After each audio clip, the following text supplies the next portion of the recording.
Hello? Yo.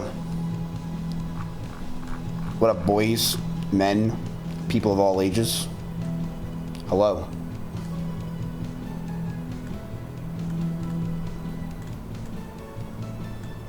What's up? My fucking headphones are dead. Who did this? Who? Who was it?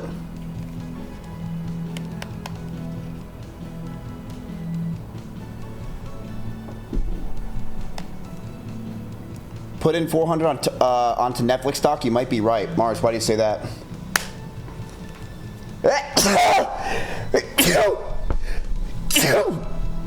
Are you guys okay?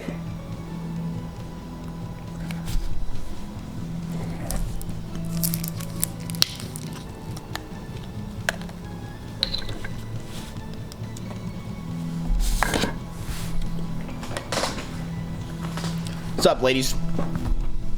What's good, Mizzy? Kick is so trash. It's there. It's there. But some man's trash is another man's gamble. You know. Yo. What up? Nice shirt. Thanks, man. I was on the ground for 3 days. Come on, India, bro. Come on, bro. India doesn't have TikTok. Don't know what that means. Don't get the reference. But all right. I didn't know that's a thing. I'm finally getting noticed now. Hello. Hello. Do me a solid, let's buy some stocks early. It's a bit late in Dubai. You're in Dubai and you want to buy stocks? Okay. Okay. Okay. Chat, I gotta move to New York. Says NMPLOL. But I actually have to, so we might have to move to New York in order to make this thing start working because you guys need to wake up earlier, alright? You guys are not on time. Did TikTok take down the blank clip? The what clip? The Tectone clip?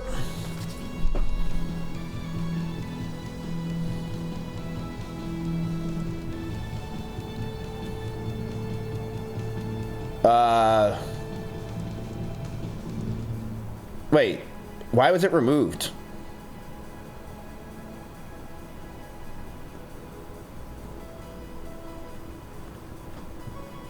Wait, did my editor, I think my editor reposted it?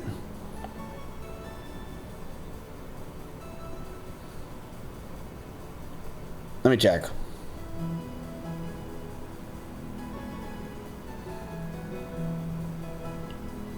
No. Did he remove it?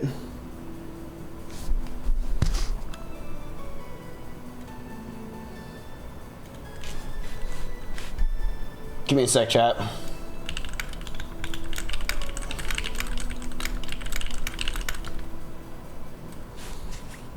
What do Balance mean? They are a type of shoes. If you guys like New Balances, you're probably 36. Alright, hold on a sec. Alright. Chat, ladies and germs, what's going on, folks? There we go. Update your extension if you think it's not working right. Correct, you should. Also, we have 747, which is Halo 3. And Halo, unfortunately, that is the worst thing to ever happen to Halo, so let's get rid of that number for extensions. AMD is absolutely fucking us. You are 100% right, man. Yes, it is. It is fucking you left, right, and center. But we will go over everything and what's going on. Chat, right now, if you guys want to know what's going on in the market, what's going on with your shit, several updates per day. Brother, you got to realize, this is all new, okay? This is new, and this is a new thing that no one has ever done. I can't go and watch 17 other streamers that have done this. I can't go and look at other things in the past. Okay, this is a completely new thing that no one has ever done before, which is actually give you guys money and do things, okay? So we're working on it. It just takes time. It's not easy, all right? And then hopefully one day we're going to get to adding mobile, and then, you know, that'll be incorporated in your eye at one point. We're already asking Fluffy if his parents are okay with it. They said they were fine with it immediately. If we could take Fluffy and put a camera in his eye, so that way that we can always be having it where he's watching me 24/7. I think it's a very easy done deal. Fluffy's demanding it to be in his ass, but we're working on it in his face. Yes, they're chill. They're very chill about it. It's very sweet of them. Very sweet. Okay, so let's go over some stuff today, chat. We got a lot to talk about. And the reason why we have a lot to talk about is I didn't go out last night, so I actually did things.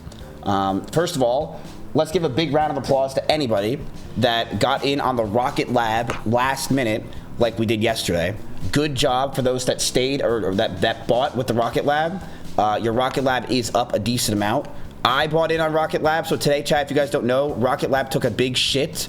They exploded because people were just like, holy fuck.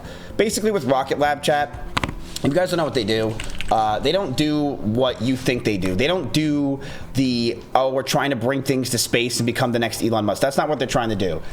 They deploy rockets for satellites, for other information, and they're working with a lot of telecom companies, and they're trying to basically run through that way. But they make good profit. But the problem is a lot of their things that they're working on that's for the future, which is the... you know, what people are really waiting for is because they have Neutron, which is their thing that everyone's like craving. It keeps getting delayed. So it got delayed, it gets delayed. People don't care. The thing is with Rocket Lab is they dropped dramatically yesterday. So I'm like, bro, it's a buy. And if you bought, you're good. So I doubled down on Rocket Lab last night and I actually sold today. You can see I sold at 23.10 and now I'm up for the day. So congrats to me. Thank you. Miz, you're really good at this. I mean, I have to basically talk to myself when I'm on kick, so good job, Miz. I'm actually going to type for myself, too, right? Get the free KP. Good job, Miz. Thank you. Holy shit, dude. You're the GOAT. Thank you, Miz. Very sweet stuff. Thank you. All right, but no one cares about me, right? I learned that time and time again. Let's go ahead and focus on you guys, chat, because that's why you're here, all right? So, let's see. You guys are at $997,000. Now, I know a lot of you guys are probably saying to yourself, Sag, right? That's not a good thing. Miz. Oh, wow, thank you. As my delay, I guess. Thank you very much, Miz. Okay. So you guys are at $997,000. Some of you guys owe me money, like Jay Perp in chat who says I'm $17 down. Jay, I will be expecting that money very soon. The reason why you got knocked down, chat, and we'll go over it today, is the stock market in general. Look at this. This is the VOO, right? This is basically, you can always look at this as the market itself. Drop, right? Huge dip today, and that's why you guys have extra buying power, okay? So you guys want to always have buying power. Good job. But the problem is this. Not really any of your stocks are the issue. Again, we're going through the same thing we did yesterday. Your problem is one thing and one thing only, chat. It's your stupid motherfucking ass AM Dick. But AM Dick is actually coming back a little bit. But my God, does AM Dick suck, and it has been sucking your fucking cock dry. But good news is, you guys were down when I was eating my food today. $994,000. You're now up to $997,000. You're on your way. You're on your way. It could be it. This could be it. We could be seeing a green day. You guys were actually today. You guys today were up to 1,000 and 1 million. You're up $2,000, almost $3,000 today. You were close. I know. You guys. Some of you guys feel depressed or like angry that you're not making money instantly. Shut up. That's not how this works. No money's free money. All right. Takes time. Takes time. So X-Trek says AMD is up today. Actually, AMD is up. Well, in X-Trek, why do you think it says 471? It's because your stock took the shitter yesterday. Okay, that's what happened. It took the massive shitter, and now AMD's climbing back a little bit. But AMD is actually down. Yes, Riot had a really big news, chat. If you guys don't know, Riot had huge news today. All money is free money on this stream. And it looks like nobody gave a fuck. Wow, that stock skyrocketed 25% on the day and just went right back down. That's crazy. Why did it do that? Holy shit. What? What the hell happened to Riot? It went up like a banana, and now it shot down like a flea. Still happened, chat. It's not MMO, so no one cares? Nah, that's big news. They basically said that they're using their Bitcoin mining bullshit to work with Anthropic. It's pretty big news. Pretty big news. It's not about League of Legends or League of Lagoons. No one cares. Does anyone even play League anymore? I feel like who plays League of Legends? It's like people that are just, they're so gone past the idea of saving themselves, right? In 2026, you're playing League of Legends. It's like you're not there. Like Tiny, you're not there. I know my entire mods play it, but you're not there. You're just not. Like, you're way too hot to be. It's still Tiny Skywalker as a person makes no sense. Like, she's literally. I get why people think she's a bot. I get it. When you think about it, it makes no sense. She really just doesn't. Like, you think of Tiny Skywalker, you're like, yeah, like that's a bot. Like, you know, that's the one time where I'm like, yeah, that's fair. It makes no sense. She's the most degenerate viewer I have, but somehow she's the hottest person I have in my life ever. Don't tell that to the Japanese woman. Plays it.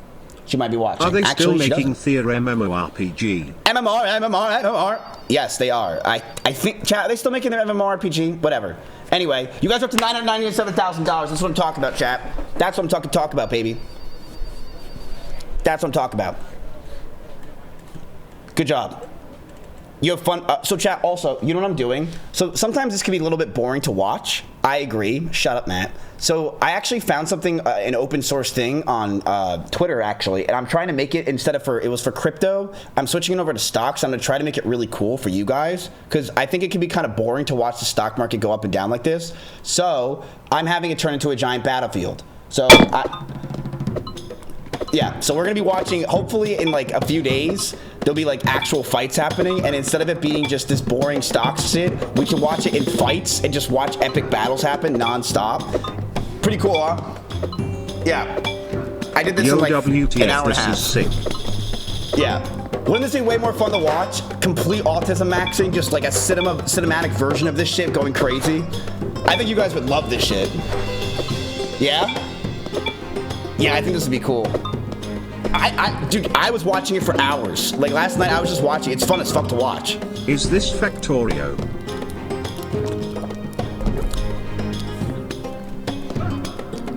Is this Factorio? Well, actually, nope. Actual innovative idea. Dude, I am an innovative motherfucker. Like, I don't understand how... Music goes hard. What am I doing? Look what we do here, boys. Chat, we are innovators. We are the goats. We are the goats. Don't you understand? We are the person that gets stepped on, that everyone just takes our ideas. We, us. You think I do this alone? I do this with you. I take your ideas too. We do this together as a familia, okay? As we are the goats. We'll never, and guess what? Goats get slaughtered.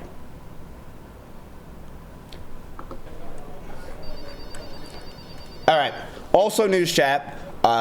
Tiny, speaking of Tiny Scallywag, she is running the Mizkif Global account. So Tiny is running the Mizkif Global account, and she is going to start putting in tweets. So congratulations to Tiny. She is now, if you guys want updates on the stock market that aren't biased, like honestly a lot of fucking Twitter, I have it basically where it's, Tiny is going to have this like, she basically has like this whole thing, and she gets to click on which ones are accurate, or not accurate, but which ones she wants to post, and she posts it. So Tiny's posting that. Does that make sense what I'm saying? Basically, it's news information. Mizkif Global is going to be news and also other stuff. Your manager is so cool. Yeah, she kind of does it all. The reason why is, chat, I browse Twitter 24/7. I really do. It's my place I go, and so much stock information is bullshit. Tiny is a Jane of all trades. Yeah, she's so good at what she does, but so much of Twitter is actually such garbage with news because they're biased. They want to push stocks on you. They want to push information. They want to make more money, right? They want you to think they're good. So I think just you guys, for my community, having a place to go to find information that is pretty much, not pretty much, that is 100% accurate and verified, I think it's way better. She is my favorite AI model. Having her face, if the name is Mizkif Global, doesn't fit. How does a hot woman for Mizkif not fit? I'm sorry, like, have you not been, are you new? Welcome to the stream. If you, this does not fit who I am, like a hot woman for Mizkif that replaces Mizkif almost. I think this completely fits who Mizkif is, really. Where's HR? She's right here. She's actually in chat. I get my new glasses this week. Tiny, that is amazing. That is good stuff, okay? Can you give her CC so she can actually get work clothes so it looks real? Tiny, we at Mizkif Global, we think you've been doing a fantastic job. You've done 3 posts, and you posted a bunch of ducks in the chat. We are willing to offer you a $200 stipend to go get actual clothes to put on, so that way that you can utilize that and show your actual self and not some AI picture I had made. Would you be down for that, Tiny, if I gave you some money that you would go and like, wait, do I even have to really give you money? Can't you just go try on clothes for a day, like some like business shit? No, you know what? You need it. You need it. You need business clothes if you're going to be doing this. You need to be a businesswoman now. I can't be having you walk around I know the chat says that's business casual, but I can't have you walking around like you used to, you know? So why don't we do it where you have a suit? Like, what if we give you $200 to do? Is that enough, chat? $200, or is that too cheap? Is that too cheap? We can give her $200. I'd watch that video for 0 tickets. Pay for a business photo shoot for a professional one? A professional business photo shoot for Tiny? All right, I'm down. How much do you think that would be, chap? She lives in Australia, so how much do you think that would be? We need her in a business call too. $1,000. Solutions. Let's make it into a poll. Should I do it? Yes or no? $1,000, really? Can't I just have someone go out there and take pictures for her? $1,000. Wait, so I'm paying Tiny to take a photo shoot and fly her to Wall Street for a photo shoot. Somehow you tricked into being a paid simp. Yeah, wait, what is this? What? I'm sorry, what is going on? I'm giving her $1,000 to put on clothes? That's the biggest simp ever. No one's done that for her. This is new information. What is happening? She's a representative for our firm. You know what? You're actually right. You need to look professional. You need to look professional. All right, let's go into a vote. Chat, do I utilize some of my own cash? Remember, chat, I have some free cash flow lying around right now, by the way. So do I use my free cash flow in order to have Tiny do $1,000 photo shoot and be able to put on some nice business clothes and go around and look proper? No take backsies. Now, I will say, Tiny, one issue that I do have is you're in Australia. Is there a business district in Australia? Because we need a business district style look. I don't really think you guys have a business out there. I don't really know what the fuck Australia does. You guys are very relaxed, right? Like, you're going to show up and probably have, like, sandals on. We do? Okay, I need you to go to the business district and just take a bunch of pictures and photo shoots. That'd be great, okay? But I will say, Tiny, if you're going to do that, okay, I want you to... redo production. If you're going to do that, Tiny, if we could do this, I need you to post these consistently on your Mizkif Global, so that way people don't think that this is just a bot. Like, basic, you know, we need to show our stuff. We need to show that we're real. You know what I mean? Mizkif, I keep finding live via the extension. You should post one as soon as you go live. She needs to take some pictures with a kangaroo in a suit. I keep finding out you're live via extension. Well, yeah. That's how you find out I'm live, is the extension. You'll never find out I'm live through Kick. I'll tell you that. This website does not let people know what's going on. It just doesn't. You'll never know. Unless you have a phone and you're staring at it all day and you have notifications on, you will never know I'm live. It's crazy. It's wild that we're 3 years into this website and you will not know I'm live unless you get Discord notification or if you have your phone near you. Because you'll never see me if you're on your desktop. You'll never know I'm live. It's so it blows my mind, chat. It blows my mind.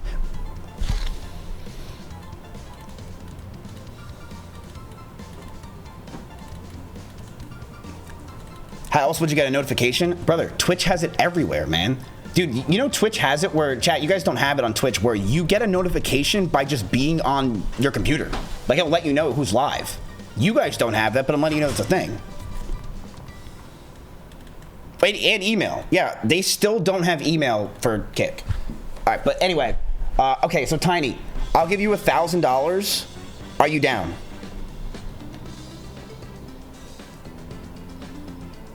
Down. Okay. Well, actually, for the first time, I want you to be up.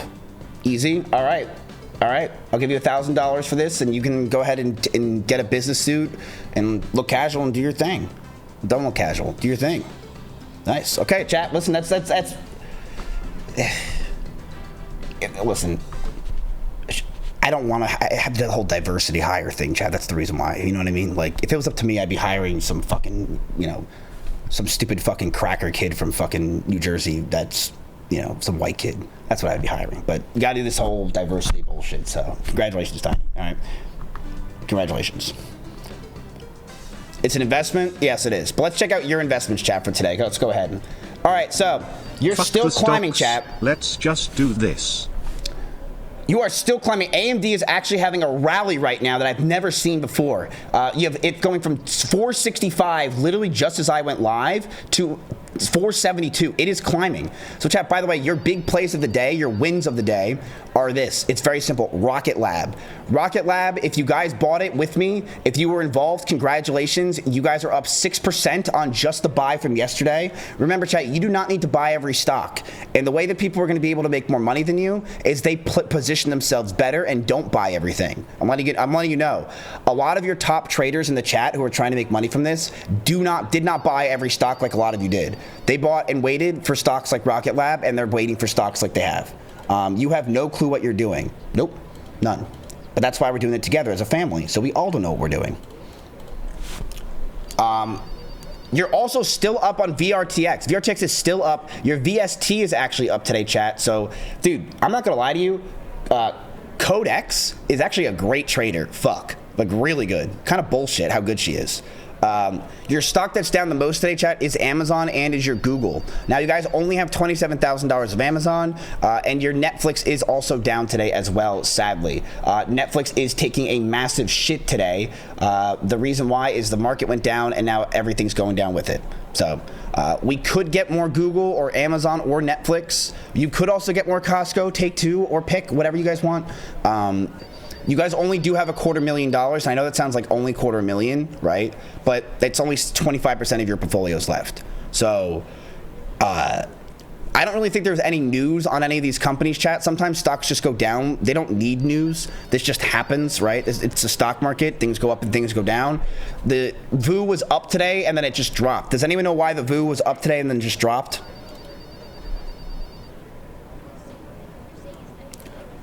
So chat, the news for the VOO, by the way, goes up and down based on the macroeconomics. It's never the micro, right? You guys know the difference, obviously, between macro and micro. Macro is big, micro is small.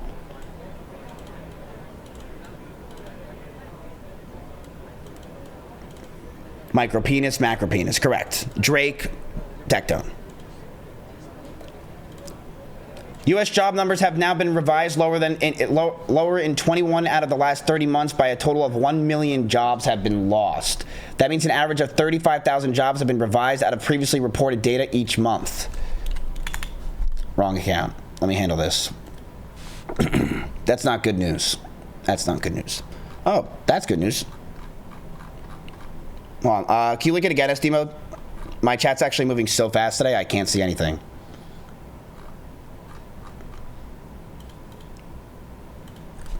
Good stuff.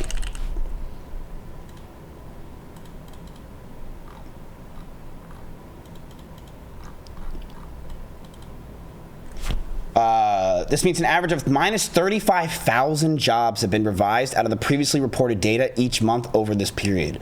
So basically they're finding out, chat, that, by the way, whenever you're going to hear the country of America say their job reports, never, ever believe them. Never, ever. And I'm not saying that's a conspiracy, chat. It's the facts. Do not believe the job report. It is such bullshit. They lie. They don't have the real information. It's not real. I'm telling you, don't believe it.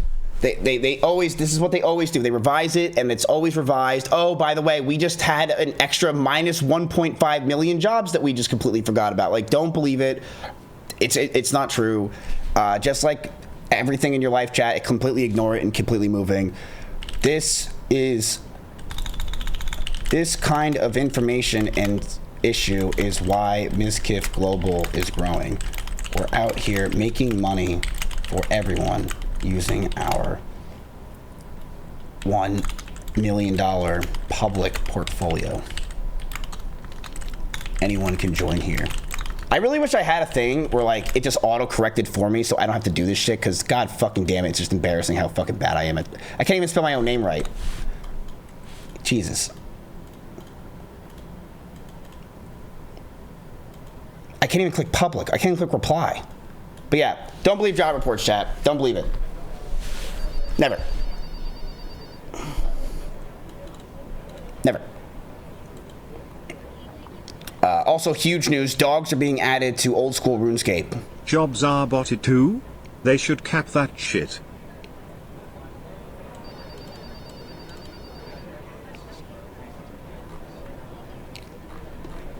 Yeah, big stuff. Big stuff. All right, let's keep looking. All in on Jagex. Yeah, So, Jagex actually probably has one of the greatest, I would say, they have a very good market of people right now because a lot of their audience is older and they have money. So I would say, if I can invest in Roblox, or not Roblox, in a RuneScape style community, I would. They have money. Actually, no, they're Europors. I'm lying to you. They don't have money. World of Warcraft viewers have fucking money. So, chat, do you guys want to invest in Google, Netflix, Amazon, or Costco today? Basically, these stocks have taken a tumble because the VOO is down. The VOO is down on basically hardly any real interesting news. So do you guys want to invest more money into this? Do you guys want to invest in any of these companies as well? Do you guys want to invest in the VOO again? Really? The VOO? Let's interesting. Trim AMD chat. Trim AMD. Trimming AMD is an interesting question. You guys are down $8,000 on AMD. My God. Okay, the VOO. We can talk. You guys want to invest in the VOO? Let's open it up. Let's open it up real quick. You guys have $245,000. By the way, I think you were right about Netflix. Back in March, they were talking with Microsoft to add Netflix to the Game Pass. GTA 6 being announced, there can't be a coincidence. Mars, link me that right now. AMD is a curse? Yeah, it's a curse. But keep in mind, it's been 5 days. If you think that's a curse, go ahead and hold the memory chips that I had since March, okay? That was a curse. March was April and May were godlike, and then just June, all of a sudden, I felt like I got canceled again. Actually, no, July, I felt like I got canceled again. What's the limit on the VOO that we're allowed? You are allowed to go up to $200,000 in the VOO. You're currently at $152,000, just so you know. All right, you guys want to buy more VOO? All right, sure. Go ahead. How much? Remember, chat, you guys want to keep cash. You're going to want to keep cash.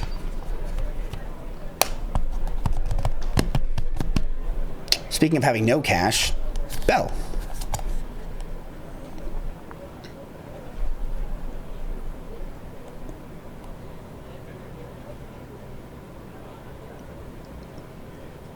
Wow.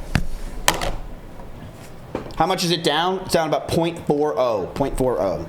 So my normal rule is always when it's down 1%, I buy. This is 0.40. That's my rule. And I have that rule. And also, that rule was given to me actually by, what's his name? The stock guy. He gave it to me like 5 years ago. It's a great rule.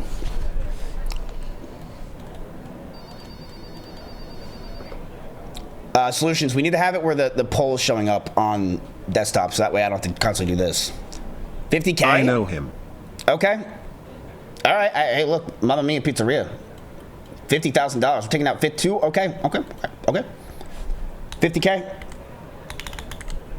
50K. All right, put in your tickets. Let's do it. Let's do it. You have it hidden? No, I do not, Solutions. I swear to God I don't. You always blame me. I don't have it hidden.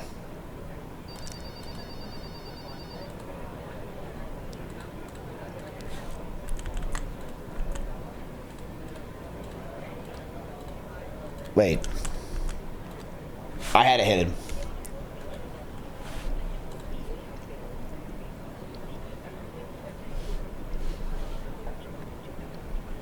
Go ahead and put your... oh my... wait, hold on. What the actual fuck is this? 20... huh? Who the fuck has all that tickets? What? Is...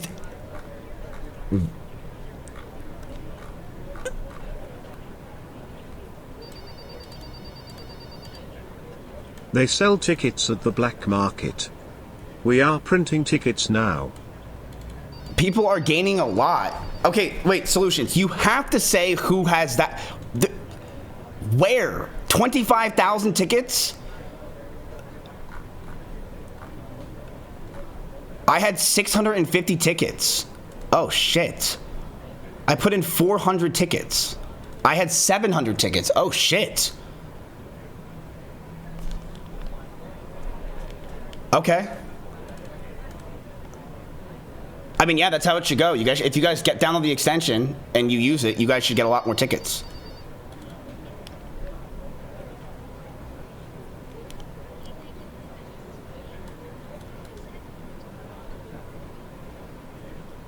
Is there a limit for how many tickets we can use at a time? I believe there is, right, Solutions? This by far the record. Wow, 32,000. Holy shit!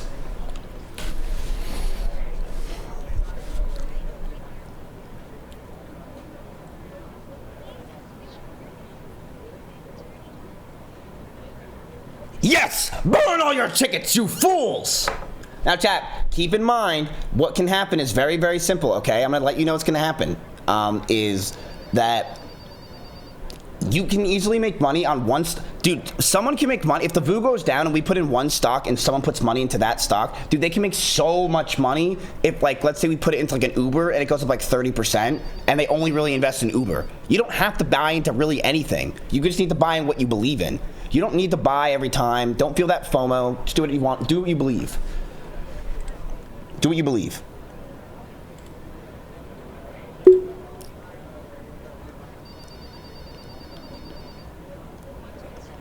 All right, that's the tickets. That's the tickets. Let's see if I get my buy. I put in at $708.02. Let's see if we get it. One person is only allowed to stake 10% of the total tickets. There it is, you're in. Now, 1 is the loneliest number that we ever knew, chat. That is 100% true.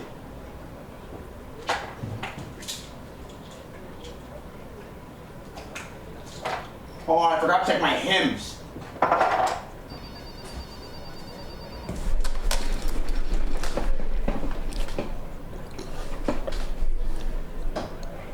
In case people think this is Adderall. By the way, chat, speaking of hymns, kaplunk. Hymns missed their earnings, I'm pretty sure, today, chat, didn't they? But you know what's crazy, chat, what you're noticing here in the market? And I noticed this because I'm a vibe guy, right?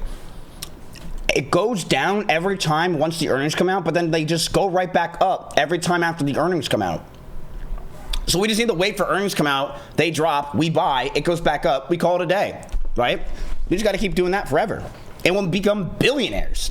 By the way, chat, if you look at your stocks right now, 998,000, you guys are fucking climbing. You're climbing, baby.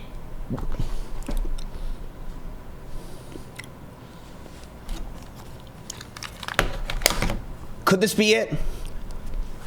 Could this be the day where chat becomes millionaires? We will win this war. Listen, your war is with AMD, brother. That's it. Your war is with AMD. Actually, Google's not even doing too good either, but your war is...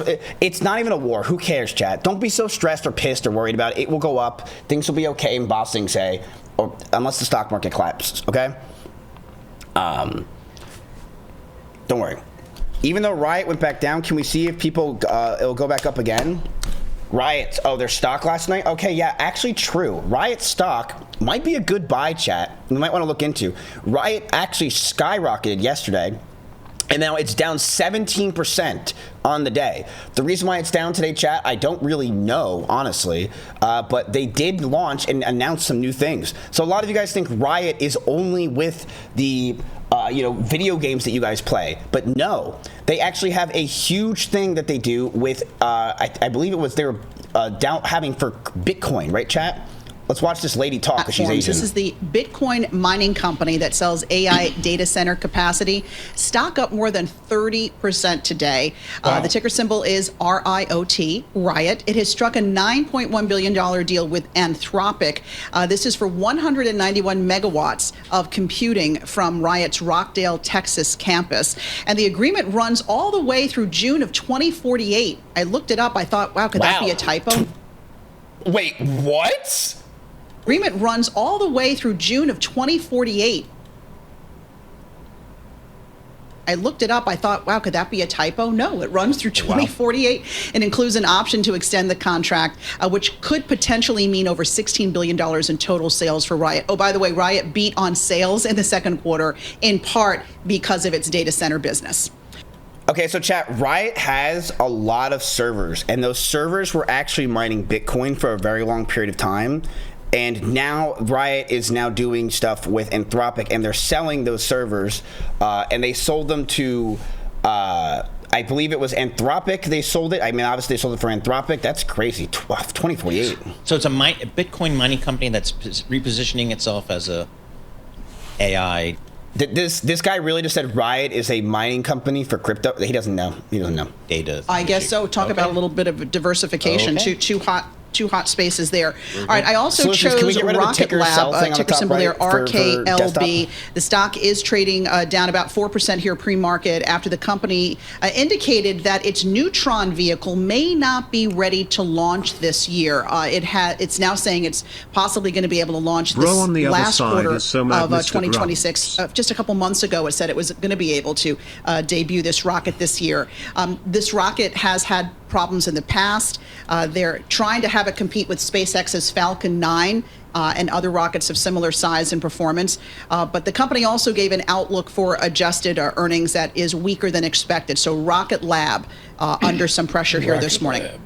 And Babcock and Wilcox. Oh, here we go. Old school. There we go. Akron, Ohio.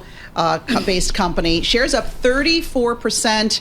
The maker of power generation equipment reporting revenues for the second quarter. I don't know who that is. But yeah, they have some interesting news. Now, the thing is, chat, does anyone know why their stock is down today from those highs? Does anyone know what's going on there? Should I ask? I can phone in. Hey, question. Ja, Riot, ich bin da. Worum geht's denn?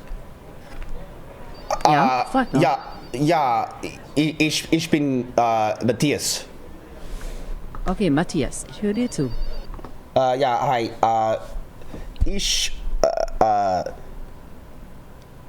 Riot,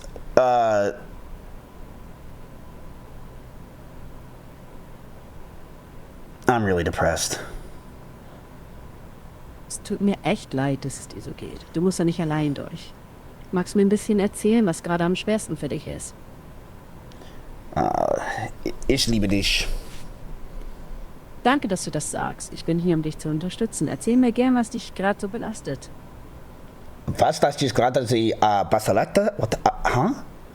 Ich meine, was ist im Moment am schwersten für dich? Was drückt Ik am möchte meisten? mehr über Riot-Platforms wissen. Ja, einen Moment.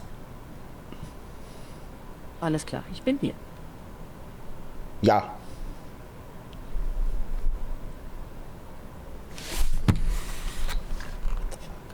Why are you speaking in German? Sorry about that. I was following your lead. Let's switch to English. What's been weighing on you? What? Okay, Riot stock right now is currently down. It skyrocketed yesterday on the news with Anthropic, but now it is down 19% on that news. Can you tell me why it's down 19%? Is there a reason, or did it just drop? Let me check what's going on.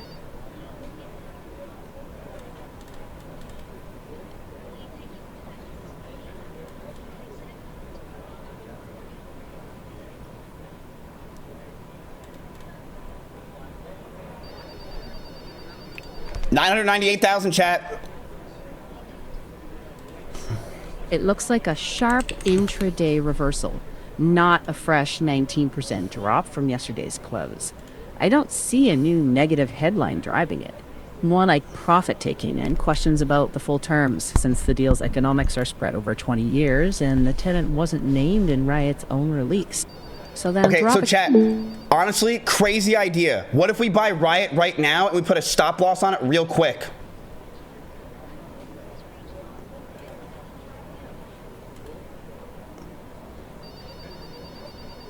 We could. Go for it. It really had no reason to go down on such great news.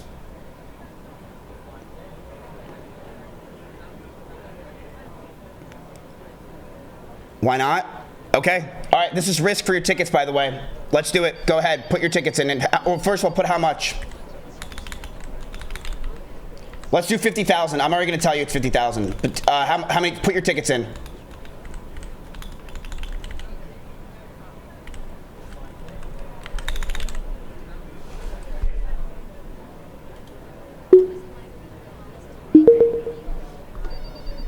Put your tickets in. Go ahead. The market makes no sense nowadays, chat. It goes down on nothing. But you know what you do?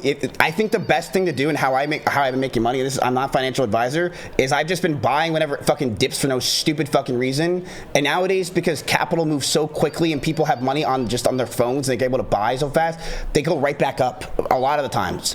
And Space, you can tell me if I'm wrong and stupid, because I am. But Chad, this is a more risky play. $50,000 in Riot right now, go ahead. It's down 20% on the day for basically no reason on intraday. That's not a thing. How much are we buying? I already put in $50,000. You're already in 2,500 shares at 1979. That was a really good year. Go ahead, put your tickets in if you want. I've been buying NeoClouds this week. Space. Listen, that's been my thing. NeoClouds are the shit. NeoClouds are the shit. We're actually going to go over that tomorrow, NeoClouds. Too risky? Okay, you don't have to buy. You don't have to buy. Is that from our money pool? It's your money. I just put it in. I'm trying to make you guys money, all right?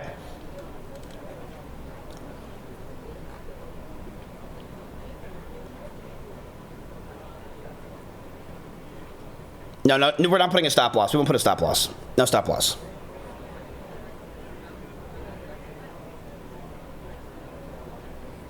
It's only 50,000. It's not. We're not doing 150K like we did with the AMD. We don't need to do it.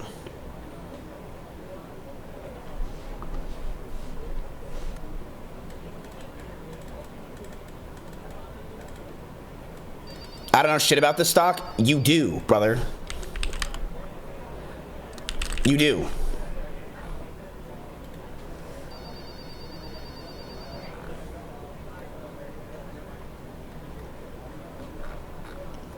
Trust. Basically, they sell. If you guys don't understand what Riot does, I can play. Yahoo Finance is kind of good nowadays. They're actually not bad.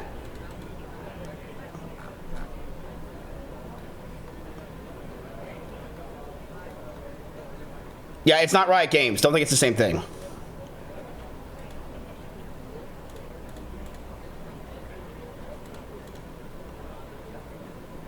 They're super low, by the way. Their market cap's only $7 billion.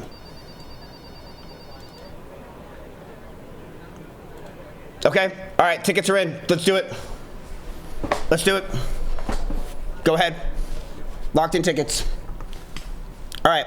So chat, that is your thing for the day. Now the question is, do you guys want to buy anything else? You guys already put in $75,000 before we even blinked. You guys are at $997,000 and you're climbing. I hope today that you guys go back up to $1 million. You guys were up profitable 2,500, but let's see if you can get there for today. Let's see what happens. Riot is going to be our fight for today, so we'll see. We can trim AMD. That is the last question I'll give you guys, chat. Do you guys want to trim AMD or do you guys want to keep letting it ride? It's at 473. If you guys want to know where you need to get to in order for it to be profitable, you see how it says this 300 area? That is where the Spartans are.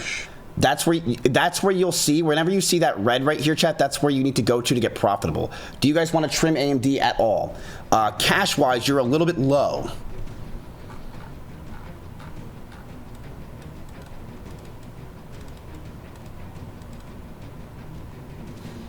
You are a little low.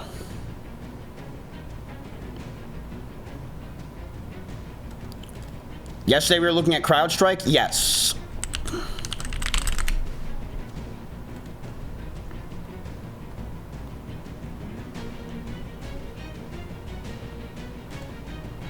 How much cash do you have? You can always see it right here. Actually, you cannot. This is a fair take. You have $146,000. 146.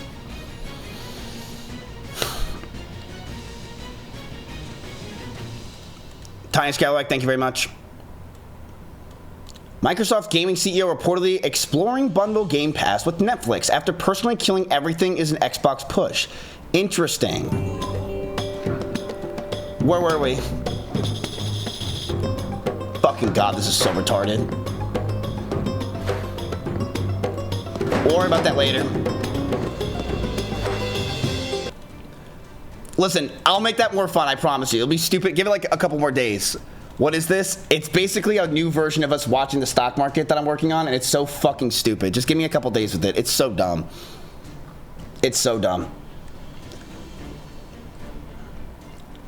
AMD's actually moving up, chat. Okay, we're not trimming AMD. You can remove it. You can remove it.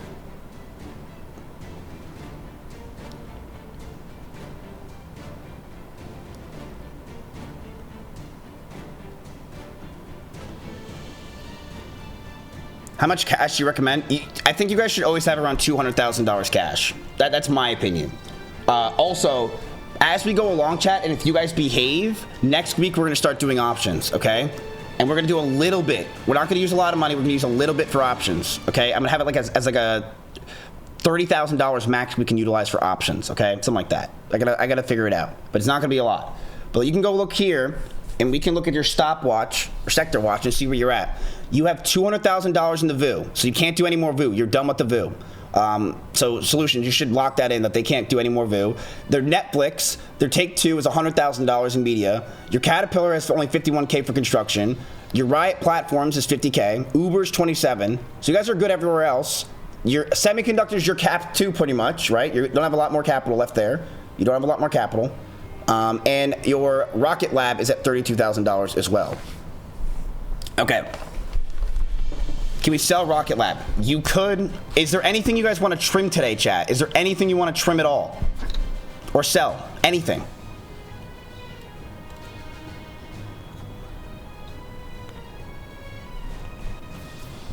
So the solutions, yeah, do you guys want to trim anything?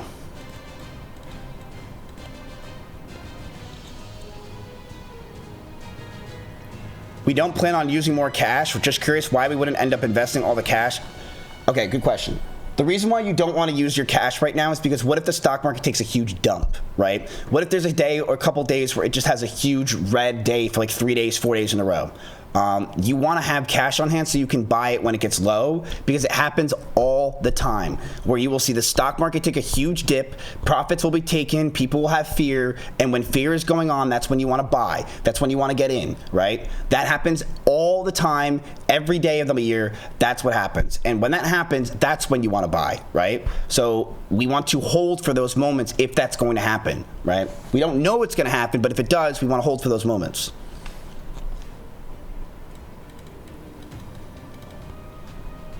Full investing works out more often than keeping cash. You don't have, you have 15% cash, man. We do not have a lot of cash.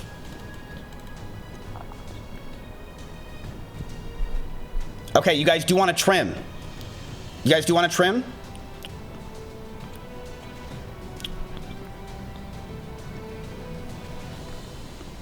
So if you guys want to see for your market value, this is what you guys have right now. Right here. If you guys sell, by the way, that is profits. So you guys are taking profit, and that works for you guys if you guys are trying to make money from this, right? You need to sell it in order to make profit. So do a trim or sell poll now. You want to make money from it, just letting you know. If chat sells Rocket Lab, do I lose all the tickets I originally put into it? You don't lose it. That means you locked in profit. If your goal is to sell it and make profit. You realize that, right? You want to make profit. That's the goal.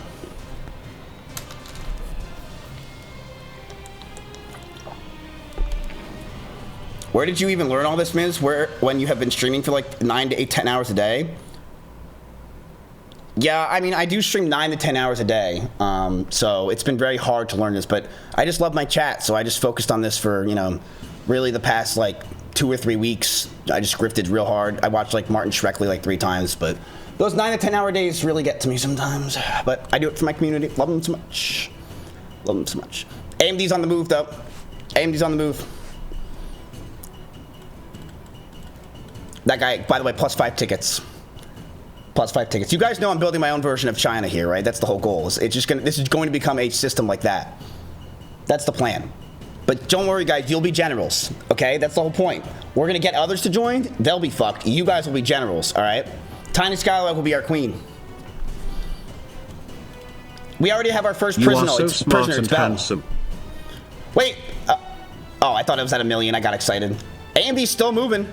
Okay. +10 social credits. What are we trimming? If you guys want to trim, let's trim. You guys said you want to trim, but what do you want to trim?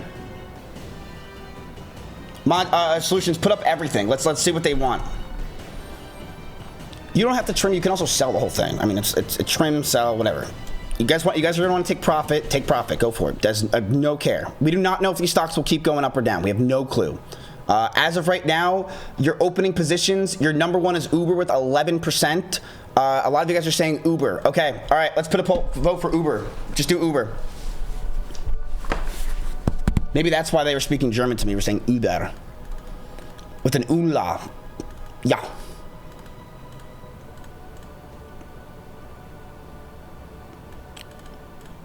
By the way, chat, to get involved with this, you have to type every hour in order to get tickets. And your tickets you can check with ! tickets, I believe.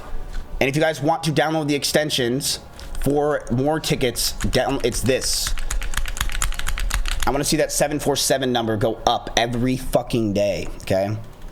Every day. All right, we could sell Uber.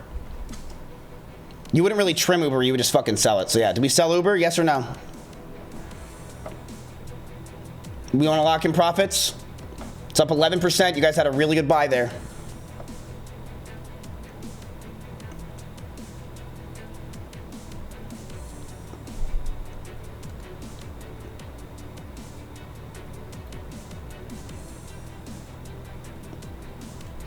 This is retarded. People can vote who didn't invest. Of course they want to sell. Of course they'd want to sell. You do realize they don't always want to sell, right? Like that doesn't mean that they want to sell just because they weren't involved. That doesn't correlate. Just letting you know. You want the goal is to make Mizkif Global profitable and make more money. Everyone's working together. No one's working against each other. You need this thing to make more money.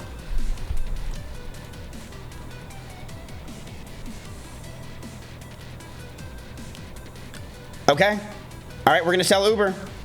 All right, chat, we are going to be doing our first locked in profit. It's at 7848. I'm going to do a sell. We are going to sell the entire thing as a limit. I'm going to make it at 7848 right now. Congratulations, boys. If I click this, you guys have made your first profit of the time, 11%. And remember, chat, you always don't lose anything unless we sell. So right now, you guys have a 100% win rate once I click this. Ready? 3, 2, 1.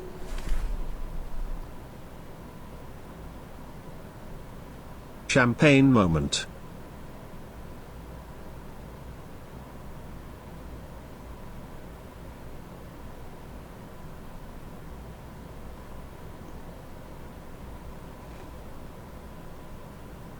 Did it work? Oh yeah, it filled. Okay, yeah, it just didn't make the sound. It didn't make the sound. Mizkif Global now has a 100% win rate. We now have a 100% win rate as a company. Congratulations, chat. Pure profits only. We have not lost a single time in our entire existence as a company. So congratulations on that, chat. We have a 100% win rate. Good for you guys. That's some big stuff. Yeah, we need the sound. Where's the kids cheering? Where's the kids cheering? That's my thing. Where's the kids cheering? Are they all watching the Rainbow Six tournament right now? Like, what the hell? Give me a sec. I gotta get those kids out there.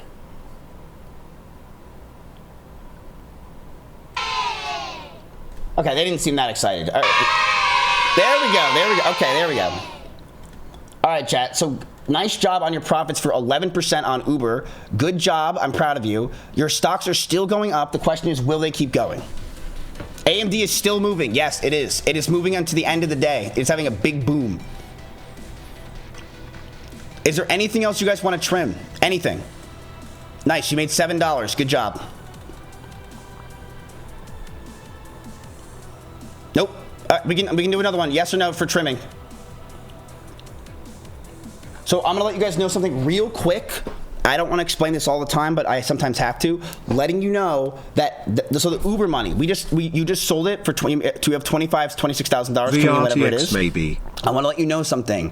You guys will not have that money for 3 days, okay? Because you guys do not. That's how the account works. That's how this all works, okay? So you will not have that money for 3 days. So right now, buying power wise, you actually have $174,000, but it says only 146. If that makes sense, okay? Now someone said add margin. For Robinhood, you can only add margin to one account, and my main account has that, and I'm not giving it to you. So that's not happening.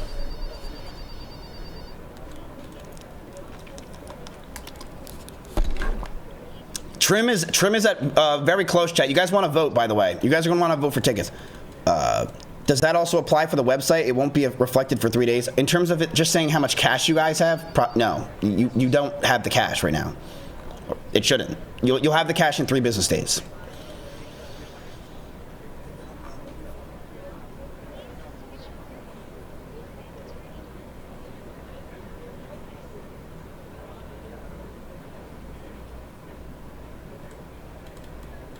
So did we really not get one more person to download that fucking extension? Really? It's still at 747? Is there a reason we keep ignoring Moo? The reason why we're ignoring Moo. Well, it's not that we're ignoring it. It's more so just like, it's just going through, it's tough. It's not that I look, I love Moo, I love DRAM, but I'm not gonna lie to you, I sold out a lot of my DRAM because I just think right now it's like, I have just seen so much good news being thrown at that thing and just no one cares. It just doesn't move. It won't even go up 1%. No one cares. And I'm like, all right, if this can't move it, I just don't want to wait around for it to move. So I got out. I have SOXL for semiconductors and a little bit of chips. That's about all I got. Okay, you guys are saying trim. What else do you guys want to trim?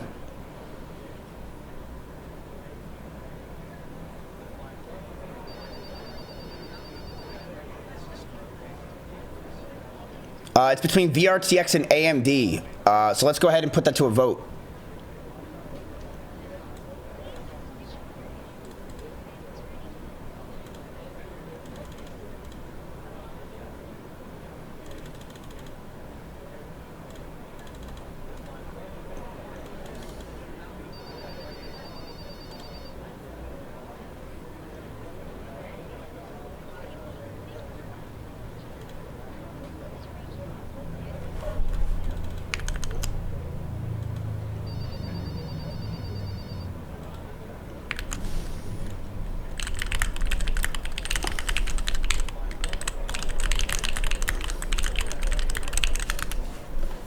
Is trimming even good now? Yes, trimming's always good. Well, not always, but it could be. Okay, VRTX. I'm assuming you guys just want to sell the whole thing for profit. We're up 6%. That's okay. I mean, I'm down for that.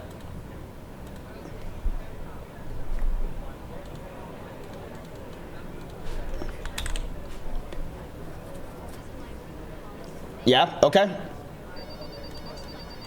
All right, let's do a stop limit of 529. You're out. There you go. Hey, look at your stocks though, chat. You're climbing. That's 2 positions, by the way. Ladies and germs, that is 2 times that you guys have been successful. That is, we are a 100% win rate at our company. 100% win rate. Oh my God, you guys have dude, you guys were down, by the way, to, I think it was 990. You guys are up $6,000 since I started stream. You're up $6,000. Will you guys get profitable? Up $600 more? $600? What's growing you right now? Riot.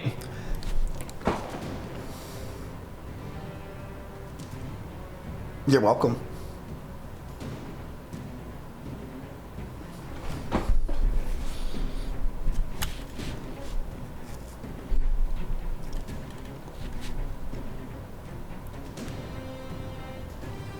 Thank you for all this. Listen, if you want to thank me, get the extension and also invite your friends, please. The only way you can give the thanks to me is give me more attention. And make the chat not dead and have Zoomster posting 3 lol W's and it actually goes through. That's what I want. If you want to make my appreciation, get other people involved in this.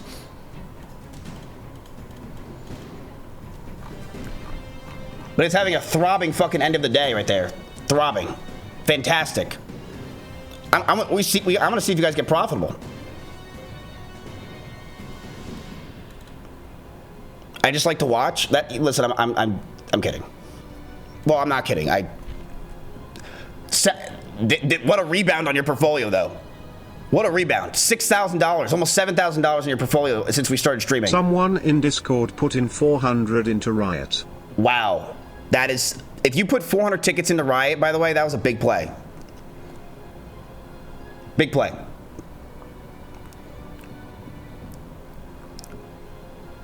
Are we selling Riot? I think it will crash again.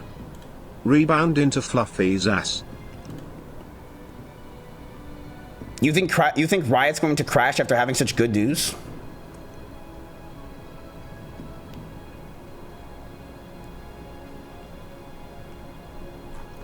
Think about it this way. This was like it literally just didn't move based on the news. It went all the way up and down. I mean, it's up to you guys. Like you guys can trim and sell whenever. You're profitable for the day. Oh, this is close. You're up $41 for the day. From down, what were you down, like $6,000 to now $100? Your Rocket Lab is still climbing, by the way. Look at that. It's still going.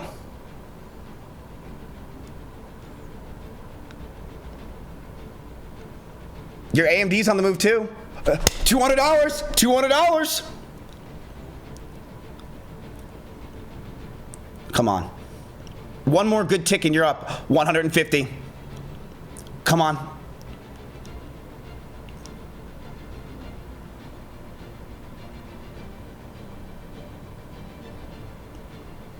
Okay, Vera, I'll look that up. I'll add that to my list of things.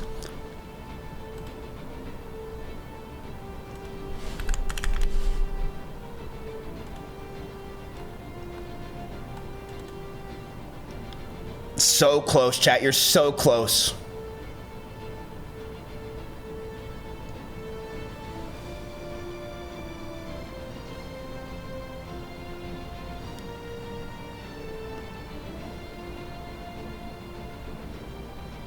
Come on. We need to trim. You guys already trimmed. You guys already sold. You guys have $200,000 cash now. Now you have $200,000 cash. Come on. One more tick and you guys are profitable. Do we wait, chat? I honestly, I have other stuff to look at, but we can't look away, right? We have to wait.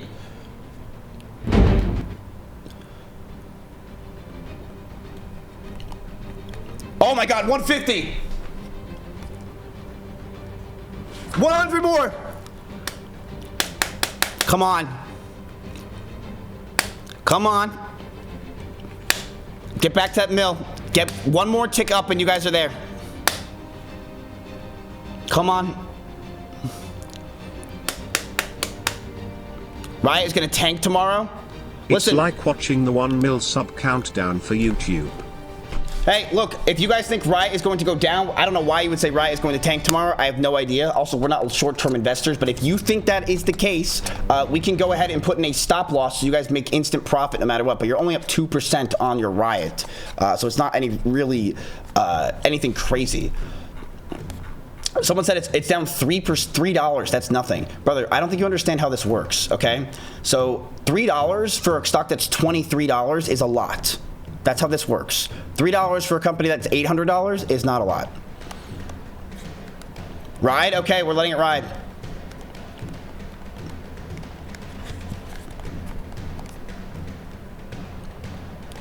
The guest stream is tomorrow.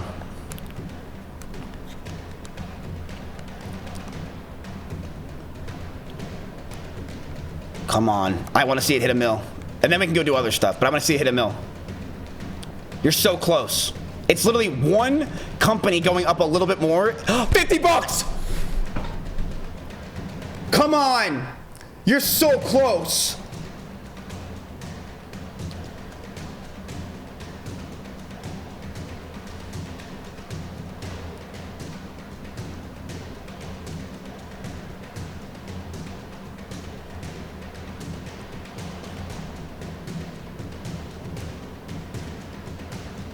Fuck, come on. Stop.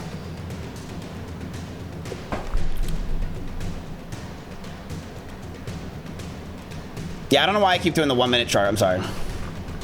Or 1 hour.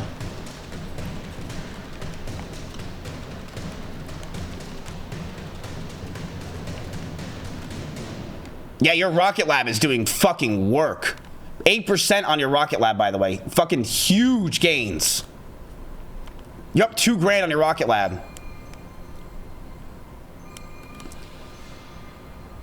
Come on, Netflix, you little fucking baboonshka. All right, do we look away? Do we go do something else? I mean, you guys can see the number there. I mean, actually, solutions, that number's not accurate. It says 99860. It's not accurate.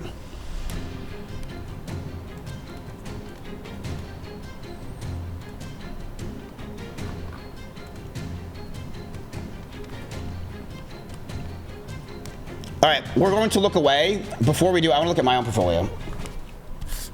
Let's just check a look and see how I'm doing for the day. Yeah, okay, all right. I mean, not really anything crazy for me, just a normal average day in the the life of Jon Snow. My Rocket Lab is up 21% today as I bought more. If you guys want to know when I bought, it was right about here. I can actually show you. So 1985 is where I bought 12,000 more shares of Rocket Lab. 1985 is right here. I bought. Yeah, so I bought right here. Shout out to me. I'm the GOAT. And yeah. Great job for me. Yeah, I go based off of years. Okay, so you guys are close to positive, but let's keep moving. Let's go watch other stuff and do other things because you guys are really gay, and I'm gay too.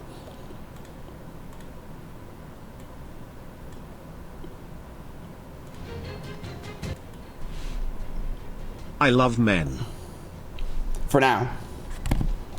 Homosexual, not gay. Okay.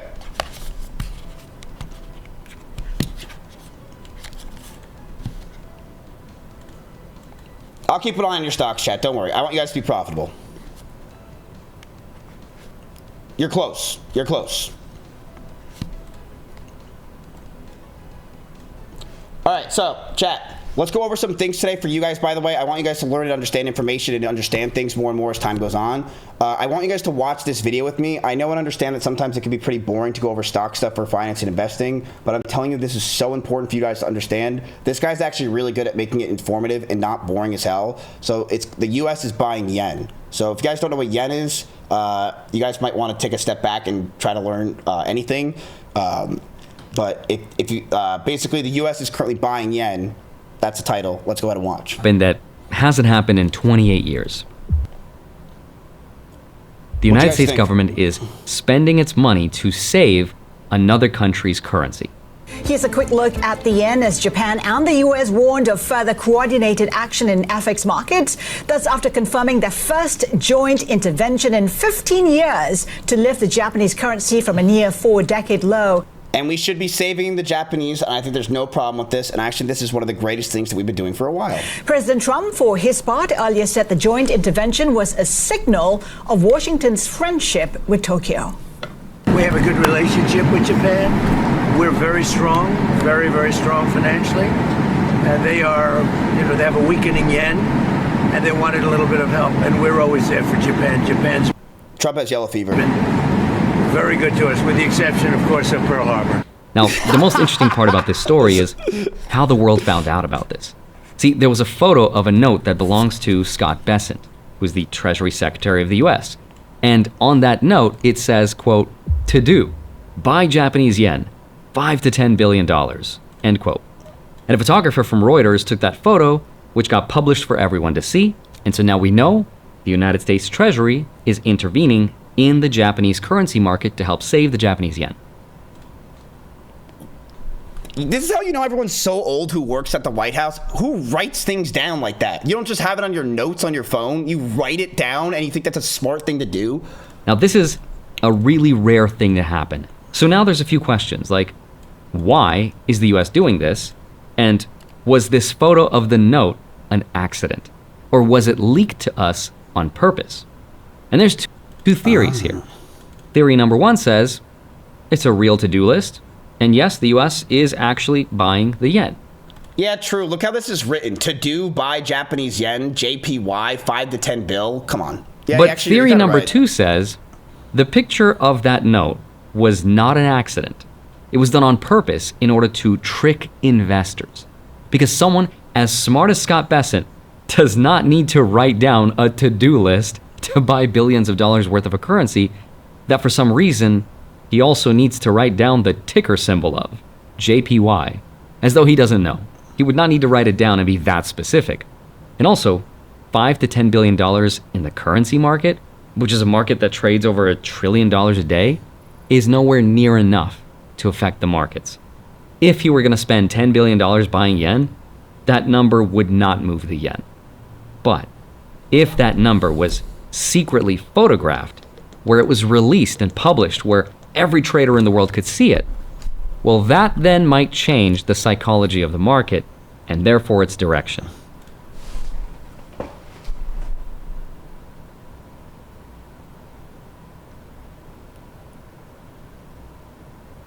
Yo, so that guy's a genius. So he only put in 10 billion, but by putting in 10 billion, he manipulated the entire world into making the yen go up.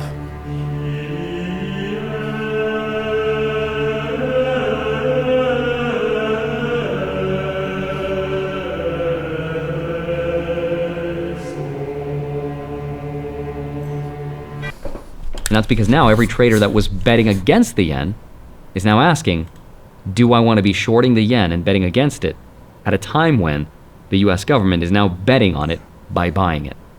Hey, wait. Oh, dude, did we hit a mill? Wait, why does it say a mill solutions? You got me excited. We're at 9. Oh my God, you're so close. Unless you can read the markets early. Oh, you're so close, chat. Fuck. So the question then is, well, if this note was planted, what might have been the reason to do that? Why would Scott Bessent want to trick the market like that? Scott Bessent. I'm really bad with names. This guy. Oh, I've seen this guy a billion fucking times. Okay, so this is Scott Bessent. You guys might have not seen him, but yeah, I know who Scott Bessent is. I've seen him 1,000 times. I'm just really bad with names. It's my worst part about me. I just don't know names for shit. Scott Bessent's husband is John Freeman. Wait, is he gay? He's gay? Oh my God, he's serving. He's gayer than you. He has a pink mansion?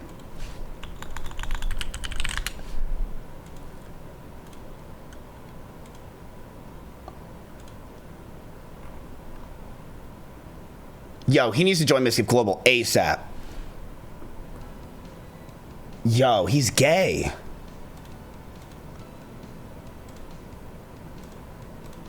Turns out, there might be a really good reason. So in today's video, we're going to try to answer that question. I want to show you what happened, what this means for the dollar, the markets, and our investments. So with that said, let's get into it. Hi, my name is Henri Jick. Hope you're doing well. Come for the finance and stay for the US buying some yen. We understand that they are making serious efforts to stem the substantial undervaluation in their currency. And Joe, this is more than just a market intervention. That through our conversations with them, we believe that they are going to continue to put the right policies in place that will lead the yen to get back to more of a normal equilibrium price. So before we get into Scott Bessent's note and what's really happening, why don't chat if you don't even know what equilibrium means? I just want to give you a little bit of context for why the US is getting involved in Japan's currency market. See, the same week that that note was published, the US national debt crossed $40 trillion for the first time in history. And to put that in context, by the way, in March of 2024, the debt was only $34.5 trillion. Today it's 40. It's $5.5 trillion in just 2 years. Now, chat, see, this is something that we should probably dive more into because I personally don't fully understand the debt. Like, I don't even fully understand it, how we have so much fucking debt. But the thing is, will we ever sell off this debt? No. This is not, we will never be selling off $40 trillion because that's 40 Elon Musks, and that's not happening. But it's just very interesting to see that we're at $40 trillion of debt to the world. And all of that happened without a recession, without a pandemic, without a stimulus package, without a world war. Nothing technically happened, right? This is what the machine just does now. It's getting faster and faster. And when a country's debt starts growing that fast and it gets that big, you get into what's called a trilemma. We just print See, more money. there are three things the United States is desperately trying to do right now.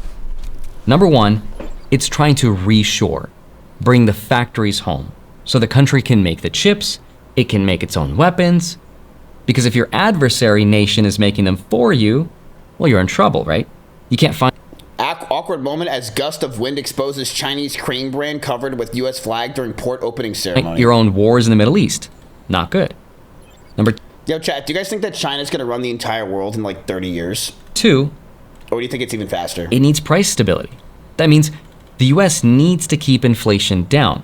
Because politically speaking, people will forgive and maybe forget almost anything, except the price of groceries and gas going up. And the third thing the US needs to do is keep the economy stable. And that includes having a strong stock market, keeping unemployment down, keeping the whole machine growing so that the money the US government gets from our taxes keeps flowing in to pay the interest on the $40 trillion. So those are the three things it needs to do, but there's a problem. You can only fight two of them. You can't fight all three. Why? Well, it's because if you want to reshore and make stuff in America again, then American factories have to be able to compete with Chinese factories. And they can't do that with a strong dollar because a strong dollar makes everything we build more expensive and everything they build cheap. So reshoring needs a weaker dollar. But a weaker dollar means everything we import costs more for us. So there goes controlling prices. Right? Inflation goes up, not good. All right, but let's say we keep the dollar strong and we fight inflation instead. What happens then? We kind of saw a preview of what could happen. See, for the last 6 weeks, the Fed chair, Kevin Warsh, talked about price stability first, which implies a strong dollar. So what happened was everything went down. Stocks went down, gold, Bitcoin, they all went down. This whole AI trade, which is the story that's keeping the stock market strong right now, it breaks. And the worst part that's happening... The best part is, chat, you're fucking profitable and you're up 600 fucking bucks, baby. From lows of today of 994,000, you have climbed back up to $600 profit. Congratulations, chat.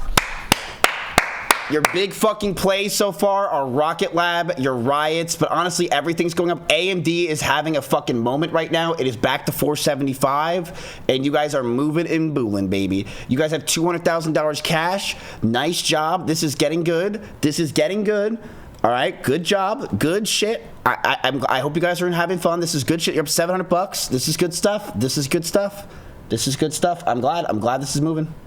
Let's keep watching. Is that bond in... By the way, chat, if you ever have a question, you can use TTS to ask. I have no problem stopping and asking questions because even for me, chat, I learn a lot of this stuff. I'm not some super genius, so we can have conversations about a lot of this stuff. You know, I don't... Are you gay?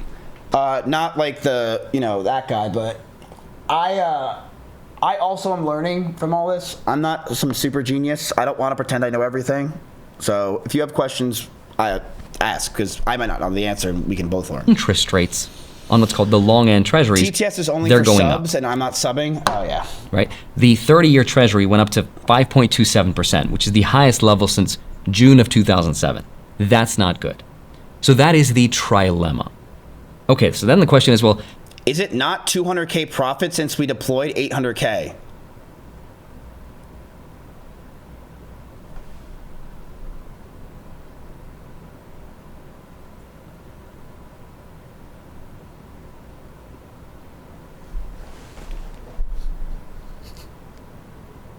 I don't even know how to answer that. Like that, okay, so that's one that I can't answer. So, chat, I want you to figure that out. I don't know the answer to that.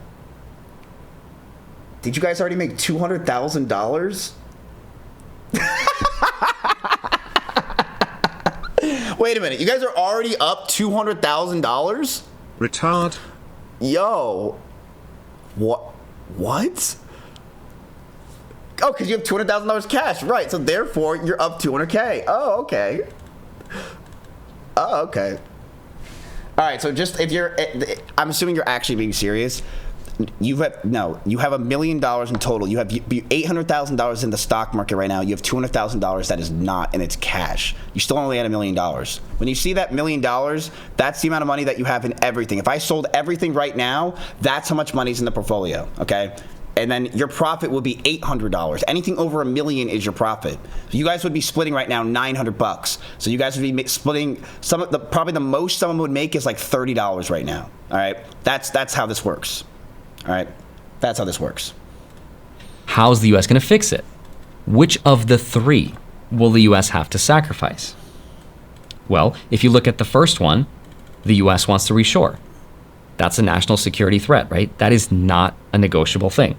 Without that, we can't spread democracy to the world. Number two, the U.S. has to keep the jobs and the bond market stable, because at $40 trillion worth of debt, that's not negotiable either.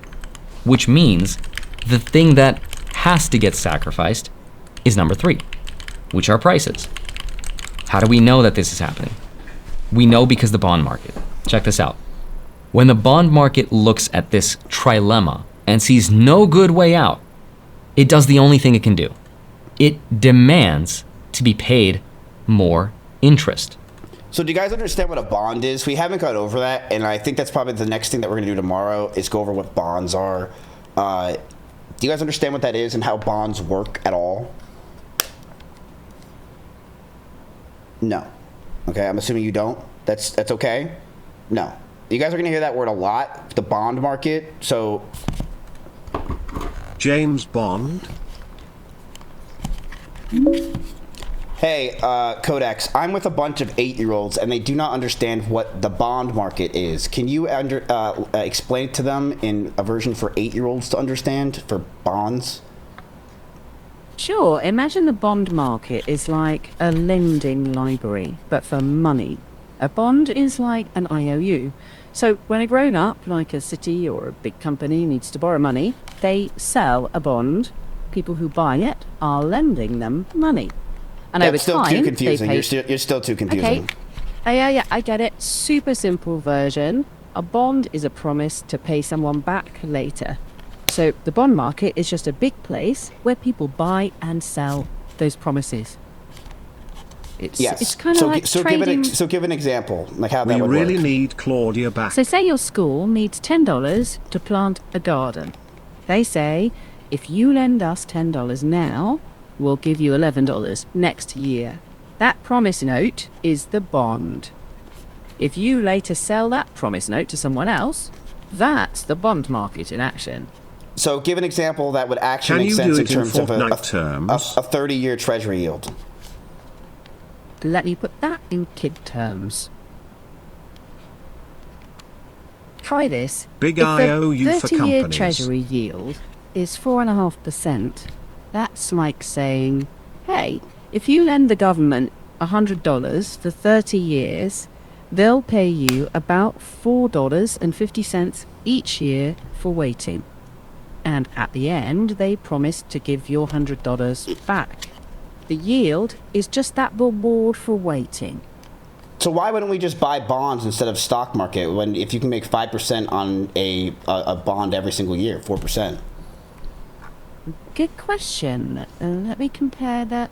Because the bond is steadier, but stocks can grow way more over time. Think of it like this. A bond might give you $4 or $5 every year on $100, nice and calm, and then you get your $100 back.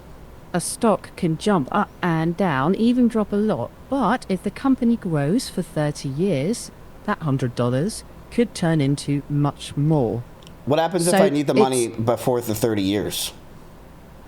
Checking that real quick. You can sell the bond earlier. Lots of people buy and sell them, but the price can change.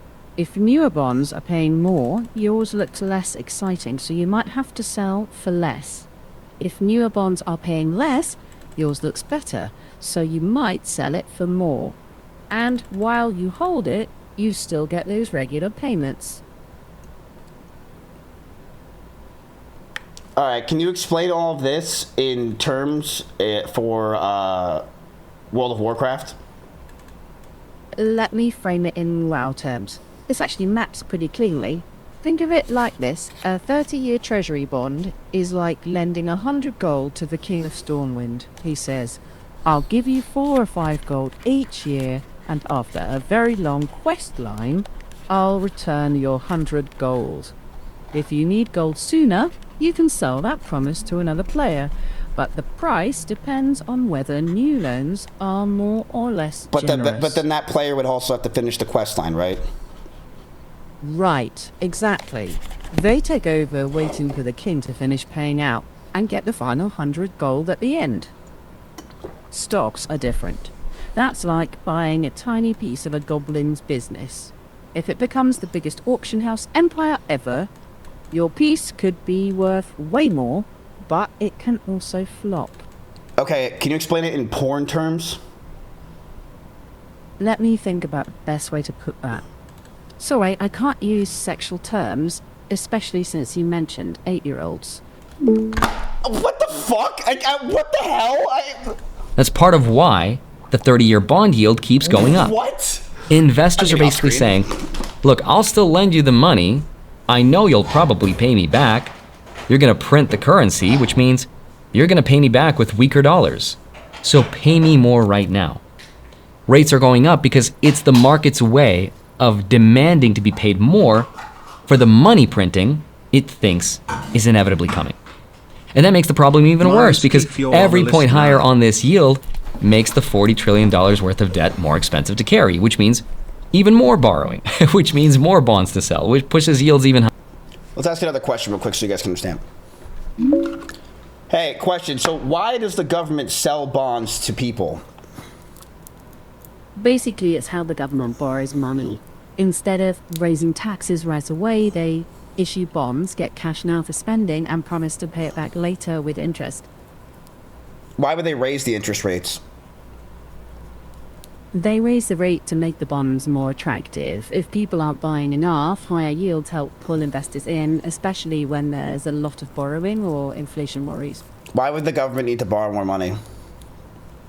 To cover gaps between what it spends and what it brings in from taxes, like for programs, wars, emergencies, or big projects.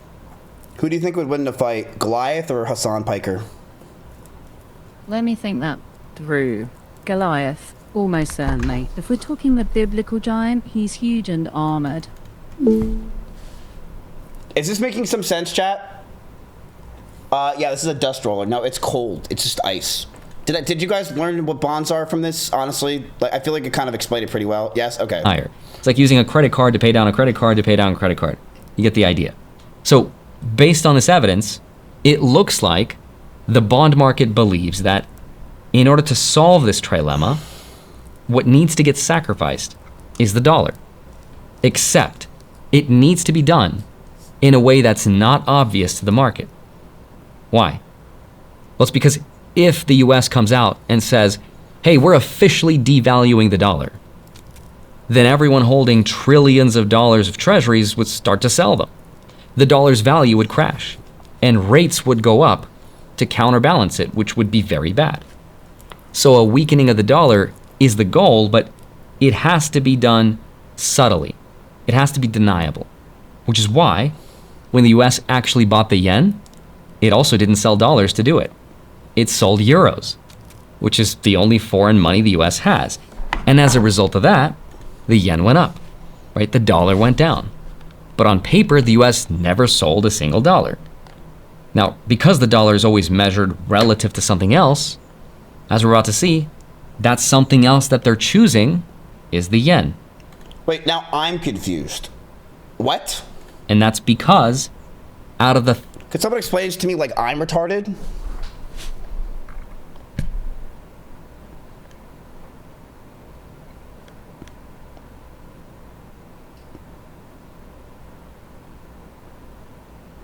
Always. Does anyone understand what the hell he just tried to say? What happened? Hey, we're officially devaluing the dollar. Then everyone holding trillions of dollars of treasuries would start to sell them. The dollar's value would crash, and rates would go up to counterbalance it, which would be very bad. So a weakening of the dollar is the goal, but it has to be done subtly. It has to be deniable, which is why when the US actually bought the yen, it also didn't sell dollars to do it. It sold euros, which is the only foreign money the US has. And as a result of that, the yen went up, right? The dollar went down. But on paper, the US never sold a single dollar. Now, because the dollar is always measured relative to something else, as we're about to see, that something else that they're choosing is the yen. And that's because out of the three things from this trilemma, sacrificing the dollar is the only option that doesn't cause an immediate crisis for the US economy. So basically, we devalued the dollar without devaluing the dollar. It is all smoke and mirrors. So we're just continuing the smoke and mirrors we've had for the stock market for a long period of time to have it keep going up. Okay, perfect. Unfortunately, it does cause a slow one. It's just going to be less noticeable. And here's how it's going to work. Now, before I explain that, I think the hardest part about all of this is understanding what to potentially do with this information, because there's roughly 6,000 publicly traded companies in the US, and I can't read and keep track of them all at once. But that's where Alpha Pix comes in. Knew it. Everyone is 20 and entertainment. Japan is America. The cooperation use of Seeking Alpha. Please do your own research and I'll see back to it. So what needs to happen to sacrifice the dollar is a cooperation with Japan. And that's because Japan is America's banker, right? It's the biggest foreign holder of US government debt with over $1 trillion. But chat, why would we want to devalue the dollar? We don't want to do that, right? Dollars worth of treasuries, more than any other country. And that's because for 40 years, Japan sold us cars and chips and machines and Pokemon cards, and instead of putting their dollars into their savings accounts, they lent them right back to us by buying US government bonds. And should I ask Claudia again?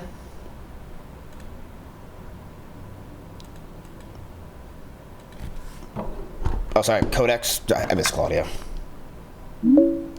Hey, I have a question. Why would we want to devalue... Go ahead, I'm listening. Why would we want to devalue the dollar?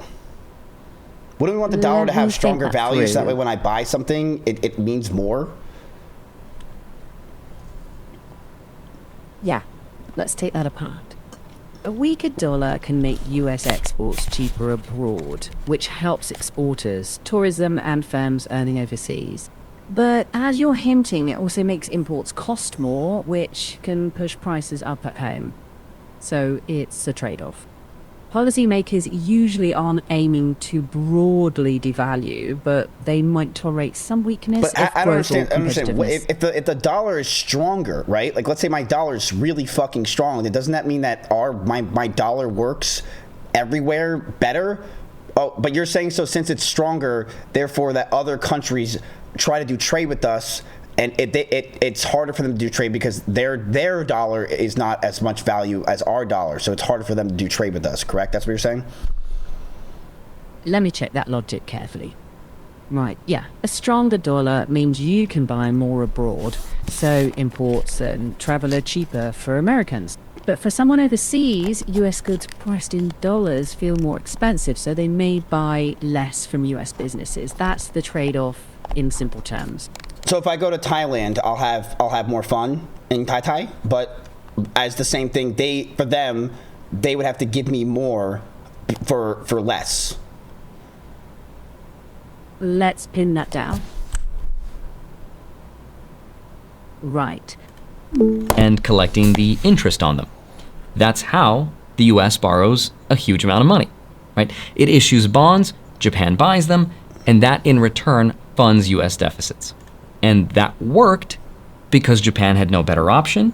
Their interest rates were zero and ours were not. Why don't you have you think that we should make Japan our 51st state? So their money lived here. And then everything started to change. The yen started to collapse. I made a whole video about that, so I won't re-explain it here, but all you have to remember is that when the yen goes up, aka this chart, when it goes up and strengthens really fast, something called the yen carry trade unwinds, which means everybody sells their US assets to pay back their yen, and what happens is we get markets all around the world to correct and possibly crash. We saw a small preview of that in August 2024, when stock markets all around the world went down really fast. Now, This problem has actually existed for a really long time. It's not new. But the longer the yen keeps weakening, the closer Japan gets to the point where it might be forced to make the line on this chart go up to strengthen the yen, which is done by either raising interest rates, which is what they're slowly trying to do, or by selling its US treasuries to raise its dollars to buy back its own currency, which they're also doing. And both of these roads lead to the same outcome, right? America's biggest creditor is selling US debt right when the US needs to borrow more money to finance its insane spending, which is getting even worse thanks to the conflict that's happening in the Middle East. And that's why the United States is stepping in to buy the yen.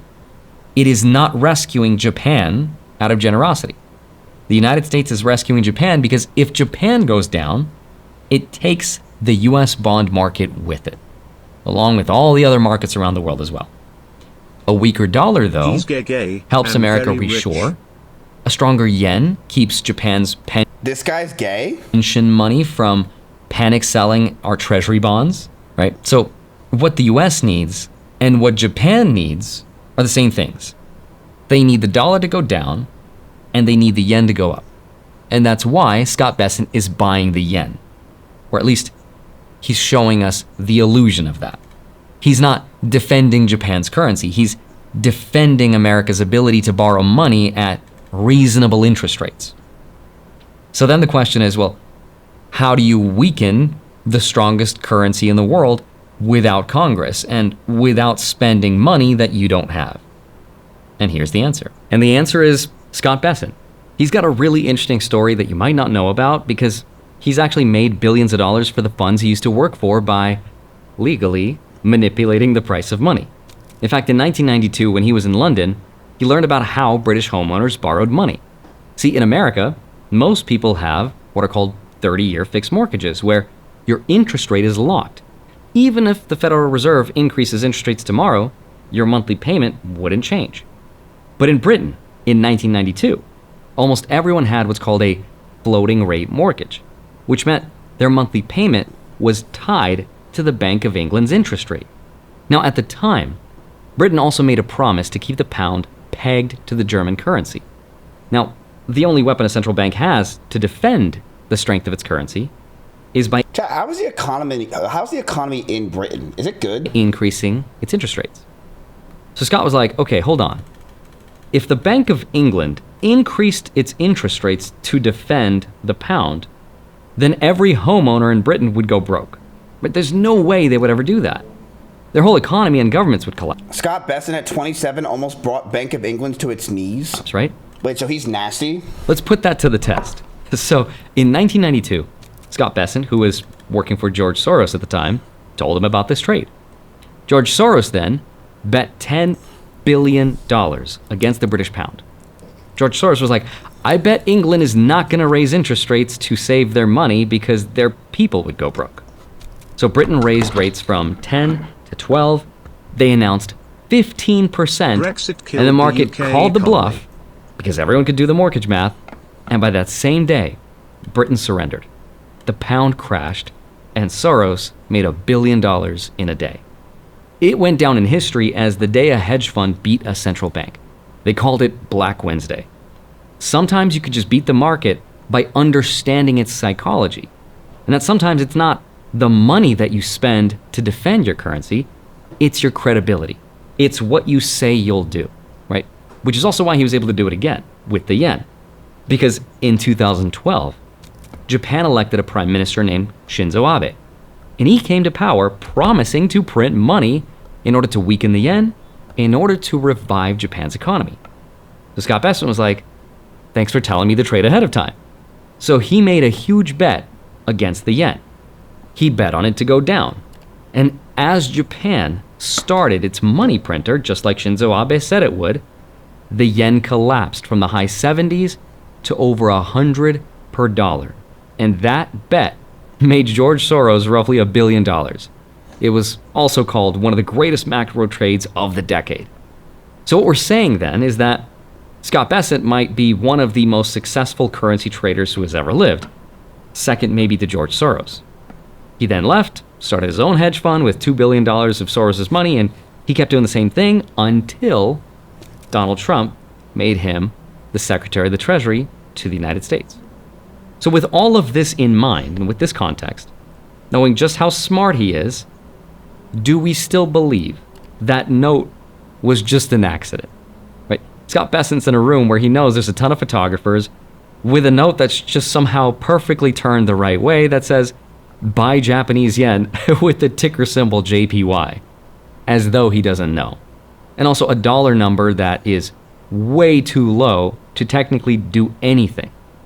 But what that note could end up being is the perfect psychological weapon to discourage traders from betting against the yen. Which is also why the yen is actually getting stronger right now. Because Scott Bessent is making the world believe the US government's promise to buy yen is real. And if he happens to be successful, he might never have to spend that much money. He is using the market's psychology against itself. And all that does what?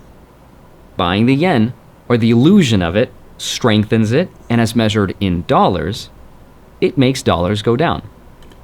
Yeah, I'm going to let you guys know something. Yes, a lot of stocks are insider trading, but a lot of stocks is psychology. A lot of it's trying to understand what humans not necessarily are doing now, but what they'll be doing in the future.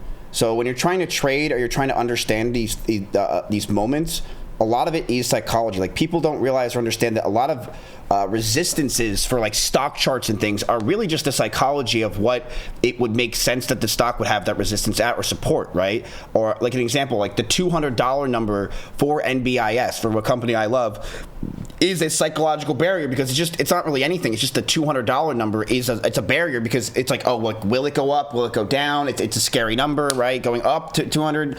A lot of psychology plays into all trades. In fact, I would say almost every trade is psychology. Which seems like that's exactly been the plan that Donald Trump has wanted for a really long time now. So then the question is, well, how is this going to affect the markets and our own investments? And I think the best way to answer that question is to look at it from two possibilities. And the first is to look at an OpenAI researcher named Leopold Aschenbrenner. His hedge fund blew up and lost billions of dollars. Now, Luke Groman from FFTT asked, what timeline is that in? Is Aschenbrenner the equivalent of something called long-term capital management, which happened in 1998? Or was that the new century financial crisis in 2007? Okay, what does any of that mean?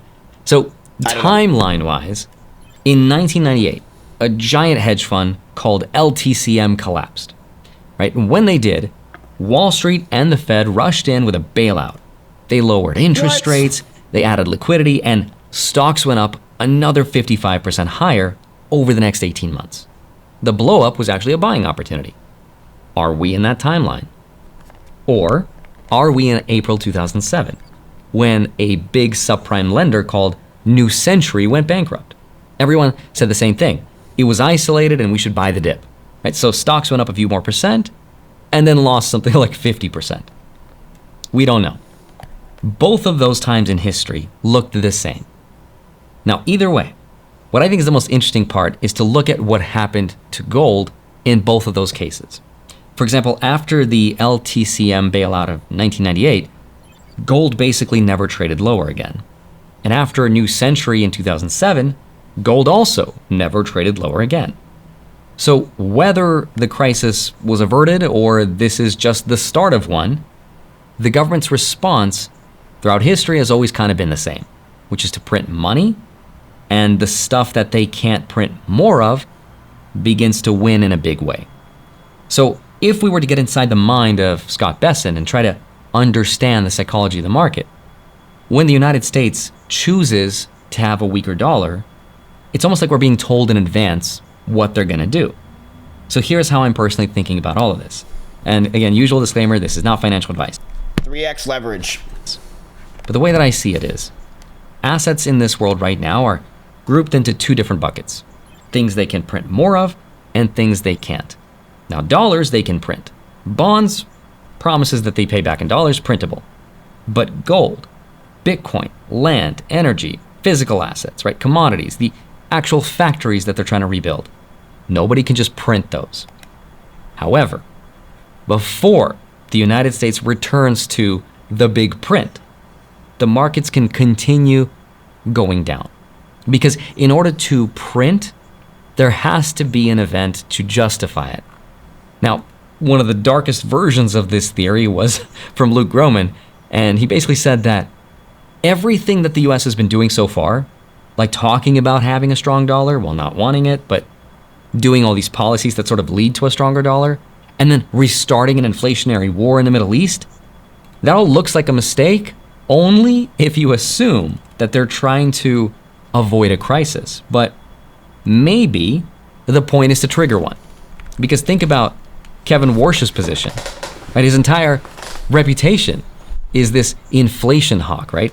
Like, you can't just walk out tomorrow and be like, hey guys, I'm going to print a ton of money and lower interest rates now, because then his reputation would just be destroyed, right? But in a real crisis with layoffs and a lot of fear, that's when printing trillions of dollars is not a betrayal of his principles, right? It's a rescue because, hey guys, we had no choice. And as Luke Gromen put it, if that's their plan, then they're right on track. Which means the sequence of events might actually be everything goes down first, including gold, including Bitcoin, like we saw in the past 6 weeks. And if and when the pain gets bad enough, perhaps long-term treasury interest rates go up sky high, triggered by what's happening in the Middle East or another conflict or who knows what else, then the printer turns on, and then the things they can't print more of start to go up. Now, when that happens, though, no one knows. Could be this year, could be next year, could be 5 years from now. We have no idea. Everything in this video is just theories built on watching what they're doing. Because they're never going to actually announce any of this, right? There's never going to be a press conference where they're like, all right, guys, we're going to start weakening the dollar and printing lots of money. The whole point is deniability. And it looks like all these little things like selling euros to buy yen and like the note that's leaked, like all these things are sort of breadcrumbs in this deniability. So here's what I'm sort of paying attention to. I'm looking at things like the 10 and 30-year treasury bonds, the strength of the yen, and the price of oil and gold. If the interest rate on the 30-year treasury bond keeps going up while stocks keep going down, then pressure is... Where are stocks going down? I'm confused. Building, and we're getting closer to the printer. If gold starts going up while the dollar's going down, then the debasement trade is back. Now, if you want to know more of my thoughts on the economy and how I'm thinking of... Wait, I kind of like get what he was getting at with this video, but like a lot of it was just like, what? Like, where are the stocks going down? Riot is getting fucked. We had to sell. Where? What's going on? Tell me. Riot's getting fucked. Your definition of fucked is down 12 cents. All right. 12 cents we're down, so therefore it's fucked. All right, let's freak out. Let's freak out. Your real problem is probably, I'm gonna guess who. Netflix is actually having a little bit of a rally. It's probably, if I had to guess to who, it's AMDA. No, it's really just nothing. I mean, it's just it's a small ending. There's a lot, chat. Right now, there's actually a lot going on. We can look around in the market right now. It's what did you guys think of that video? Was that too much? Too much for you guys? It can be kind of a lot. I'm trying to figure out too much, very long. Chat, the stock market is theory crafting. It's theory crafting. It's trying to figure out what's going on. It's trying to listen to what people are doing. It's theory crafting. And that video was a lot of theory crafting. And in my opinion, it pushes yields even higher. Much. It's like using a little bit too much and too long. That's live and learn. Live and learn. I'm not watching Stocky's VODs. I'm good, bro. Okay, so we've got a lot of stocks that are currently being traded right now, chat, that are actually going on in the Makrata of the world. So we can look at those. Let's see. Let's see. We have stocks that there's a lot of earnings plays that are happening right now. A lot of earnings. I think CoreWeave is actually having earnings right now. Oh, wow. CoreWeave did have earnings, chat, and it's looking pretty fucking good. They're up 5% on their earnings right now. CoreWeave is our classic, if you guys remember from last time we did this. We bought them, and they fucking dropped like a fly. But CoreWeave is actually, I guess, having some pretty good earnings as they are spiking right now. Let's see their earnings. Was it good? TWRDs is a good time to buy. Let's see. It's still down for today. CrowdStrike is currently down for today. CoreWeave must have had good earnings, so that's good. Let's see.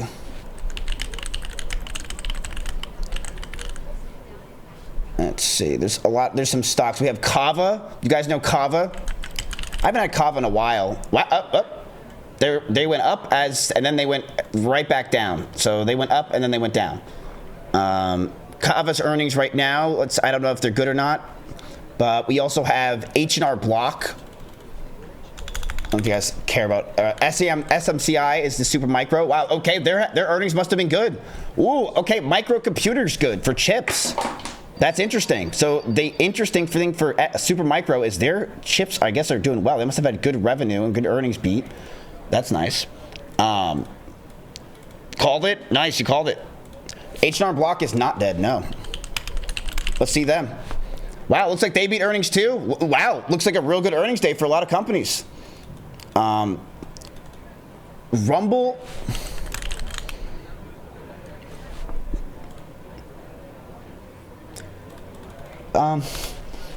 Okay, so let's keep looking. FLY stock. They dropped. Firefly Aerospace, chat. They're actually located in Austin, I believe. I've seen them all around in Austin. Yeah, they're in Cedar Park. They're literally, by the way, located and they are where I lived. So Firefly is down today 6%. I guess they did not have good earnings, but I guess the one that was interesting for you guys is CoreWeave did have good earnings. So CoreWeave had good earnings today, and they sorry, I think they had good earnings. Well, they're back down to $88. CoreWeave earnings, let's see. Riot is getting fucked. Where do you see it getting fucked, brother? Where do you see this getting fucked? When I hear fucked, I mean down 5% in a minute. Where do you see from 20.34 to 20.10 fucked? What? Okay. CoreWeave earnings, revenue 2.57, estimated is 2.56, so they beat revenue by a little bit. Earnings per share they're still not positive, chat, so they're still down, but their earnings per share is 1.14 compared to the 1.47 that it once was or expected, so that's really good, right? Because that shows you that they're getting more and more closer to being cash positives for their earnings. That's good. For Kava, the revenue was $368 million. They beat revenue, and they also, for earnings per share, they are still lower. So chat, actually, no, they're up now. That's good. So their earnings per share is 19 cents instead of 18 cents. So both are actually pretty good. They beat it. Did Lockheed Martin also have earnings? I don't think so. No. I don't see it. That's what we have for earnings. So you guys right now, chat, your stocks and what's going on is nothing's really tanking. I mean, you guys have $750,000 deployed in the stock market. Sometimes stocks go down. That's how it fucking goes. Okay, it's really not a big deal. You guys we're down at one point today to 994,000. You're up. You're good. Okay. Are you going to invest in poop coin, Miz? Yes. I'm just waiting for a dip. I'm waiting for a dip in poop. We're all waiting. That's where we're going to deploy all of our money. This is just bullshit money. We're waiting for poop.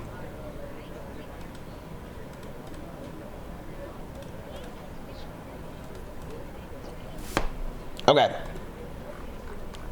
Let's go ahead and show you this. All right, chat. So Claudia, before she left, she actually had a slide presentation for you guys, so you guys can see the slideshow. She made one real quick before she left. She's back today, by the way, at 5 o'clock, so I'm desperately waiting for that bitch to come back. I miss her so fucking much. I can't do this without Tiny, or I can't do this without Claudia. Really, they're just two great people.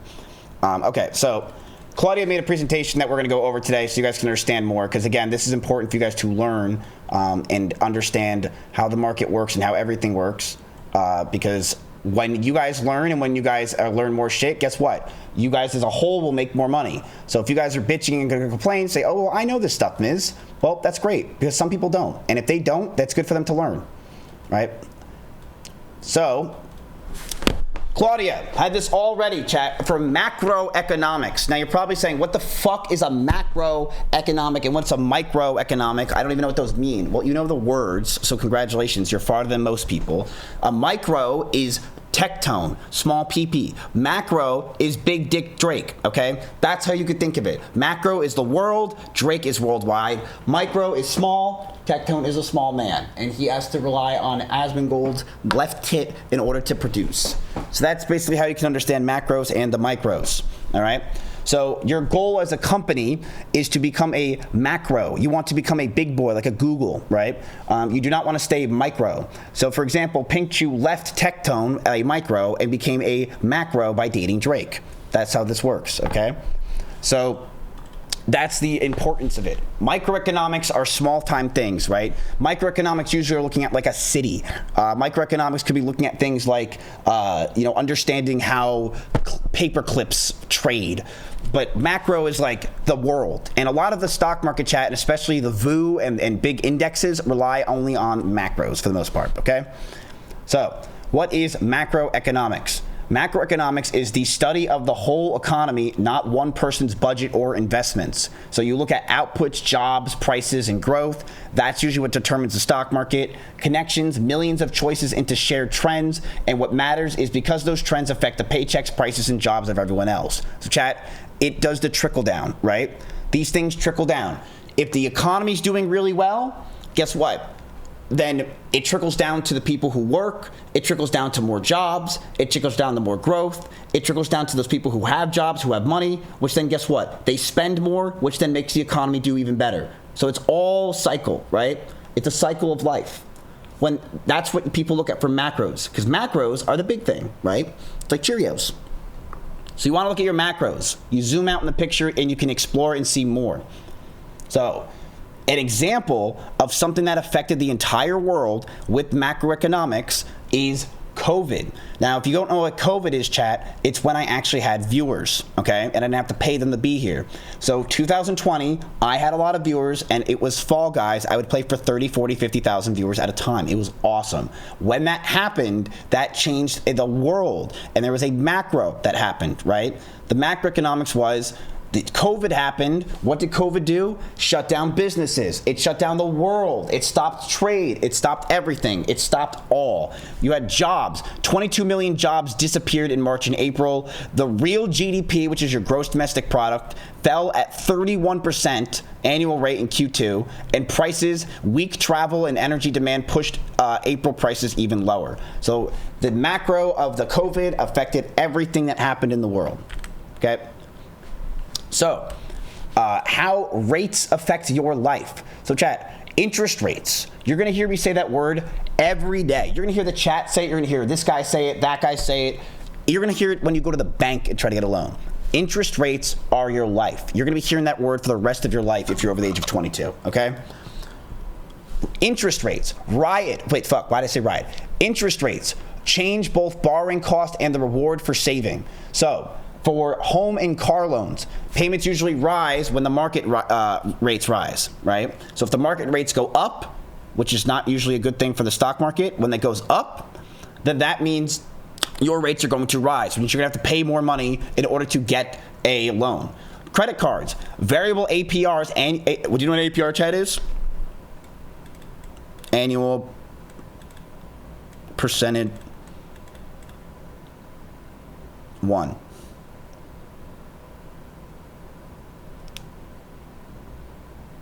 Close. Do you guys know what an APR is? Why are you guys putting pogs?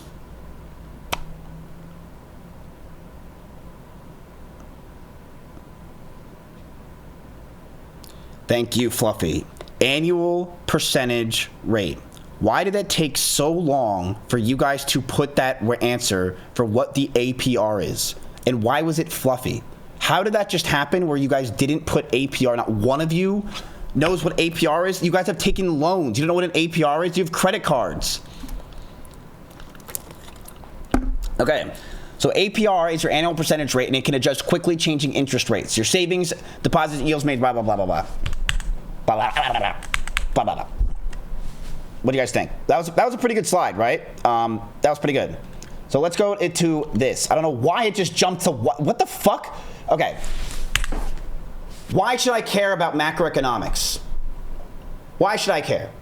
Is it because Claudia's on the screen? Yes. But it's also because it's your life, chat. Macroeconomics is literally everything you see and feel and hear around you. Macroeconomics is the world of Warcraft. So, every day... Are we really doing this, fanatics? You're really just fucking me when I'm in the middle of my slide? Jesus. Okay. Is mayonnaise an APR?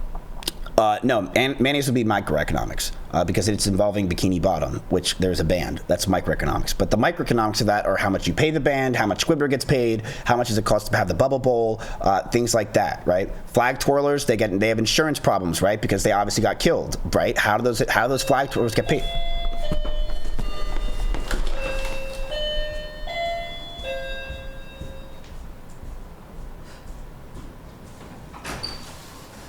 What's up, bro? Yo. Promise to deliver. Oh, shit, thank you. You're welcome, man. Cool. You good? Yes, the best. Thank you, bro.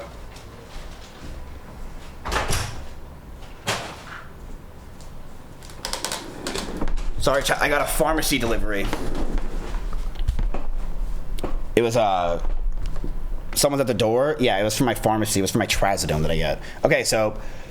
Microeconomics matter, chat, because of hiring, job openings. If the micros are good, your job openings are more, your wages are good, and you can buy more things. Why do I look depressed? Why? Okay, so 2022 felt expensive, chat. And the reason why it felt expensive, okay, we're on slide 4, is because the average hourly pay rose in 2022, but prices rose even faster, okay? Because the pay was 31.38, became 32.82 between December 21st and December 22nd, right? Prices, everyday costs rose faster than the raise, and that's because the macroeconomics of buying food and farms got fucked because COVID happened, right? It destroyed everything. It made everything more scarce, which means you had to pay more money. So micro versus macro, Tectone versus Drake. So one price versus all the prices, all right? Real world example, one cafe changes one price. Inflation means prices rise across many goods and services. So the micro is the cafe changes its own latte prices, but the macro is that the US food at home prices rose 13% in 1 year. So the microeconomics is, yeah, well, I had to raise my prices in my coffee, right? But the macro of that whole situation is the fact that the US food at home prices rose 13%, so therefore they had to raise their prices to compete with that, all right, to make profit.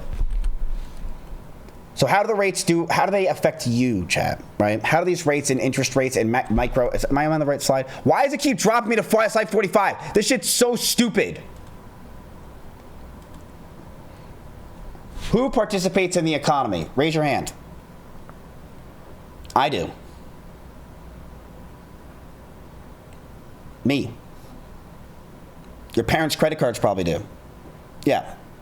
Good job. But what if I told you you all are just numbers to me? You wouldn't believe it because I love you.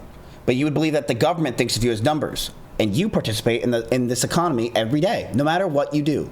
Even if you're a neat incel that hardly spends money, you are participating in the economy. Sorry. All right? So, economic participants. An economy is a network of groups exchanging work, income, goods, services, taxes, and loans. So, chat, if you don't know what an economy is, the economy is basically everything that goes on in all the cycles of life, of business and work, in one word. The economy. It's business. It's money. It's fast. It's fucking sick. Households supply labor, earn income and save and buy goods and services. Businesses hire workers, produce, sell, and invest. Public and financial institutions and government taxes, spend, and set rules. So chat, you can always think of it as the government is in charge. But you know who's in charge of the government usually? The financial institutions. And we'll get that to another day. So, an example is the CARES Act in 2020. Real world example, one federal law sent support through several parts of the economy. So, since the government is in charge, and in COVID, everyone was fucked, businesses were fucked, people couldn't make money, the CARE Act happened, chat, where basically everyone got extra money from the government in order to have their businesses not die, in order to survive, in order to continue to live, because so many people lost their jobs, right? And since they're daddy, they're in control, they made this happen, all right? So there's a great money loop that happens in life, right? This is how the economy just works. Spending money becomes revenue, revenue becomes wages and income that are then spent again. Look at this poll. Look at this, how this works, chat, all right? So you have this couple gives money to this guy then pays the check to this worker then buys stuff for her garden, then this guy's garden buys a prostitute who's this woman, and this guy is the cuck, right? It's an economy. The world is an economy, and it works as a cycle, right? The only people that are keeping this money and are not spending it, there's usually another arrow and it goes to a Chinese person who makes a shit ton of money and they don't spend shit. I don't know what it is with Chinese people and Koreans. They don't like to spend their money. They just hoard their money and then they die with it and they don't give it to anyone else. It's weird. So an example is it's on a pyramid scheme. It's called the fucking world, you dip fuck. Okay, so an example is restaurants were spending in 2020, all right? Restaurants got screwed during COVID. No shit, duh, right? And when that happened, customers stopped dining out. One broken spending link affects workers and suppliers. So because of that, people stopped spending. That made the revenue of the company go down, so their employees lost money. They couldn't buy the food. The people that buy the food from also lost money, and they had to fire people. And it's basically a trickle down of problems. An example is like a pyramid scheme, right? Bernie Madoff was right. So this is, I know a lot of you guys are probably calling me gay, but the GDP is important to know. It's called your gross domestic product. The GDP is the market value of final goods and services produced inside a country during a period, okay? So the GDP is this giant calculator. It's a giant number that you can always look up, and it is the value of goods, services, and produced in a country. So you want the GDP to go up in a country, right? That's what you want. So an example is U.S. GDP rebounded in 2021. After the 2020 shutdown, real U.S. output rebounded as businesses reopened. The GDP grew 5.7% in 2021. Households spent more and businesses produced more. The limit was gross alone does not show who benefited. So it's like, yay, great, the economy is doing better. Let's see. So let's go over an average Let's go over the business cycle, because you're going to hear this word a lot, Chad. It's the business cycle. The business cycle is the repeating rise and fall of the economy-wide activity. So expansion, you could think World of Warcraft. They're expanding. We are doing great, right? There's more job opportunities. We're expanding our business. We're going here. Elon Musk wants to go to fucking Saturn, right? We're expanding. You always want to hear companies expanding. You never want to hear that they're staying flat, because if they're staying flat, that means they're going to go down. We're expanding, right? Woohoo, expansion. But this happens all the time, chat. This happens this cycle is the cycle of business. This does happen no matter what. The economy's expanding. We're doing really well. Then it hits a peak, right? And when it hits a peak, then there's contraction. And as it goes down, then there's a trot. It's at its lowest. Then there's a recovery, and then there's an expansion. Now, when you want to buy stocks and when you want to have money is through the trot. But the thing is, it's hard to have extra cash through the trot because usually people don't have extra money lying around because they're having to spend money on their normal life. So you want to have as much money as you can during this to spend and make money on the recovery and the expansion area so you get to the peak, right?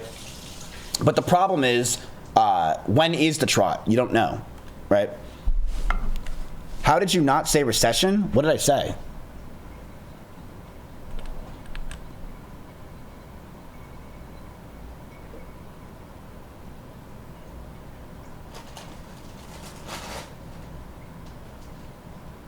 Trough? Wait, what?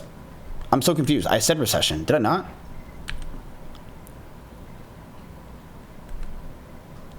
Am I saying it wrong? Trot is what a horse does. Well, yeah, you don't want to bet all your horses on one egg. Wait. All right. So an example of what happens during an expansion is very simple. You have a lisp. Shut up. An expansion happens, what goes on? The store is small. They need to grow. You guys know this stuff, but I think it's important to say once in a while, because we just had a guy come in here and say that we'll have 200K profit, okay? So I know some of you guys are thinking this is stupid, but some of you guys really don't know shit.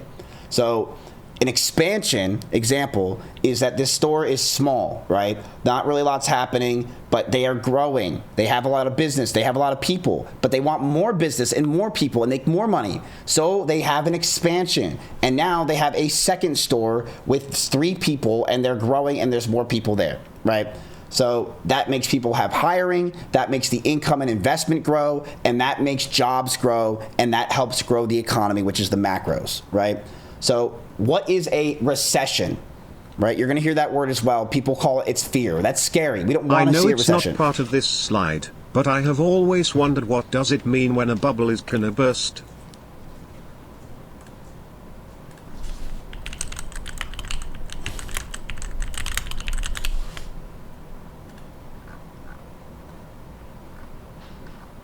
It's a good question.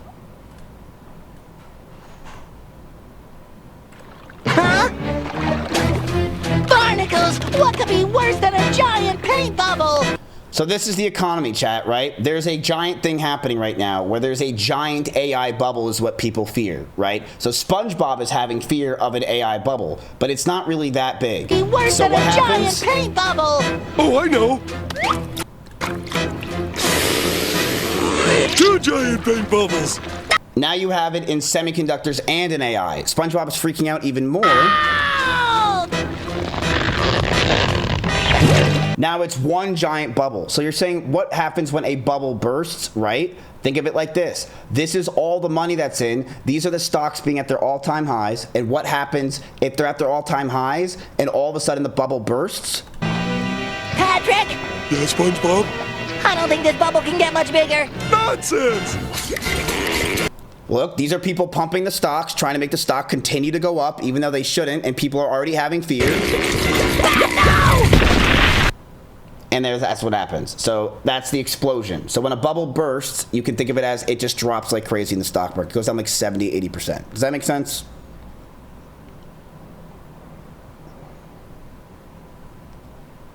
You're welcome.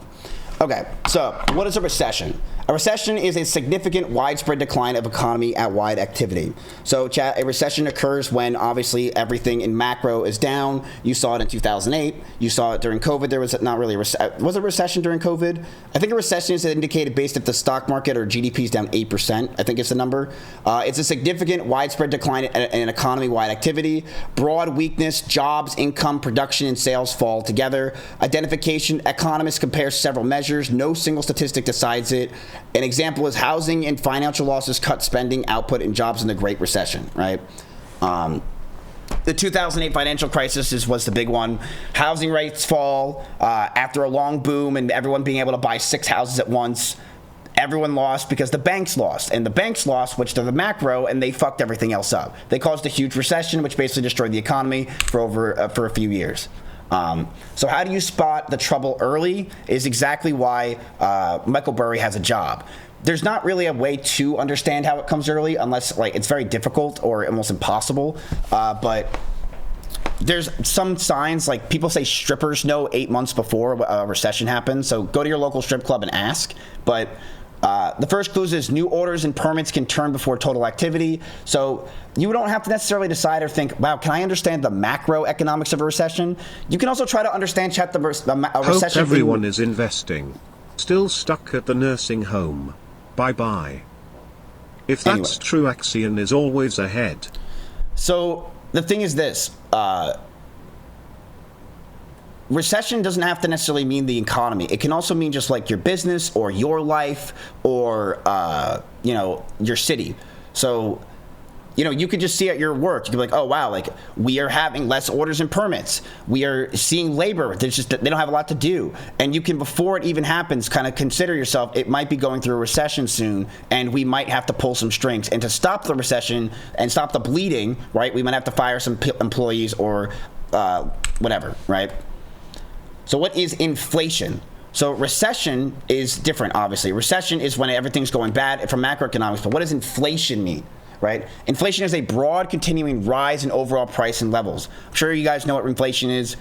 Your goods and services, like your food, is skyrocketing in price almost every day. It feels like you can't buy anything anymore with your money that you had from 10 years ago. That's because of inflation, chat. You guys, your dollar is not as valuable. And because of that, because of inflation, the stocks, or not stocks, but your overall buying power with your dollar is less, right? What would buy you, a piece of gum was 5 cents, now it's 10. So the inflation in 2022 was absolutely terrible. We were printing money like crazy trying to save the economy, right? But since we were doing that, and since we had more dollars, guess what? Inflation was skyrocketing, and it was 8.2% higher than 1 year earlier for consumer price index. That's ridiculous, right, chat? So because of this, like, cereals and everything else was 16% higher. Gasoline was 18% higher. And everything was just more expensive because we were printing more, and we were also getting less, right? So it was more and more expensive as time went on. We printed 40% of our total U.S. dollars in circulation in response to COVID. Tit inflation, barrel inflation. Yes. So if you're trying to understand this in women's terms, it's women who, they get inflations in their lips, in their ass, and in Botox, everything else. That inflates them, right? Now, the thing is inflation necessarily a good thing? No, because inflation can also mean that it's like it's too expensive, Hoflation. Right? It's too expensive for your Botox. It's too expensive for these things. And because of that, I'm not interested. I want a girl with no Botox, right? I don't want a girl with all this lip filler because your cost to dollar value is lower because they look better. So I want an ugly bitch. The ugly bitches are cheaper and I can afford more, right? So how inflation is measured is the consumer price index tracks the average price of fixed baskets of goods and services households buy, right? So it tracks your groceries, your gasoline, your buses, your trazodone that you just bought, right? It tracks all these things, and in order to understand how inflation is and where it's going. Demand pull inflation happens when total spending grows faster than the economy can supply goods and services. So households and businesses try to buy more. Limited supply. Producers cannot add enough goods or services quickly. An example is strong demand met strained supply chains, adding price pressure, right? So cost price inflation happens when production costs and businesses pass some of the increase to buyers. So they basically try to make you guys spend a lot more money in order to pay off their inflation prices that they have to pay, right? So, know that. So what is unemployment? Does anyone want to know and say what unemployment is? This one might be tough for chat to understand.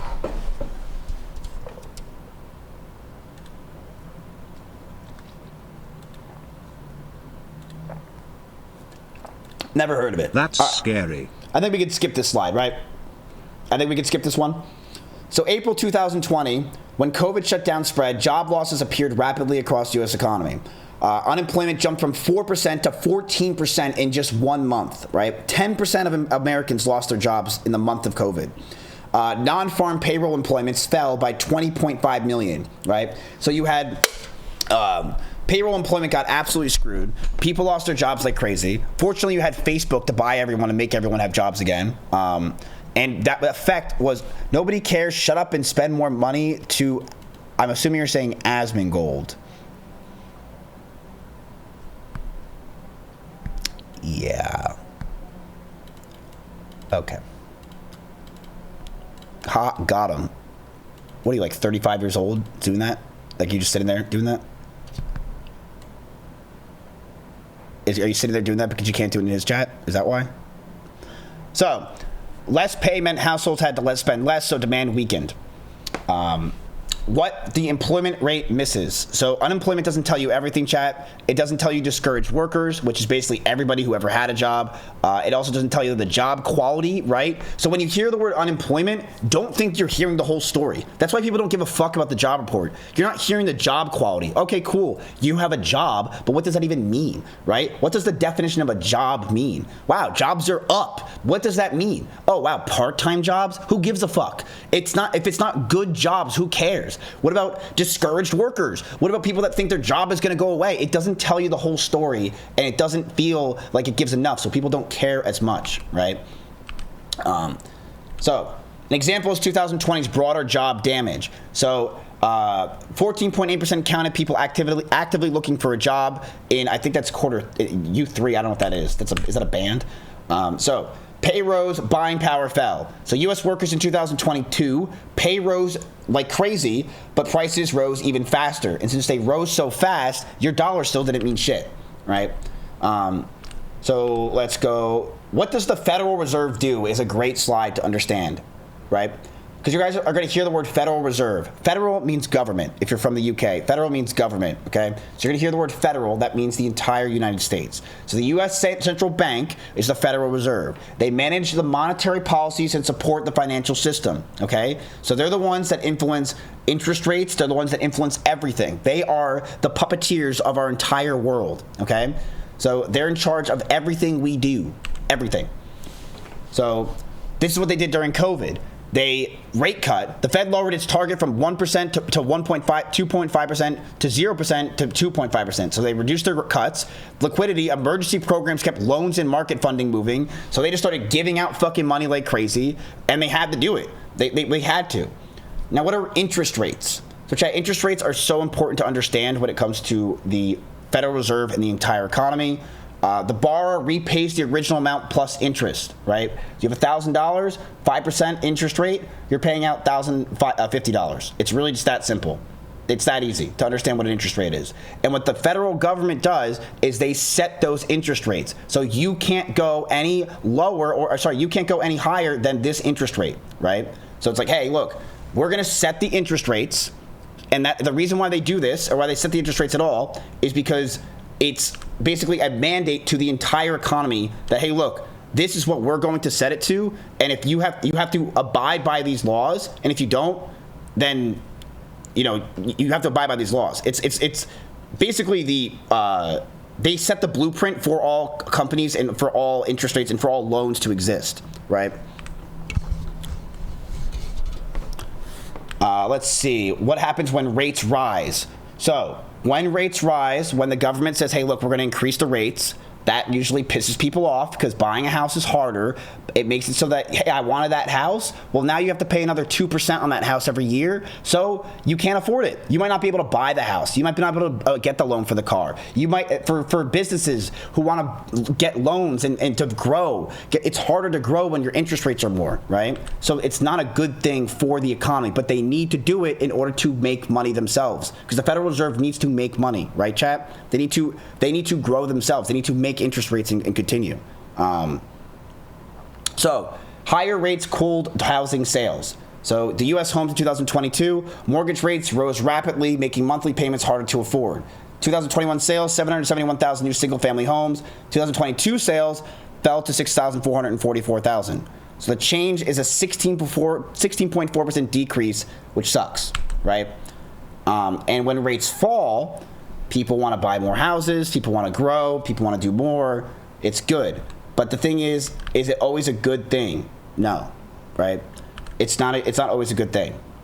How rates affect your life, getting houses, cars, credit cards, etc., right?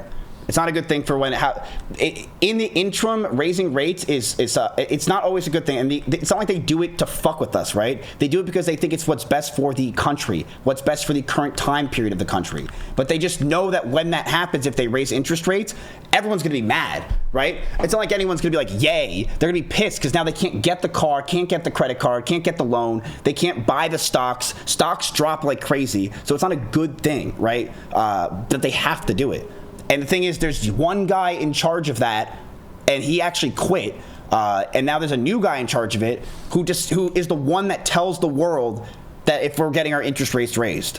One guy. So he's got a crazy hard job. He's got to basically tell half of the country that's listening to him whether or not their portfolio is going to drop 10% and whether or not they're going to be able to get the house that they want.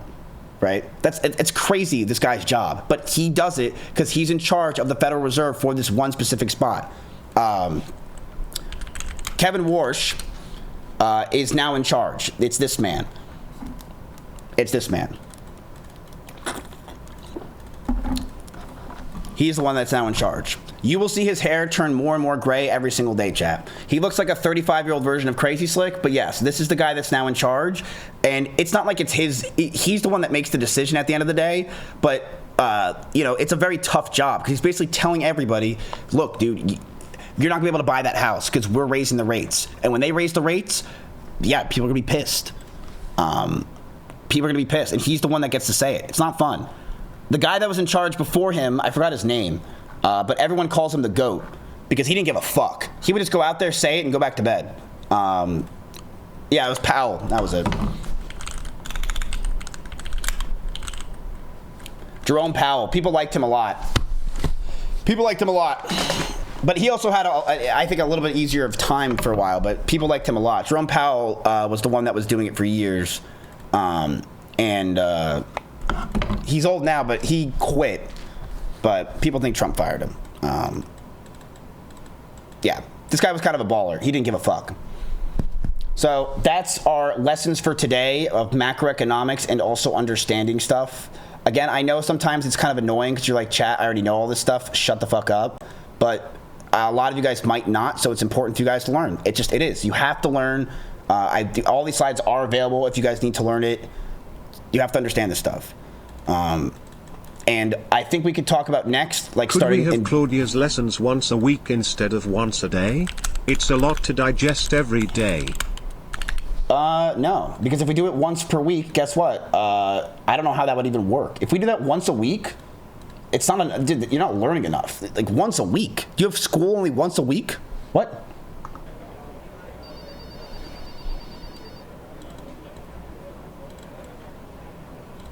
I don't understand. We need to learn this stuff.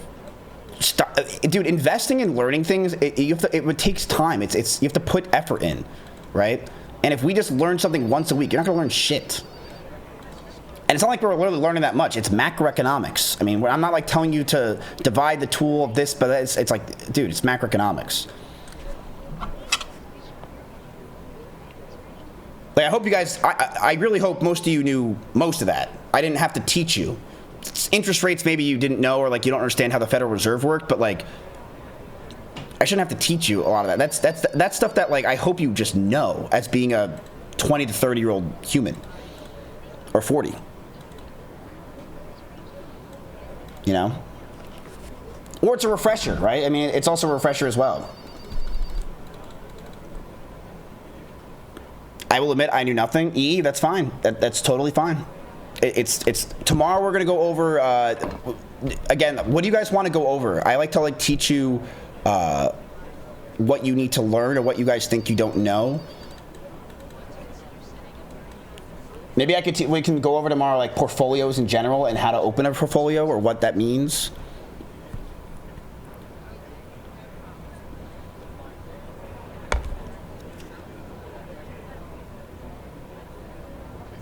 Teach me about illegal and immigration economics. Yeah, we could do that too. That's a pretty simple one.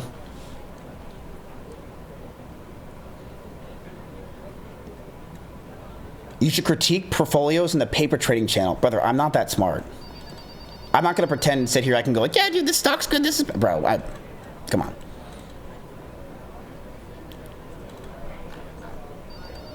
Teach us about insider trading. I'm trying to learn too.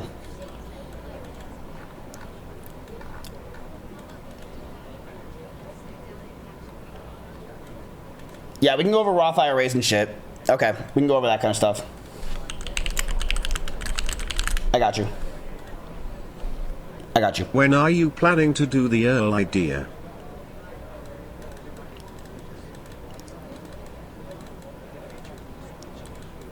If you think you aren't smart, you should see how many of us are down 700K plus. One in chat for down $700,000. That's interesting. I didn't know that. Yeah, we can go over that space. That's good. I didn't know, chat. Jesus Christ. I had no idea.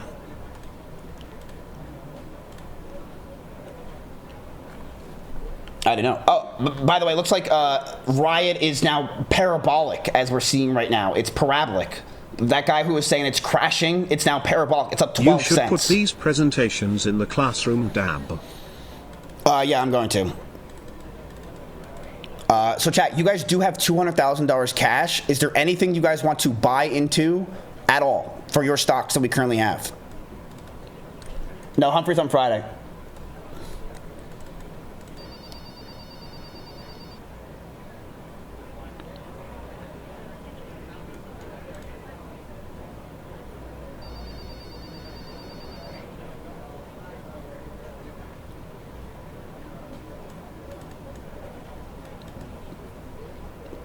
Dude, I didn't know that GTA 6 chat is not going to have online when it comes out. What? It's not going to have online? It's only the story mode? No, it's not. I didn't know that.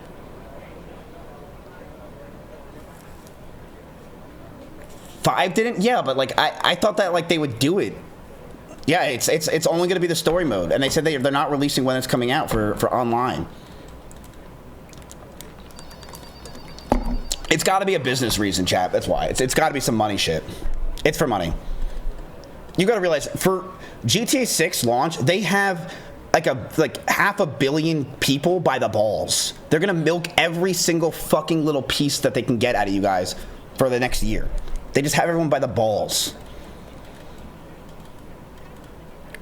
CoreWeave. Fucking CoreWeave. Am I spelling it right? Wow, CoreWeave's actually having a really good time. Look at that. Big green. Big green.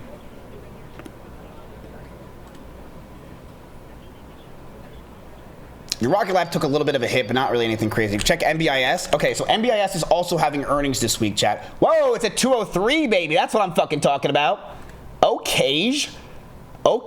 Nice for me, honestly. Low key for me, that's pretty good.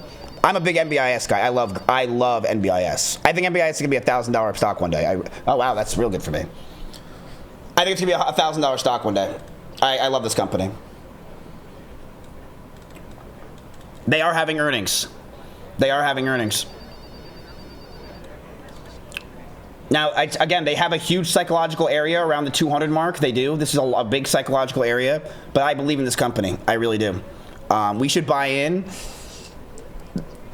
You guys don't even understand what this company does. You don't even know. NeoClouds. It's a bit late.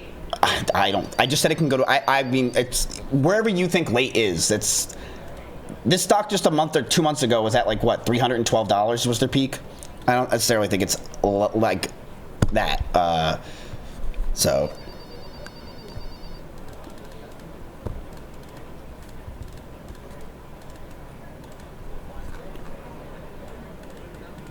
Can we buy some monster stock? Brother. Are you just wanting this because people on Twitter... Oh, whoa. Wait, what? Is this real?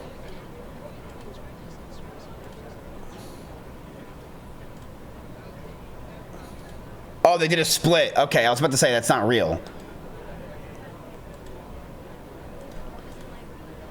So the chat, they did a split. That makes more sense. The reason they split. They were $90, now they're at $4. Okay, yeah, they split.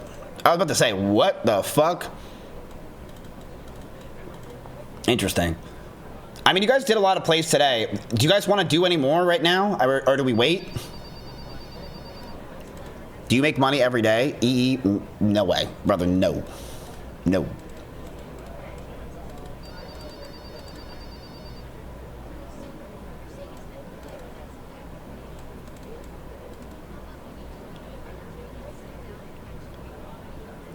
Just to let you know, this was at a mill when we first started. It's still not even profitable yet.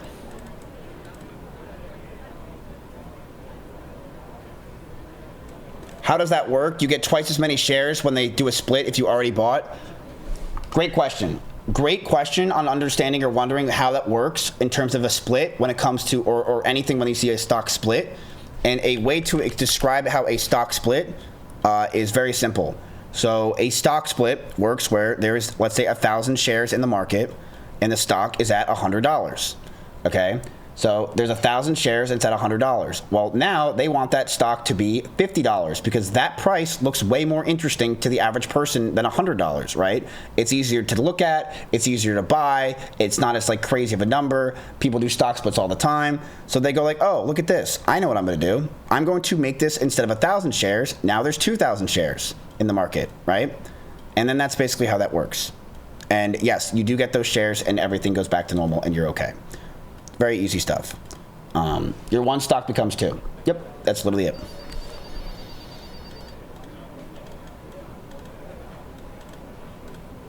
All right, chat, let's watch a video real quick. It's on Logan Paul. I'm sure you guys do not like the guy.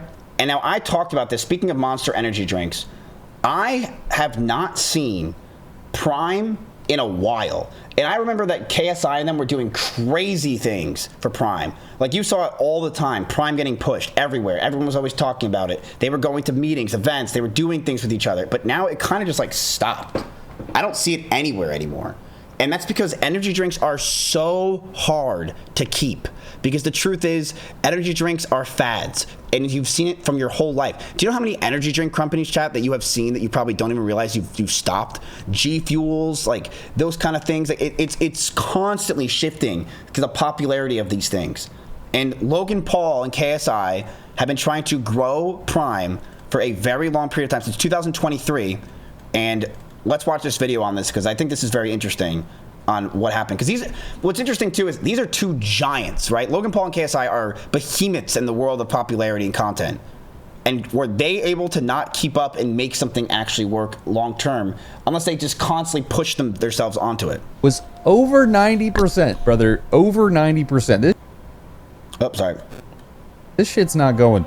The profit dropping was over 90%, brother. Over 90%. This shit's not going too well. In all reality, like, eat your protein. Whole Foods, you know, that shit matters. When the internet interest comes due, essentially your hype dies off, you're gonna be holding the bag, and it's gonna suck. Disclaimer, this video is educational and informative in nature. Do not contact anyone shown in this video. Also, this video is discussing steroids. Do not use steroids. This is entirely bank account of a company that was doing well over $1 billion in sales. That's how much money. Do not use steroids. This is entirely for educational and entertainment purposes only. $85,000. That's how much money is left in the bank account of a company that was doing well over $1 billion in sales just 2 years ago. What? What?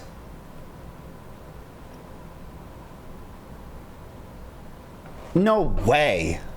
We're talking about Prime. I kind of trust this guy. Look at his background of monsters. Holy fucking shit. This dude, I swear, this guy has, I've seen him at 7-Eleven before. Holy shit. Drinks. Why not? You know, Logan Paul and all them, KSI guy. Yeah. Prime's Australian arm actually just went into administration, sitting Solutions, can you move my extension thing up so it's always on the camera? Under $85,000. That is a terrible situation to be in for a company that holds a lot of inventory. And there's a discount store in Rhode Island selling cans of Prime for 50 cents, and people still won't buy them. One guy on Reddit actually said they have pallets and pallets of the stuff and nobody will touch it. People won't even steal it. So what does a brand do when it's literally bleeding out in front of everybody? Well, it does the most, 2026 meta thing ever and launches a protein drink. Yeah, it's a protein drink that is milk in a can.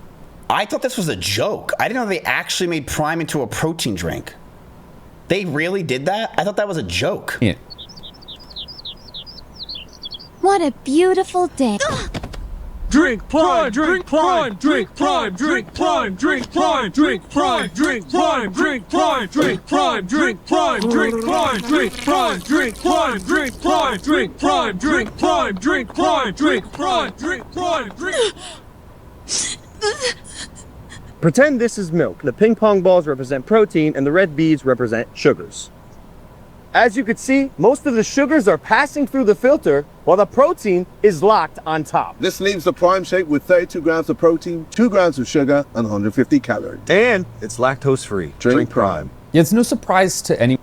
What? I didn't understand that. Basically, Prime is failing. And they were originally killing it when there was a ton of social media hype, but now, not so much. In 2023, Bloomberg had them on track to make $1.2 billion a year. Logan Paul and KSI, two of the biggest names obviously related with this. Prince, a hydration drink. Kids lose their mind. Resellers are flipping bottles for $50. This was the peak hype, but like all things, it has to come to an end. It died, like my channel these past 2 weeks. By last year, the US sales were down over 42%. That is... So chat, you won't believe me, but I actually called that this would happen when Prime first came out, and I was talking about how it's so hard to have energy drinks stay afloat and try to keep that alive. It's impossible. It's so hard to do because you're trying to make the general public go with your drink that there's 1,000 other of these drinks. It's just white labels, chat. If you know what a white label is, basically you go to a company that already does a bunch of different drinks and you say, hey, I want to put my brand on this label and you guys make the product. And that's basically what they do, right? It's white label shit. And they do that for a lot of energy drinks that you drink every single day. And that's what, I mean, there's an abundance of energy drinks that go around 24/7. So to try to keep that afloat year over year, it's very difficult to do. I mean, it's tough. And also, I think that creators making businesses, I mean, you guys know more than me, right? Like, they just don't work. It really is something that's just such a difficult thing to really hold on to, where creators can make a business. Because the problem is, when a creator makes a business, that business is latched onto usually that creator, right? And when that happens, if the creator ever stops talking about it, then the business fails. An example is Ludwig. Ludwig always does businesses by himself. He does solo businesses. And since he does that, if Ludwig isn't talking or working with the business, then Ludwig's business fails. So that's why Ludwig has had multiple businesses over the years fail, because if he doesn't talk about the business for even a couple weeks or months, then that business starts losing its business itself, right? But in order for him to keep pushing his own brand, he can't always be talking about the brand itself. So it's a difficult thing to push, right?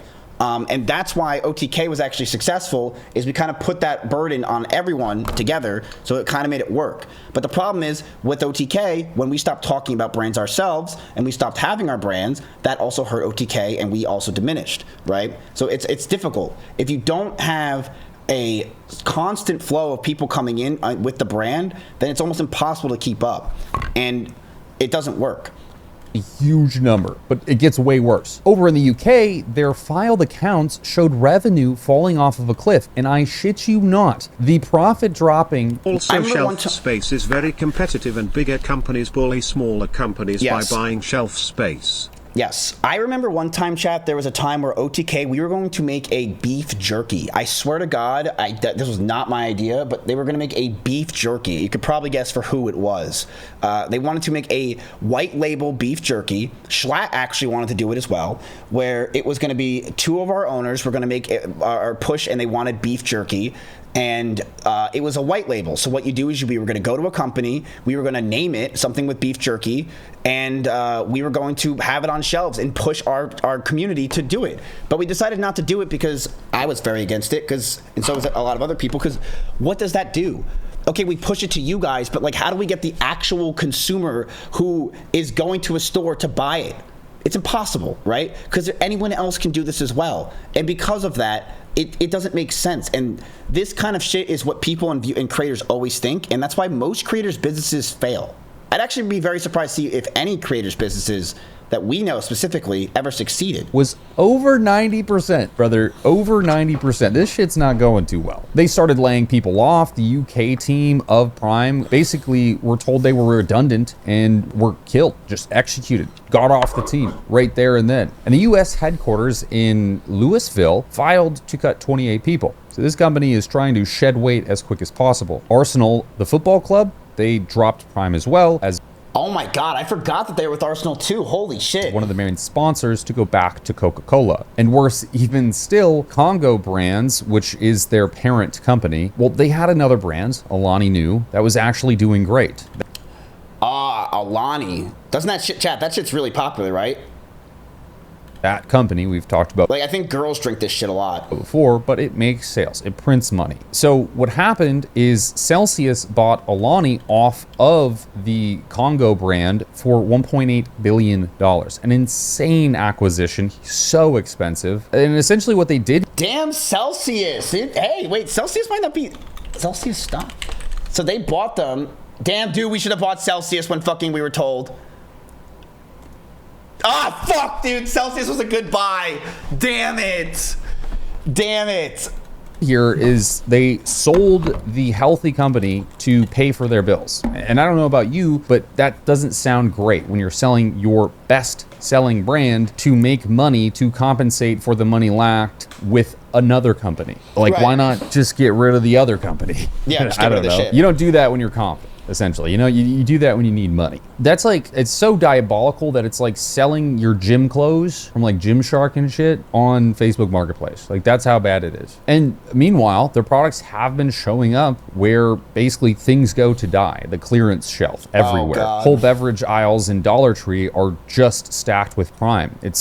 I'll be honest, when I drank Prime, chat, it just did not do it for me at all. And that's the thing. Oh, but it's for kids. Dude, it's in the energy drink aisle. Kids aren't all going to be going to the energy drink aisle. You know who goes there? Adults. People out on their work. They like 5-hour energies for that reason, right? They go and buy it and they leave. Energy drinks, yes, kids drink that shit all the time, but it's a lot of adults drink it as well, and this shit just did not taste good for adults. It was way too sweet. Way too sweet. Turning up at Ollie's, one of the basically discount stores, which one commenter actually said, the last stop before landfill. And the Australian arm, like I said, 85 grand in the bank. Again, terrible. The problem with that is they have $8 million in liabilities. Their inventory went from $29 million down to under $2 million in a single year, and it's not because they sold it. The value of the company's inventory in some EU countries are 18+. The value of companies' inventory holdings also substantially dropped between 2024 from 28.9 million to 1.7 million, according to the report. Wait a minute. So they're basically saying that when Prime was first made, that they already were basically getting fucked. Because Prime, I think, came out in like 2023 is when it boosted up. So from 2023 to 2024, so just in that 2024 timeline, they already were getting fucked. And it's 2026. That is because it was fumbled. And, you know, it's obvious why this happened. There was actually a Reddit comment that was pretty good here that essentially the brand was supported by a couple influencers, right? Like really big names that were trying to push it and do great marketing campaigns to get you to buy it. But ultimately, it was a shit product compared to the competition. And it wasn't really electrolytes. It was just like a sugar drink with some electrolytes.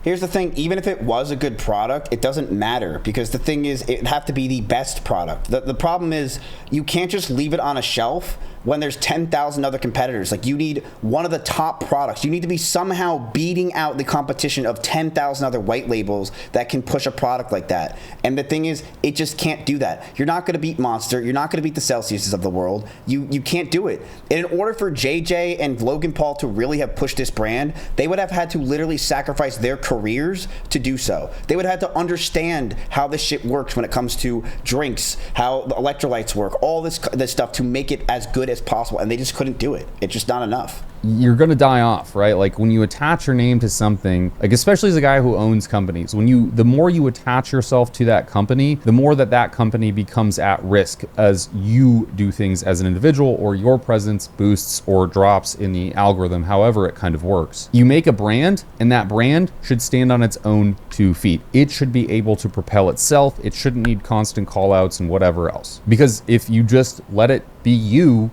well, eventually you will die in the vast array of algorithmic people, you know, the feed that you watch every single day. Man, is it obvious that this channel has been suffering in views the past few weeks? Talking about myself here. So anyways, things are looking really bad for Prime. So what do? Well, they get together in a little room, I imagine. It's probably on Zoom. Let's be honest, no one was flying anywhere for this. They probably met on Zoom with some sort of creative director, and they're like, what do we do? And boom, out shits an idea, and it is a protein drink. In January 2026, obviously they need a lifeline, and they landed on a protein shake, which, you know, fine. Protein's basically always hot. It's always able to sell. Everyone, for the most part, is aware that protein is a good thing, and eating enough of it is very important. So people tend to leverage protein drinks and leverage protein bars, and you see this a lot, especially with like Gen Pop, who don't necessarily understand the intricacies of nutrition training and all that good stuff. Like, they're not headfirst in it. They love those things. So it was, you know, fairly enough a reasonable move on paper. The way they launched it, though, it was bad, in my opinion. Logan Paul basically drops what looks like leaked footage of him getting brutally smacked down by Bradley Martin. Of course, how these things go, everything is basically...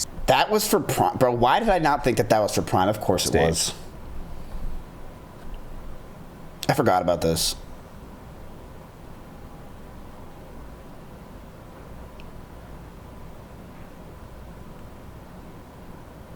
Where's the Prime at?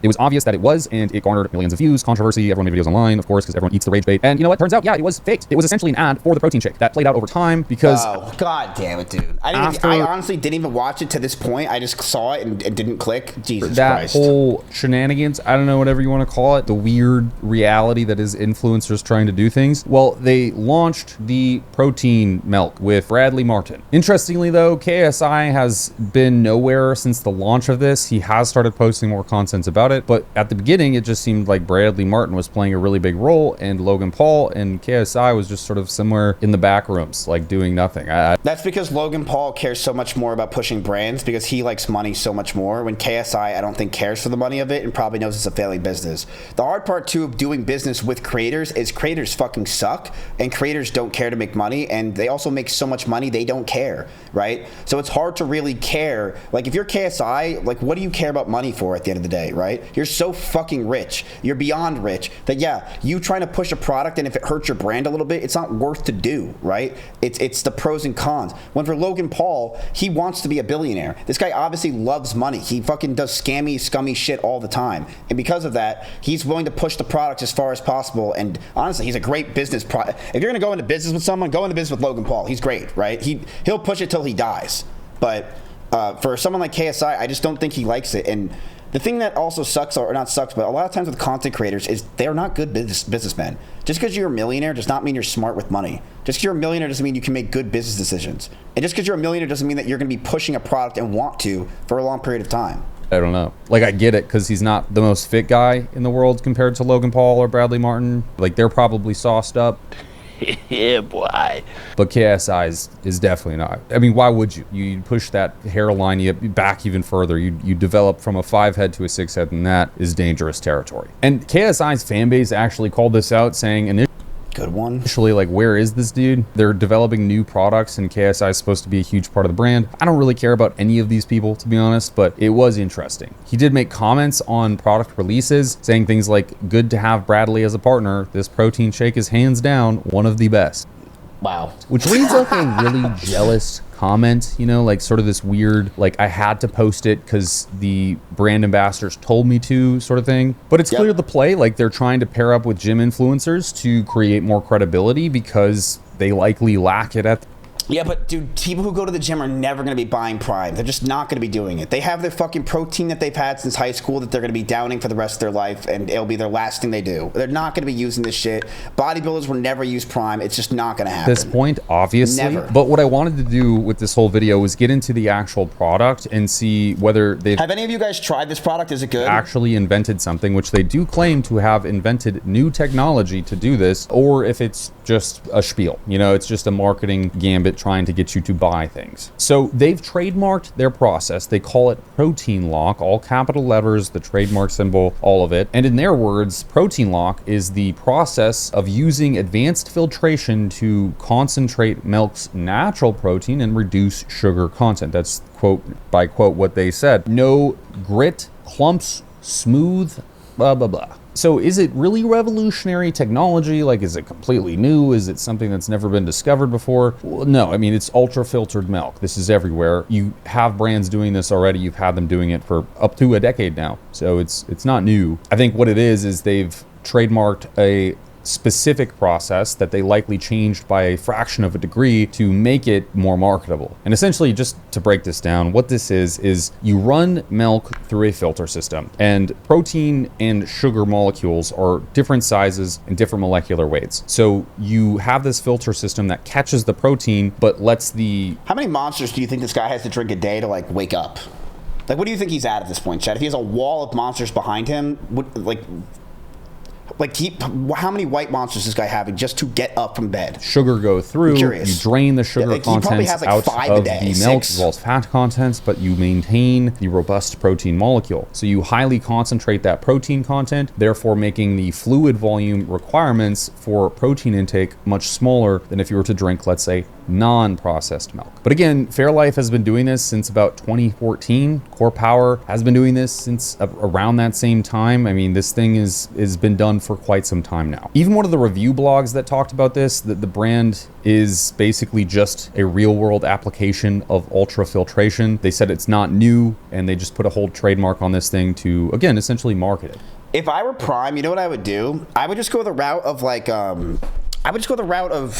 what G Fuel is, or like one of those kind of things where you don't sell the drink, because selling the drink is so much, right? It's so hard to sell the drink. I would just sell the powder. I would go to the powder route. I would sell powder of Prime and then just use that, because it's so much cheaper to use and create powder than to create an actual entire, because when you buy and create a bottle, right? That's such an expensive process. You have to get the bottles. You have to buy the factory. You have to put the bottles out there. You have to have the bottles shipped. You have the bottles, if they sit there and they don't make money, it loses you money. When if you just have a powder, the powder is so much easier to sell. You just do it online, right? I think the powder makes way more sense as a product. I mean, you can't sell powders to kids, brother. Were you not around for G Fuel and also what's going on right now with what's their names? Dude, you can sell powder easily. All this is. And then they did it again. G Fuel already done that. G Fuel is out of business.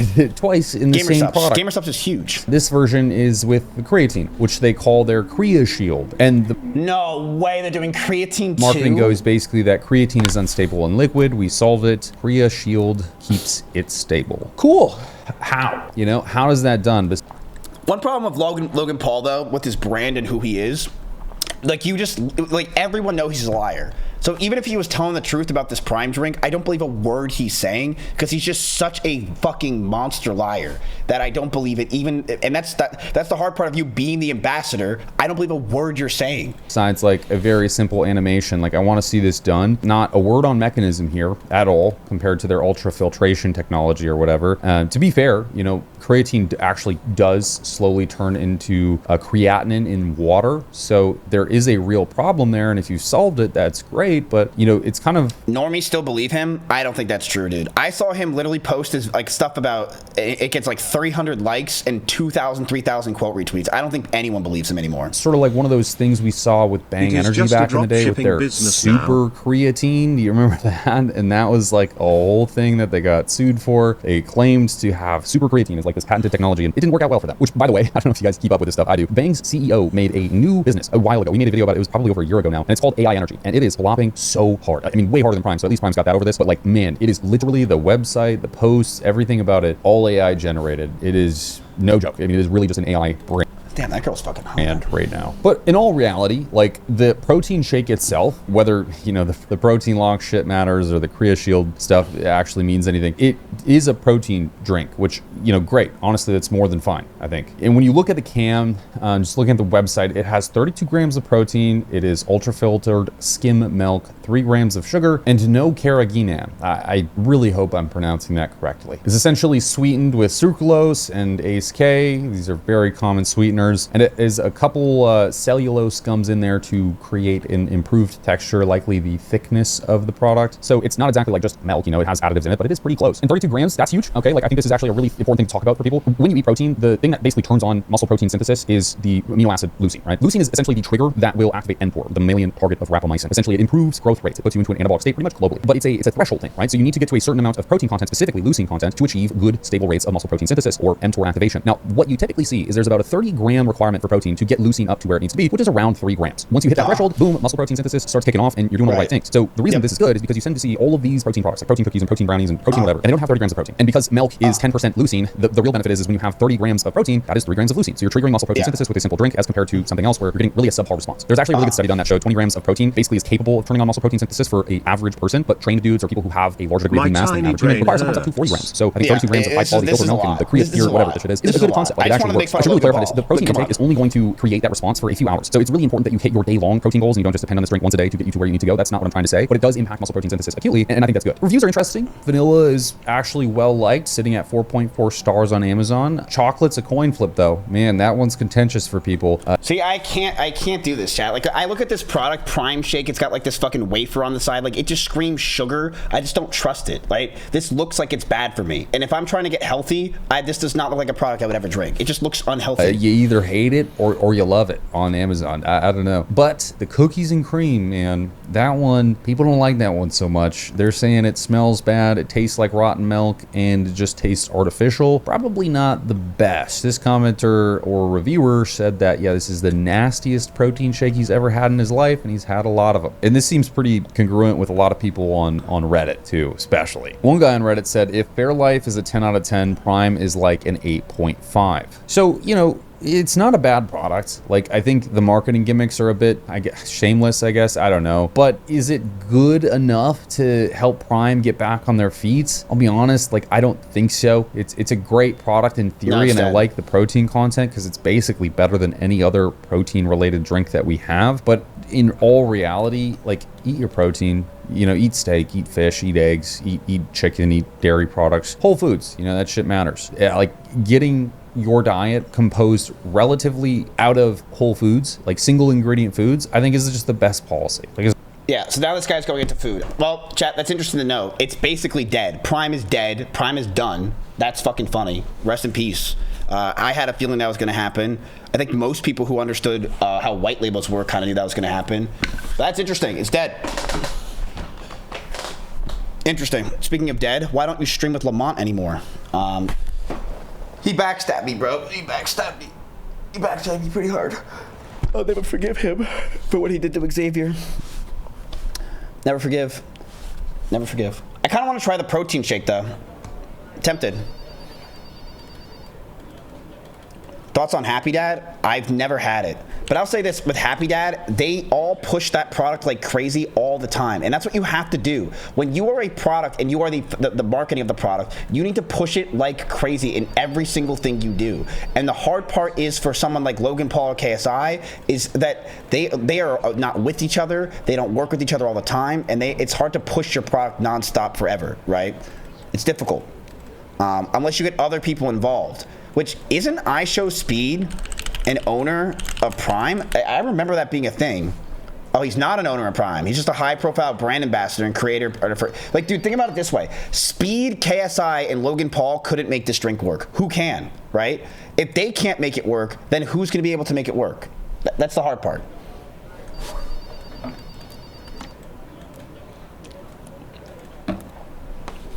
Can we go over Monster Energy's latest earnings report? Do we? Yes, Dad? Do we want to? Do we need to?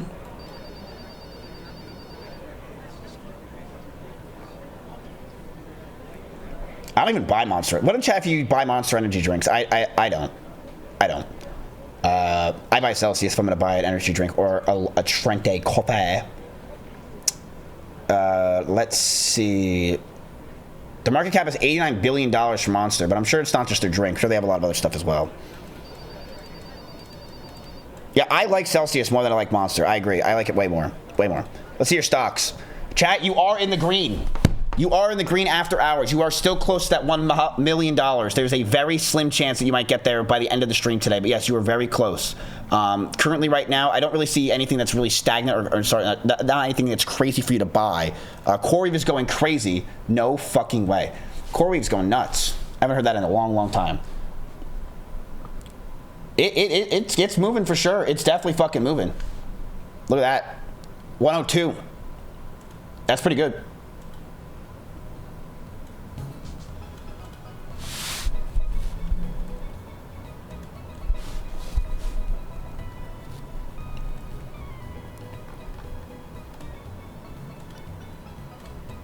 All right, let's watch one more video, chat. So this is a video called Why Microsoft's $80 Billion Xbox Bet Backfired. Now, chat, let me ask you a question. Do any of you guys still use consoles? Any of you?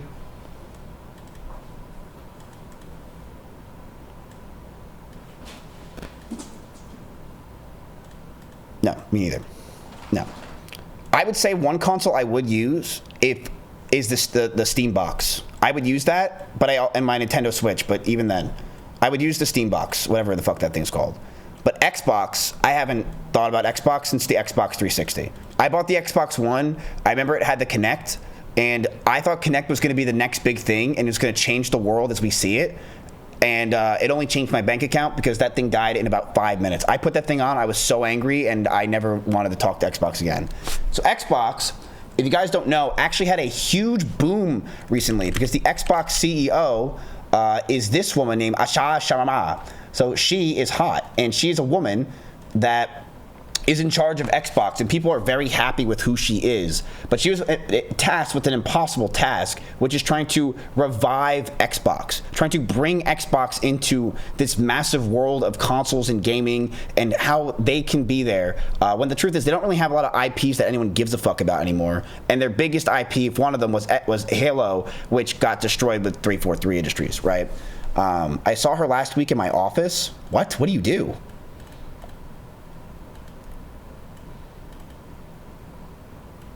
Where'd you see her? But this gives me some inside information. What'd you see her doing?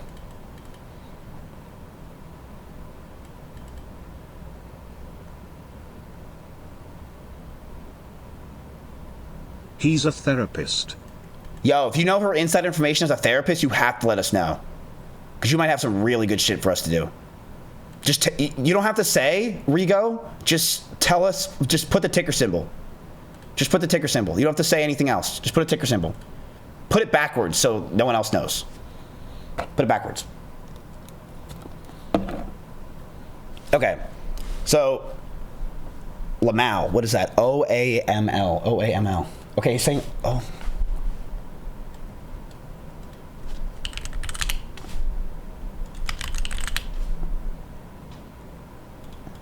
O-L-M-A. Okay. Olema Pharmaceuticals. Year to date, it's down 58%. Do we buy? OLMA Pharmaceuticals, so down 60% for the year. Pivotal breast cancer data center pushed into 2027. OLMA. Interesting. So the key resistance is $11. Okay, but it's down. Key support is at 9 because they have support at $9. Right? I don't really see anything. Actually, for the year, they're pretty solvent. Can we get a vote? Yeah, obviously. Chat, are we buying this insider information from the Xbox CEO?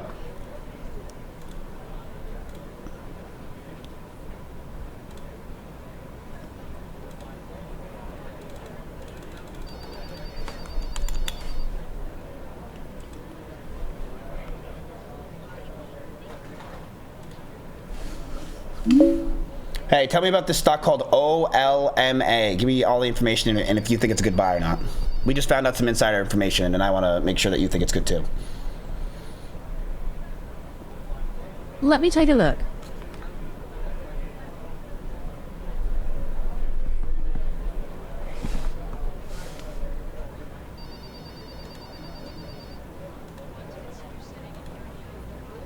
I'm checking the current public filings and market data. Just a sec.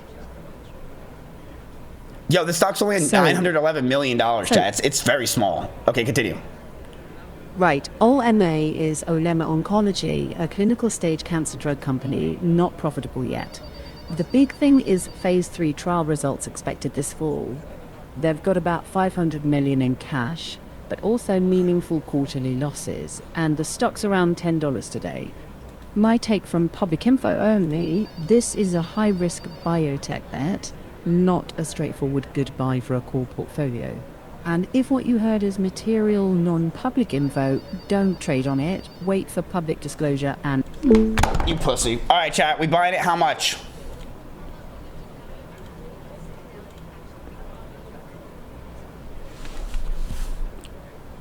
I say we do a small amount. I say we do small. No, don't, chat, come on. This is being stupid. Come on. We don't even know if we could trust this guy with his inside information. All right? We don't even know. How about 10K? 10K? 25? We actually doing this? Oh yeah, that's inside information we just got.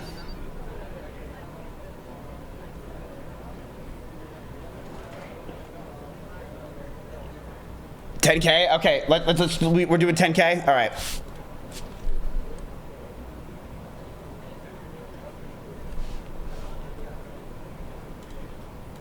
That's huge. That's huge information, dude. Nice. Does Bunky have a dress on? I mean, she might as well. I'm going to take her cone off for the next day or two. OLMA. OLMA. Corey's still moving, damn. OLMA. Okay, all right. OLMA, we're looking at it right now for $10,000, chat. All right, so we'll buy here. We're going to buy at 1051. We're going to buy 1,000.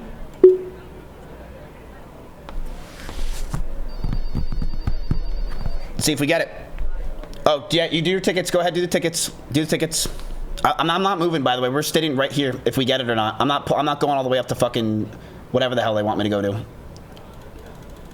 They want me to go to 1064. You can see it right there. Fuck you. You're coming down to me. Chat, I'm warning you, this is a stupid fucking buy. So this is based off of a guy saying Lamau backwards.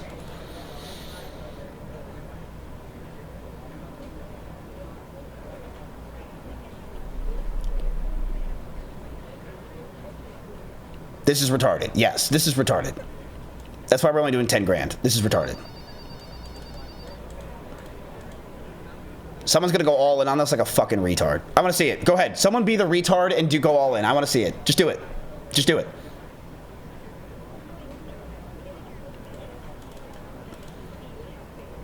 Okay, Mandela's just went all in on his tickets for this. You fucking dumb fuck. Okay.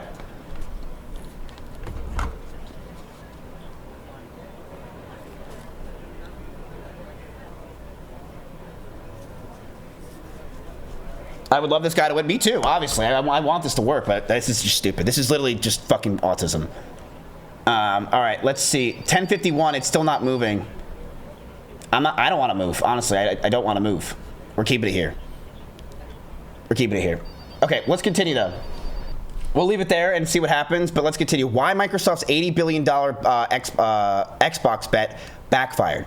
Chat, this is again showing you why I just don't like Microsoft. I don't think Microsoft's a good company. It's not like I just don't know what the fuck they're gonna do. They're in this like Facebook era, in my opinion, where it's or Meta, where it's like they have the community because they have people by the balls with Windows, but like what are they gonna do with those balls? When Meta, I think, has a way higher chance to figure out what to do.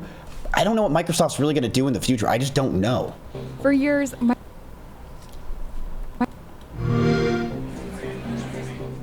Microsoft's Xbox struggled to keep pace with Sony's PlayStation and Nintendo.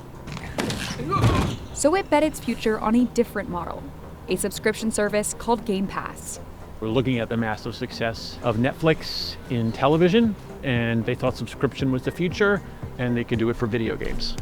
Microsoft spent more than $80 billion to acquire game studios and bring major franchises like Call of Duty and Fallout onto Game Pass. It was one of the biggest bets in gaming history. But now, Microsoft is cutting more than 3,000 jobs across Xbox, about a fifth of the division, and selling or spinning off 5 game studios. So, what went wrong? Microsoft got into the video game business in the early 2000s with the Xbox console. They were competing with the already established players Sony and Nintendo. The Xbox is everything the Rock is. Cutting edge, powerful, exhilarating. Consoles typically lost money, and Xbox often lagged its competitors in sales. So in 2017, Microsoft launched Game Pass. For $9.99 a month, subscribers could play a library of games on their console. With Game Pass, Xbox thought it could generate recurring revenue without having to win the console wars. They were ahead of the curve. There wasn't any other company that was offering anything comparable. The following year, Xbox announced that its first-party games would be available on Game Pass the same day they were released. All the ID at Xbox games you just saw will premiere on Xbox Game Pass day one. Instead of paying up to $70 for a new game, fans could play it on launch day with their $10 Game Pass subscription. The only concern I ever see is people saying, is it sustainable? Like, can you continue this? And I'll say Game Pass right now is doing very well for us. They were entirely focused on gaining subscribers. And they thought, just like Netflix had done in video and Spotify had done in audio, that when they eventually gained enough subscribers, they'd be able to raise the prices on them, they'd be the dominant player in the industry, and then they'd become really profitable. How is Xbox not just going to lose money hand over fist on this? Yeah, a lot of people say that. We always kind of laugh. We just listen, please don't worry about us like Microsoft. And at that time, Xbox was showing promising signs. With the pandemic supercharging the video game industry, Game Pass surpassed 15 million subscribers. Yo, I had this shit when I was playing Viva Pinata. Xbox's revenue from content and services increased 11% from the year before. They thought this was the moment that they could get everybody hooked onto Game Pass. Microsoft went on an acquisition spree to add more games to its portfolio, buying ZeniMax Media for more than $8 billion and Activision Blizzard for $75 billion. I forgot about that. Now, Xbox-owned franchises like Fallout, Doom, Candy Crush, World of Warcraft, and Call of Duty. People were surprised that all those games have died off and are fucking bullshit games. God, fuck Microsoft. Microsoft was spending so much on games. It's a pretty small part of Microsoft's overall business. But Microsoft wanted to be a major player in gaming, and it was willing to spend to get there. By 2022, Game Pass was available on a range of devices and cost up to $14.99 a month. I think it will stay in that 10 to 15% of our overall revenue, and it's profitable for us. Yet that same year, Game Pass missed its subscriber growth target by a wide margin. After the Activision deal closed, Microsoft wanted to make a big splash with the next Call of Duty release. The company chose to release it on Game Pass on day one. This was a huge deal because Call of Duty sequels sell tens of millions of copies, typically for as much as $70 per unit. So to put it on Game Pass and forego all that revenue just to gain subscribers was a pretty risky move. Retarded. Black Ops 6 set a record for Game Pass signups on launch day, but industry analysts questioned the business model. The economics of spending several $100 million to make like a Call of Duty sequel and then put it on a subscription service that costs somewhere between $20 and $30 a month were just not panning out for them at all. According to regulatory filings, Microsoft acknowledged that adding titles to Game Pass would cannibalize retail sales, but the company still released new games on day one. So then in 2025, with the next Call of Duty game, they decided they would have to raise the price of Game Pass in order to make these economics work. Xbox raised the price of Game Pass's Ultimate tier from $19.99 to $29.99, a 50% increase. We should. Bro, $30. See that? What the fuck? Even $19.99 is a lot. Like $30. Millions of subscribers over the span of a few months. We corrected that offering, pulling a title out, bringing the price down. At the same time, the rising cost of memory chips is squeezing Xbox's hardware margins. For 3 straight quarters, Microsoft's gaming revenue has declined year over year. And while Xbox had projected that Game Pass would reach 77 million subscribers this year, it currently has less than half. Damn. In February, Xbox... Yo, this kind of reminded me to turn off my Xbox Game Pass. I have to unsubscribe because I only used it to play Banjo and Kazooie. I just realized that you are playing store sounds. I thought I was going crazy. ...appointed a new CEO. I'm not playing anything. What are you saying? CEO, Asha Sharma, who had worked as an executive at Instacart and in Microsoft's core AI division, but had no background in video games.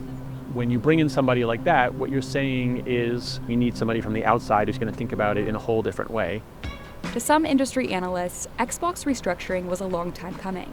Its profit margin is only about 3%, which is pretty awful for a big company like Microsoft. They could be making more of a profit margin by just investing that money into like a bank account. Other gaming companies are also dealing with a post-pandemic slowdown. But the other issue Microsoft has from having made this huge bet on Game Pass is unique. No other game company kind of staked its future on a subscription service the way that Microsoft did. Now, Microsoft is changing course. In recent months, Xbox cut the price of Game Pass Ultimate to $22.99. And it won't be releasing the next Call of Duty game on Game Pass on day one. The company says that after more than 8 months of decline, Game Pass is starting to grow again. They've set this very ambitious goal of having 1 billion daily players. Right now they have something like 500 million monthly players, so they would have a long way to go to get there. But I think Microsoft wants to get to that level by investing in its big franchises and by also becoming a better partner for independent game developers.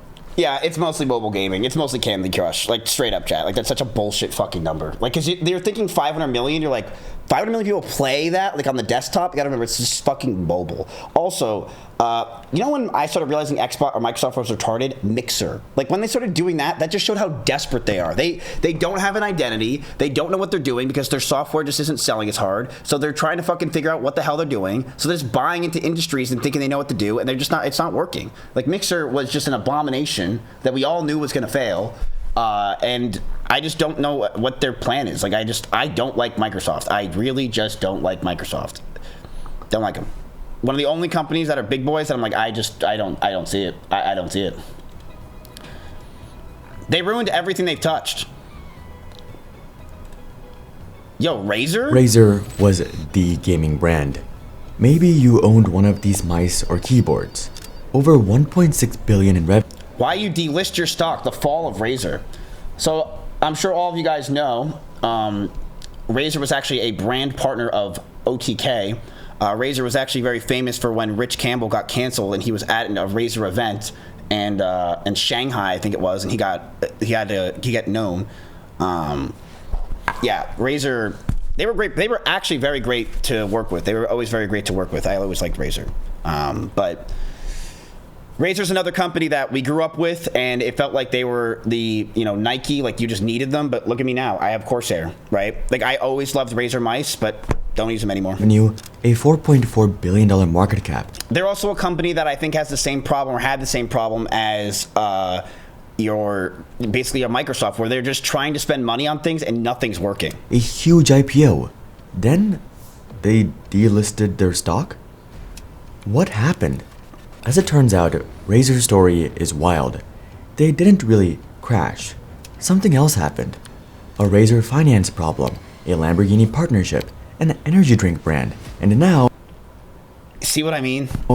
AI holograms. Oh my god, I forgot about this.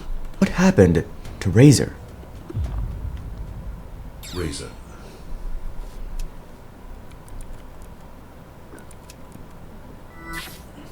Razer's current decisions are even more confusing when you look back at what they were. Razer helped redefine gaming hardware. It really influenced everything, from RGB lighting to esports gear, but they also did something else. They pushed the entire industry forward. In 2005, Razer had just emerged from bankruptcy, and the two people bought the rights to the brand, Min Liang Tan and Robert Krakoff. I met this guy. But these weren't your typical founders. Tan was a lawyer, and Krakoff was actually a professional NFL running back before he moved into a tech job. They were eyeing up a booming industry. After a short decline in 2001, PC sales were growing. 3% growth in 2002, then 27% in 2003. 2005 saw almost 240 million in sales, and inside that market was PC gaming. Games like World of Warcraft had just launched, which made $391 million in 2005 from subscriptions and expansions. Competitive shooters like Counter-Strike were taking off, which required precise aim and mouse and keyboard, not controller. These two just really loved playing video games. In fact, they just wanted to do one thing: make a really good mouse. Is there a possibility for us to build a better mouse? All we wanted to do was to be able to compete with the rest of the gamers out there. So their slogan, at least in the beginning, was for gamers, by gamers. If you're really that's our slogan. Designing a product for yourself, you'll design the best product. This was actually why they bought Razer in the first place. Though they weren't Solutions, why did the thing just get really big over my face? alone. They had just got some pretty hefty funding from Hong Kong billionaire Li Ka-shing and the Temasek Holdings. So they got to work, and after a few iterations, they had it. The Death Adder. Crafted to fit multiple hand grips, high sensitivity, side That's buttons, what she said. everything was carefully designed for PC gaming. It even had a left-handed version. It looks pretty basic by today's standards, but this thing took off. This thing was huge back in the day. Professional players and the teams started using it, like Team Liquid, or even League of Legends player Faker, who won 3 world championships with the Death Adder. To date, this mouse has over 20 million sales. After professionals started using it, You know who made a lot of money in their mouse thing, chat? Tarek, dude. Tarek, when he put out his mouse, made so much money. I think if I had to guess how much money Tarek made in just that one mouse was probably $40 million.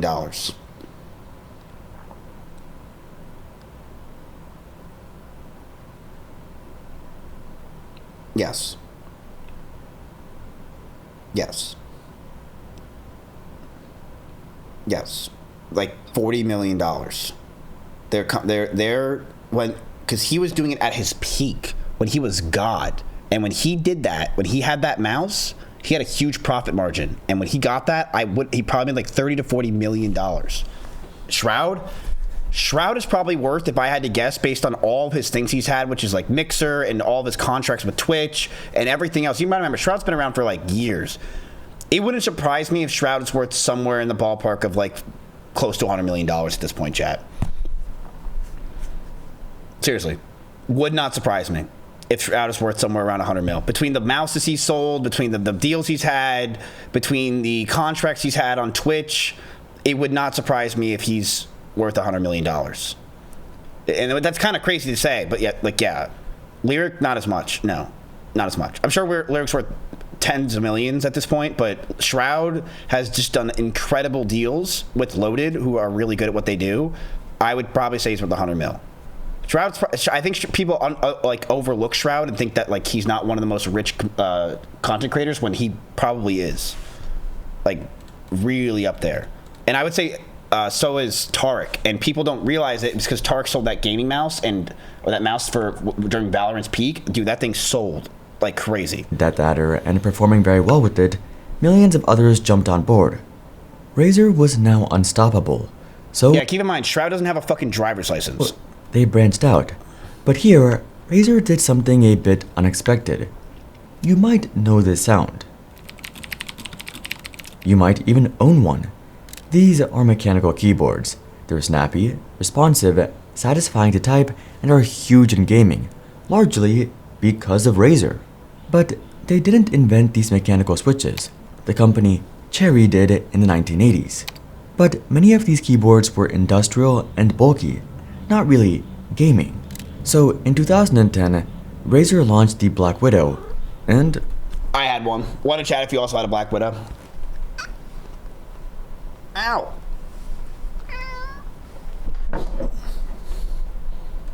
It took off. Some people are still using these keyboards to this day, so Razer kept going. Gaming laptops in 2013, but not bulky. They were sleek, thin, like a MacBook Pro. Then in 2018 came another breakthrough, the Razer Huntsman, with their own optical keyboard switches. It could survive 100 million keystrokes versus Cherry MX's 50 million. A single key could be pressed 10,000 times a day for 27 years before it broke. That's pretty good. By this point, Razer had built a genuinely great reputation. Its gear was great, it felt engineered to be great, and their products pushed the industry forward. But also, the brand had this cool, rebellious feel to it. Every major PC game was lining up to partner with Razer. Their products were selling millions of units, and by 2016, they had $390 million in revenue. So it was time for the next step.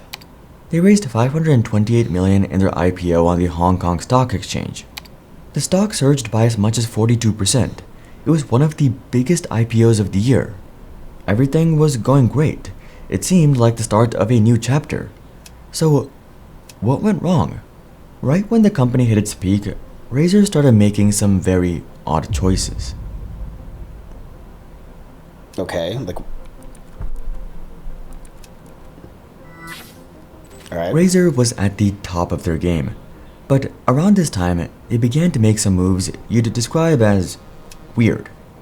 In 2020, Razer launched its first gaming chair, Razer. These things sucked, dude. They were so bad. I mean, we had them and we had to have them because we were sponsored, but dude, I couldn't stand this fucking chair. It hurt so bad. It was not good. Then, in January 2022, they announced a modular gaming desk, Project Sophia. A PC inside the desk, a giant OLED screen, modular parts, full RGB lighting, all in one. Yo, they were ahead of the curve. Yo, I could see this working though. I didn't know. Wait, I could totally see this being a thing in like a few years. Right? Although, you know what this would fuck you? If you have a cat. Like, right there is what would fuck you. Also, what happens if like, yeah, a cat would fuck you in this situation. Dude, this is pretty sick though, right? If you spill something, I mean, there's probably a glass over it. This is pretty fucking sick. I'm gonna be real with you. It never came out. Oh, the odd part was that they were weirdly focused on it being a work-from-home desk. Razer also tried building its own gaming console after acquiring the software assets from Ouya in 2015. It was discontinued the following year. Then, in 2018, they bought THX. They did? Yes, that THX. This was to use THX's expertise in audio and visual quality to expand into areas like virtual reality and live streaming.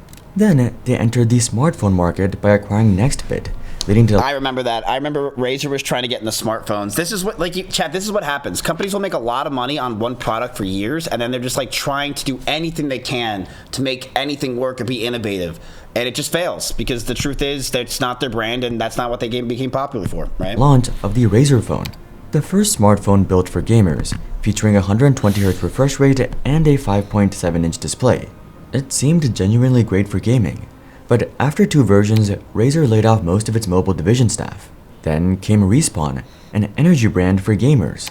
To be clear, this was originally an April Fool's gag, but it turned into a real... They got like 12 likes, and they thought it was a genius idea. ...product line, with Razer even partnering with Mars to produce chewing gum. And there's plenty more. A chair collab between Razer and Panerai, the Italian luxury watchmaker. A collab between Razer and a Lamborghini for a $1,300 gaming chair. In 2022, you could buy a pretty good PC for that. Razer was becoming a premium lifestyle brand instead of a product one. It's definitely a way to have higher margins if you're able to pull it off. But it gets worse. In 2018, Razer made one of its strangest moves yet. Don't say sponsoring OTK. They launched a fintech company, Razer Fintech, an e-wallet service targeting teenagers and millennials in Malaysia. But something unexpected happened. It worked.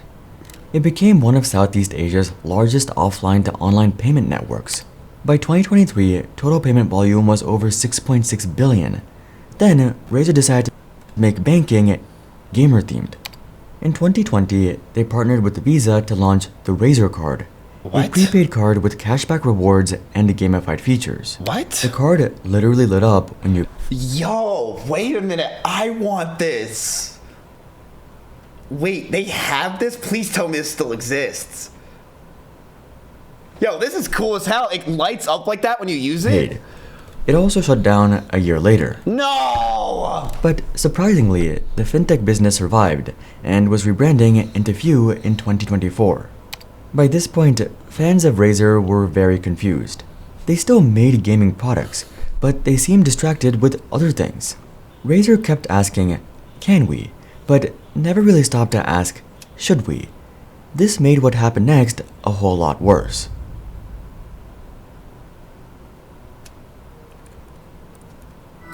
There are all kinds of business stories hiding in plain sight, with a lot to teach us. We cover these stories every week, so subscribe. We're almost at 1 million too. With all these weird moves, Razer wasn't doing too well. In early 2019, they were already burning cash, losing around $48 million in just 6 months. Yeah, but record high revenue, so they were doing pretty good. Then, a stroke of luck. Well, for Razer at least. COVID-19 hit. With millions of people stuck indoors gaming, demand surged. Just look at that jump. By 2020, Razer finally turned profitable. But just $800,000 on $1.2 billion in revenue. In 2021, things looked much stronger. Profit. So Chad, if you don't understand what that means that they had made $1.2 billion, right? Great. But when they had to do all their costs, taxes, and bullshit at the end of the day, they made 800 grand. Rose to 43.4 million, while revenue climbed to. So think of it this way. They did all of that and all that shit, and at the end of the day, they had less money than most of your content creators. 1.62 billion on a 33% year-over-year increase. Everything seemed to be going great. But then, they delisted from the stock exchange. Why go private? Were they secretly dying? Razer stock wasn't really actively trading, meaning very few investors were buying or selling it. Low activity can make a company look smaller than it actually is, even if revenue is growing a ton. Razer's stock price was pretty much flat the entire time. At this point, Razer was valued at around 4.3 billion, though Razer thought they were worth much more. So they pulled the stock. But things only became more difficult from here.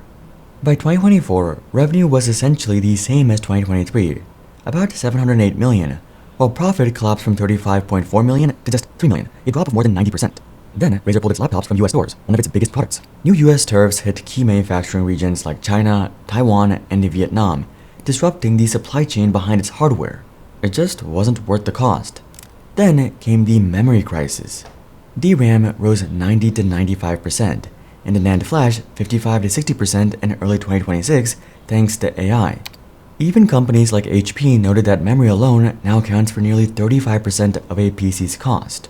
It's not the best time to be a premium gamer brand or a company selling to those gamers. In 2022, Tan said, "We saw a deceleration in the growth momentum for our products and services since the second half of 2021 compared to exceptional growth in the prior year. We expect this trend to continue through 2022. It was only getting worse." Razer.com online sales were 297.6 million in 2025, down 5 to 10% from the previous year. 2026 revenue is expected to decline as much as 20 to 50%. There were macro factors, of course, component costs, supply chains, tariffs, but I think there's something bigger. But before we get to that, Razer was ready to make one more bold move. What's the bigger thing? They're treading water. They don't know what the fuck they're doing, and they're just trying to make different companies. Like, what is this secret that we're trying to figure out? We already know the answer. They just fucking suck, and they can't figure out what the hell to do. In 2026, Razer jumped into the AI trend with a new idea: a 3D holographic desk companion designed to sit right on your setup. This is the good shit. The project, called Project Ava, uses xAI's Grok technology to basically, from what I can gather, be an AI esports coach. Fans weren't really happy. Razer will do anything except make good companion software for their hardware, focusing on making better products and having decent options for people who don't have thousands to drop on PC parts, peripherals, software willy-nilly, thereby ensuring a smaller but much more steady profit stream. Nah, let's get in on that AI grift like everyone else is. And to be honest, they're spot on. Razer, to put it simply, want reliable. Anyway, why is it everyone that does these videos have such a soft voice? Like, holy shit.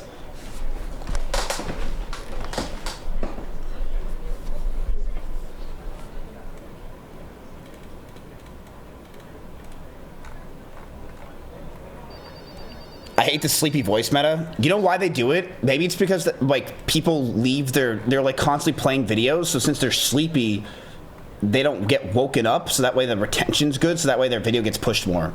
That's probably it. It's just some five-head shit. All right, chat, listen, your stocks are currently at 999999999 So you guys are still close. I'm not gonna lie to you, your portfolio did not hit that OLMA. It did not get hit. It's still there. It's not getting hit at all. It's not getting hit. We could go to 2850 and just try to get it.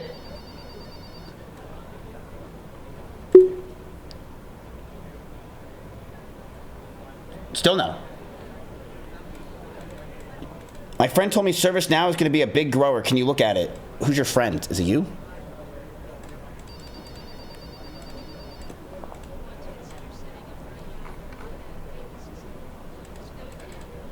I think we watched enough videos for today, to be honest with you. We watched a lot. Watched a lot. Yeah, there's just absolutely no volume. Nope. Like, straight up none. So, chat, we watched a lot of videos today. We watched a lot of stuff. There is one thing that I'm down to watch, just to be retarded. It's the sick mind of EDP. It's up to you. Do we want to watch this entire sick fucking thing of EDP with Chris Hansen? I mean, I'm down. Are we not buying Moo? Chat, do you guys want to buy at memory stocks? I don't want to like influence you by just going, but you know, yes, no. You guys don't have. I mean, like your cash on hand is 136. AMD didn't work. Yeah, they follow the same pattern basically, but. We can do a poll. Do you guys want to look into memory stocks? Yes or no? I've been saving my tickets for this Lamau. You've been saving your tickets to be gay?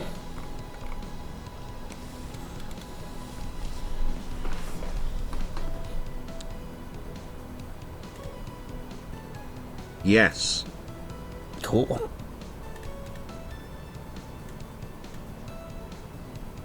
Yeah, we can do a poll. Aren't we already heavily invested? You are. You are very invested. You have $70,000 cash coming in the next few days. But currently right now you are pretty invested, yes. Breast.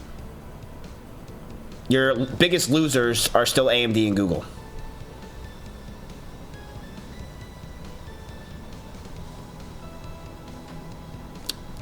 You also, chat, remember, you guys do have SOXX, which is an ETF that has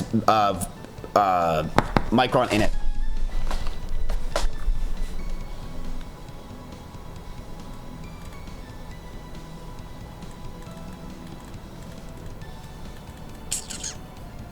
Somebody get these beggars out of here. Somebody get these beggars out of here. All right, so no. All right, chat. Do we do any more trades today at all? That's the question. Do we do anything? Anything? It's late. It's 6 o'clock. It's after hours. Do we do anything, or do we hold? You guys have $200,000 cash if you add it all up. Do you do anything? Let's do one last poll. Pretty even day, but you guys made some pretty smart trades to make this work for today. Despite the market actually being down, you guys actually were up, or not up. You were pretty stagnant, which is pretty impressive. No. Okay. All right. We're holding. We're gonna hold, and we're not gonna do shit. Now, I will say this: that is our uninvested cash accruing interest? No. The fuck? No. OLMA. I'm gonna cancel it, chat. I'm gonna cancel it. I'm gonna cancel the OLMA. So you can give those tickets back, Solutions. I canceled it. We didn't get the buy that we wanted. It's not moving, so I think we just hold, or we just wait. Yeah. Just give out those tickets again from OLMA. Didn't work. You should be able to change your cash position setting to a memory market fund. Yes, I can, but I mean, are we really going to have that much money to be able to have that matter at all for a money market fund for our cash? I feel like in like a week from now, we're going to have zero cash on hand at all times. Am I crazy?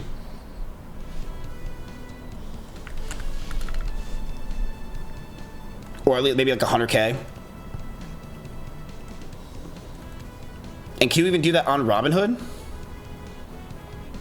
I don't think so.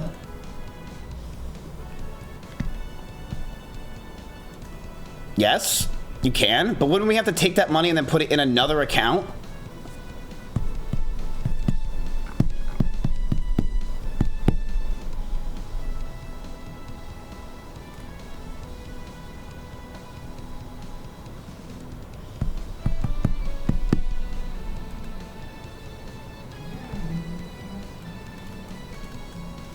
Okay.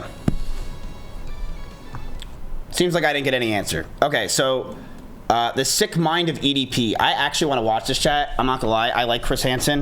Is that Lakari? No. No, it's not. I've been wanting to watch this for a while, like all day. But I also want to eat food. I'm fucking starving.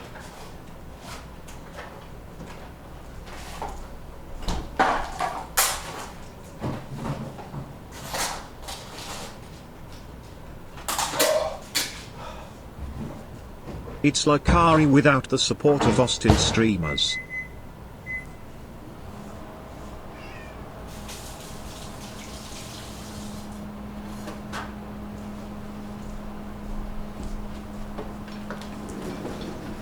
What is EDP? You don't remember him with the cupcake? He thought he was meeting up with a girl, so he did the cupcake thing, and he said he just wanted a cupcake. Well, I was actually coming out here to pick up a cupcake and then go back home. There was, you know, nothing that was going to be sexual involved because I'm not like that, you know. Well, obviously the text messages and stuff like that, you know what I mean? Yeah, he was picking up a cupcake. All right, so let's watch this. It's with Chris Hansen and see what happens with him here. He's not in jail, which is interesting. So I guess he had no charges. So that's something. For everybody watching this documentary, I want you guys to take away. What? For everybody watching this documentary, I want you guys to take away and come away with, I am not what the fuck they say that I am. I'm a strong ass motherfucking soldier, and none of you fucking faggots can break my ass because I'm still standing, bitch. If you haven't got problems, I feel bad for your son. I got 99 problems and a bitch ain't one. What? Tip my hat to the sun in the west. Feel the beat right in my chest. That production value. Breaking news. YouTuber EDP445 caught trying to meet a child for sex. Coming out here to pick up a cupcake and then go back home. I am with the Predatorial Investigation Unit, but I just want to let you know. See this shit right here, dog? See, this is the shit you have to watch out for, man. You got motherfuckers, shit, little young ass high school motherfuckers, you know what I mean? Little fucking fags and shit. What the fuck is going on? I don't know. I don't know. But you have to stop bothering me for every. Chat, Chomping now knows exactly when it's time to eat. Very impressive. He's now bitching for food. All right, I'll feed him. All right, Chomp. All right. Here you go.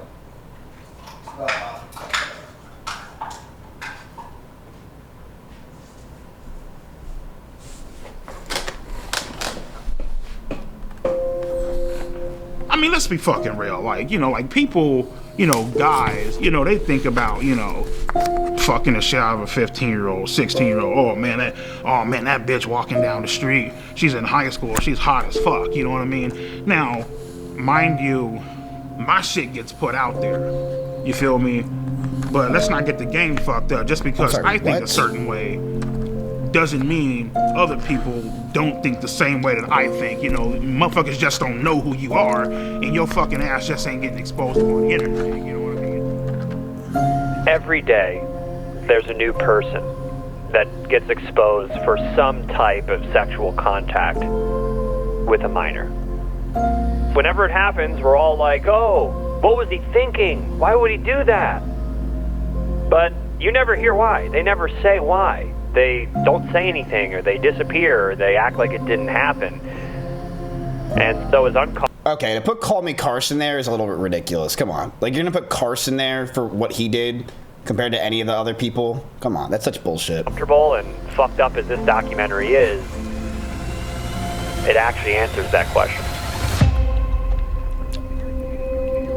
Like, he went to that place to have sex with a 13-year-old. Definitely viewer discretion is advised. Dude's a perverted dude. He sent me videos of him masturbating.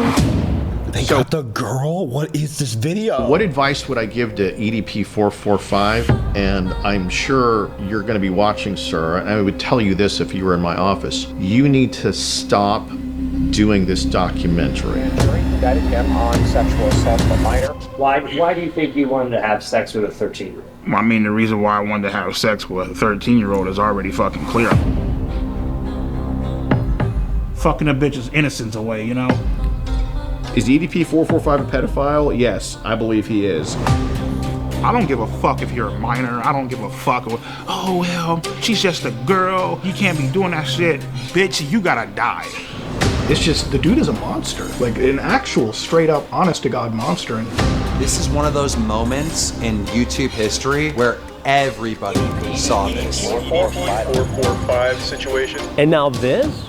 With a 15-year-old girl? Mm-hmm. He doesn't care that he keeps on committing crime. I mean, you don't give a fuck how old she is. You're just trying to get your fucking nut in. 13-year-olds. 14-year-olds. Oh, well, he was talking to 13 and 12-year-olds.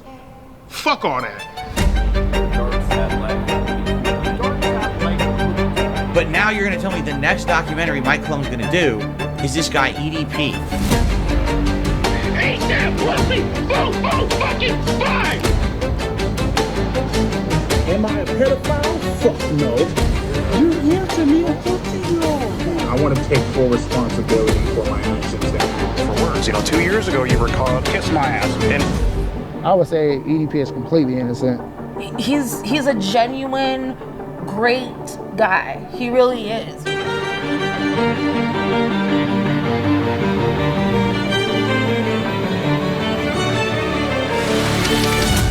Okay, all right. So, again, what brings you out here today? Well, I was actually coming out here to pick up a cupcake.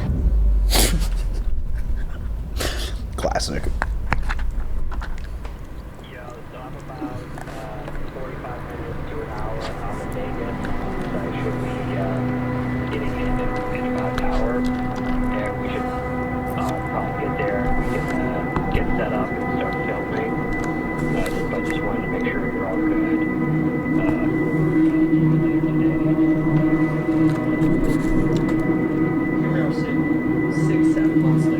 correct. Where's your head at? What's life like? Life right now is pretty great. I can honestly say I have not talked to a single fucking minor on any social media platforms. I have two great paying, well-loving jobs.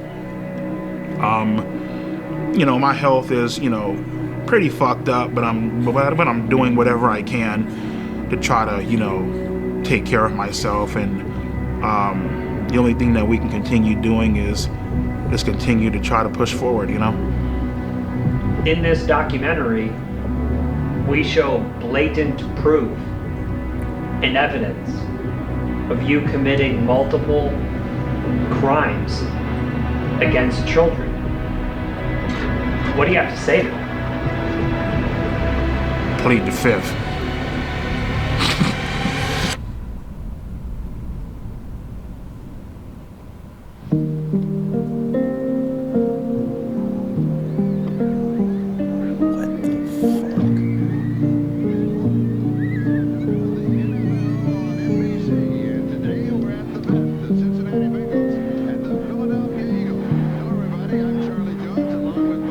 I was born in Los Angeles, California, in Compton Hospital. My childhood was pretty great. You know, I had two great, loving, caring parents, you know.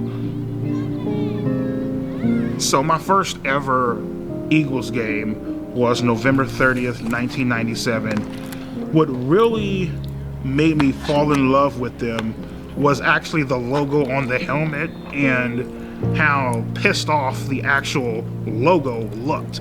And from that point on, I was like, fuck it. That's the team that I'm going to follow. My favorite memory as a kid growing up was Monday nights, me and my sister would do our homework, and then at around 8:30, maybe 9 o'clock, we would get ready to watch Monday Night Raw is War, like fucking wrestling and shit, you know what I mean? But yeah, we had a great time growing up, you know. So my favorite memory growing up was probably just getting ready to watch wrestling. What I loved most about wrestling growing up was I loved the bad guys. My favorite wrestler growing up, I would probably have to say was like Triple H, you know what I mean? Because Triple H was a fucking piece of shit. Like, he did what the fuck he had to do to get to the top, and he didn't give a damn who he fucked over. He didn't give a damn how you felt about him. Like, take a hammer, bash your fucking brains out, cool, fuck it, take his title and leave. I always loved the bad guys, you know.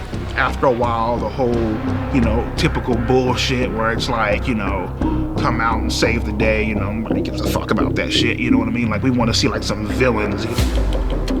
I really connected with villains because they just did a lot of foul and fucked up shit. Without villains, you wouldn't have a storyline. For me, I just felt like, you know, the villain was more important than the fucking hero, basically, you know what I mean?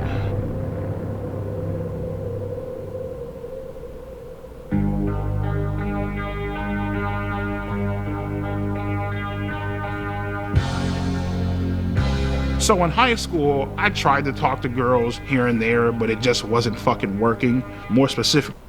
Damn, that is one beefy ass high schooler, I'm not gonna lie. Chad, is that what high schoolers look like nowadays? So in high school, I tried to talk to girls here. This guy right here, that's what high schoolers look like? Here and there, but it just wasn't. Or this guy right here in the back, that's a high schooler? Fucking working. More specifically, I tried talking to Martha. She basically led me the fuck on. She let me hug her. Oh, she even held hands with me. Low key, she was talking to somebody else. When she broke it off with me, I was so hurt. I went home. I ran up the stairs. I was crying in my fucking room. I don't believe that. Head in my fucking pillow.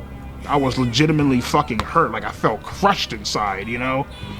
With Martha, it basically showed me he's probably women talking about Martha shit, Stewart. and they will play you, they will fuck you over, and won't even fucking think twice about it. Finishing up high school, my mindset with women was, alright, cool, fuck them, who gives a shit? Shit, after high school, I got this job working at Walmart, got fired within a month. Then the YouTube channel happened. I remember sitting down one day. Is this idiot trying to say women are the reason for PDF files? Porn-related YouTube name. And so I'm just sitting there. I literally just got off a fucking Pornhub, I swear to God. And I went on YouTube. I clicked on create an account, and it said, what do you want your username to be? And I'm like, I typed in, eat that pussy, right? And I was like, well, I gotta come up with some type of numbers, you know what I mean? At first I started, you know, eat that pussy 555. Doesn't fucking sound right. Sounds fucking stupid, you know what I mean? Eat that pussy 926. I'm just like, nah, it's fucking dumb. I got up, I went to go weigh myself. At that current time, I was 445 pounds. And I'm like, there it is. Eat that pussy 445.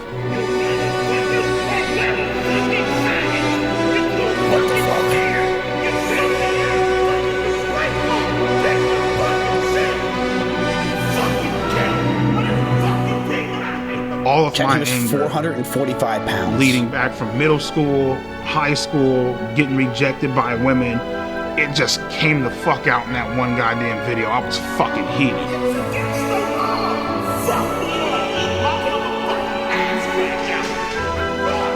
And once I started uploading more, and people started sharing my videos a lot more, this shit blew up.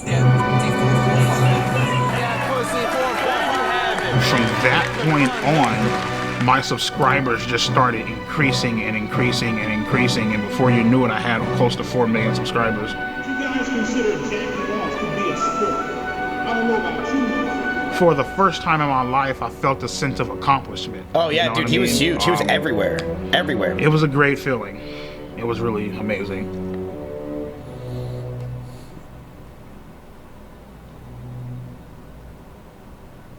Yeah, so I mean, at the current point in time, even at the peak of my YouTube channel, I was still a virgin.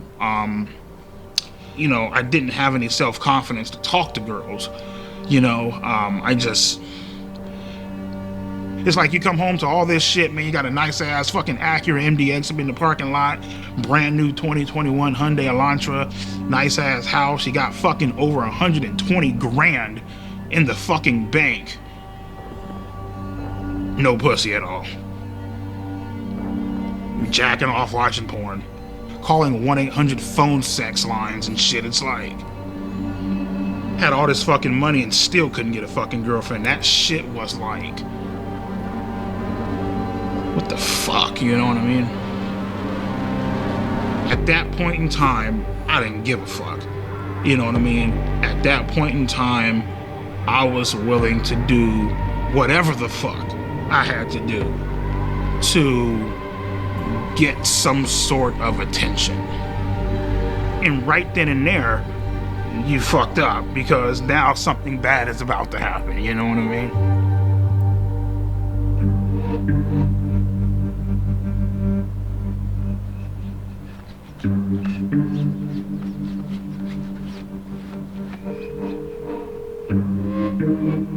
Hey, babe, let me give you a call back. I like how we can't fit the entire phone picture.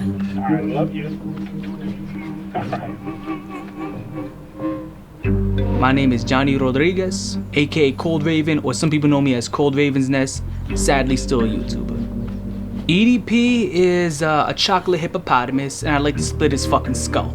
I've been having these feelings for quite some time because he's a manipulative, lying, pretentious, disingenuous, flip-flopping piece of shit. He has no balls. Chat, you know where a lot of people learn to be manipulative dog shit people like this? In our generation, I swear to God, you can tell me if I'm wrong. It's like they almost feel like when you're watching them, they're always playing a character of who they really are. It's when they watched WWE when they were obsessed when they were younger. I think a lot of people who have this kind of personality that EDP has, which is clearly trying to put on a showmanship all the time, are people that were obsessed and hyper obsessed and wanting to be like WWE, and were the kind of people that were always like role playing and trying to like do cool tricks or do things on people. Like those kind of people, I just have a correlation with them that they always are the people, or a lot of those people want to always play a character and they can't get out of it because that's how they get their attention, because they craved it from when they were younger. So this means that you're guilty as fuck, homie. You're guilty as So inside my first video, I came up with just accusations. In the second video, I showed dead proof evidence. So what is this, man? Come on, ED. Did I watch WWE? I honestly never did. Because my friend Russell was that kind of kid, and he would always just bring me over his house and then just suplex me, and he hurt me every day. I hated him. But I went over his house all the time. I don't even know why, but he was he bullied the shit out of me. Like my whole childhood, he would just kick my fucking ass all the time.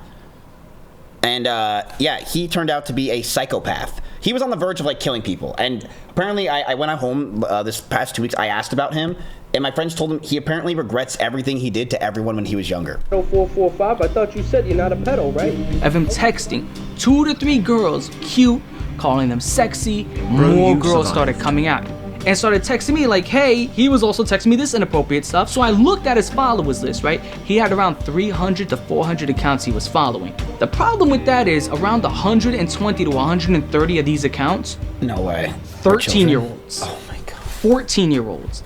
I knew at this point it was just out of my hands. This is not my expertise. There's only so much I can show. So I need to take it to the... When I'm a parent, I will be looking at your social medias. I don't care if you're texting a boy or a girl, whatever you're doing. I am watching you like a hawk. I will be watching your messages. I will be watching your phone. I will have access to your phone. I don't care what you say. Next level. And out there, you got a lot of these guys who catch predators online. And there was one guy I've been watching for years who's really, really, really good at it. I reached out to him. His name is Alex Rosen. My name's Alex Rosen, and I'm the head of Predator Poachers, and we catch online child predators.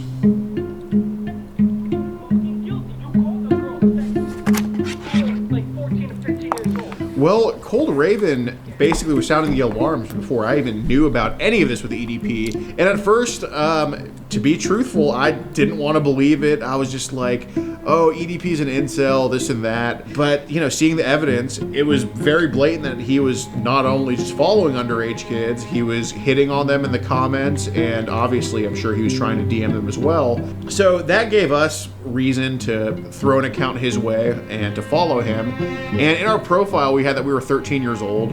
We reach out to him, we just say, hi, I'm a big fan. And he says, hey, what's up? Just found your YouTube channel. Why are you so funny? Because I keep it real on these faggots.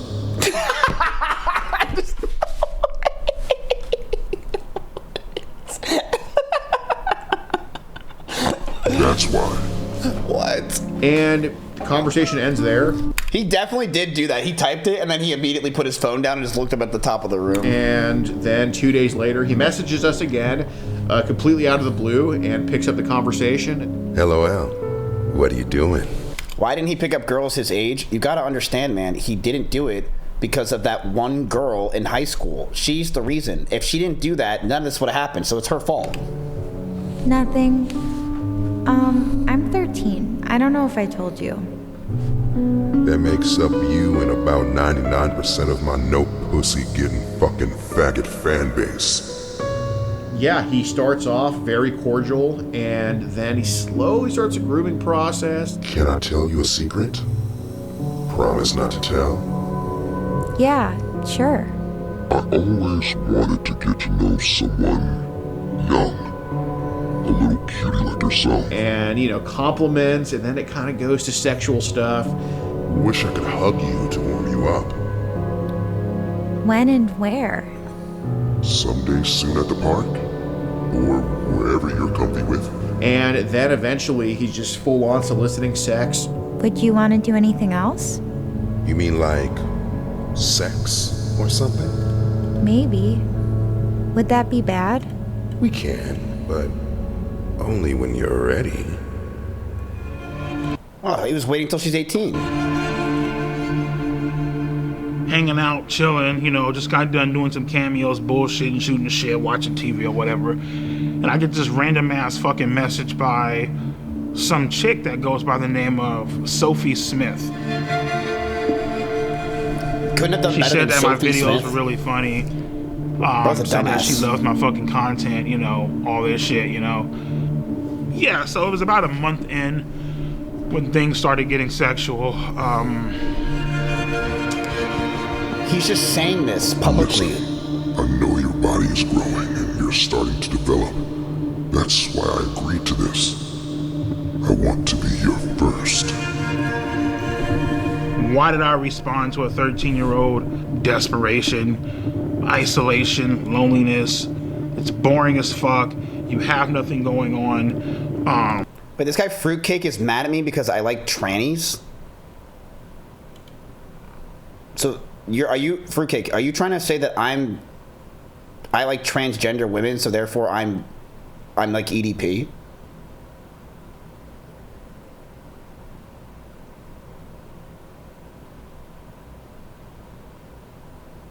Yeah, basically. Okay. You don't even know how to talk He's to a gay, fucking girl. not a PDF. If you want, we can try oral first. I can taste and lick on your vagina. And then you can suck my cock. You need some sort of excitement in your fucking life. So I said fucking and went along with it. You're so hot and cute, and even have me jerking off. Ooh, that's hot. Can I see? Oh, wow. It's so big. At the time, me sending sexual pictures to a 13-year-old, I was fucking lonely and just not getting any fucking action, not getting fucking laid, not having the confidence to talk to a girl of my age. It was a fucking shit show. I want to bend you over my table and just slide my cock inside you and and slowly begin to take your virginity. I wanna fuck your innocence away.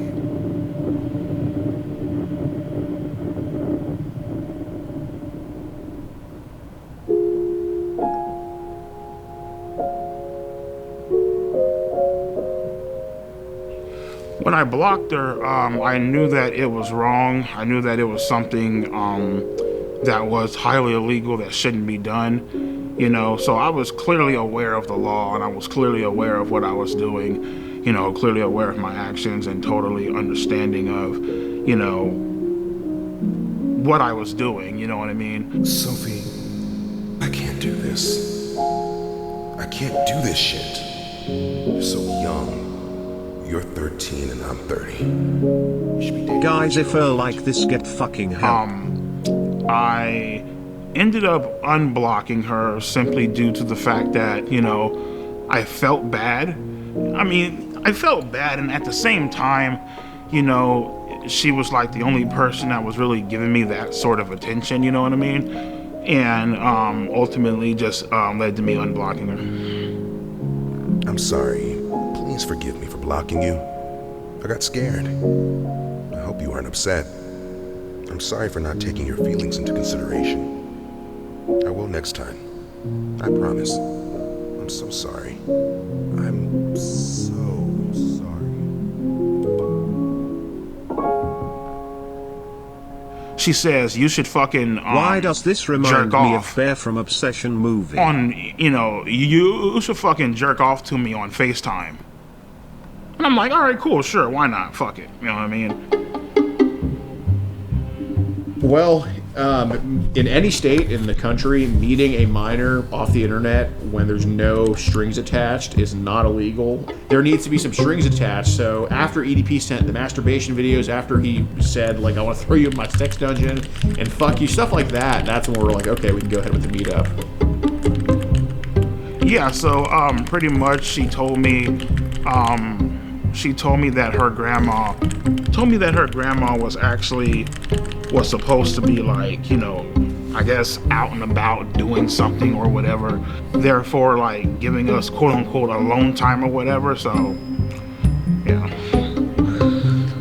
And to be honest with you, chat, the most surprising thing of this entire video is that this chair is somehow holding up EDP for this entire show. So, yeah.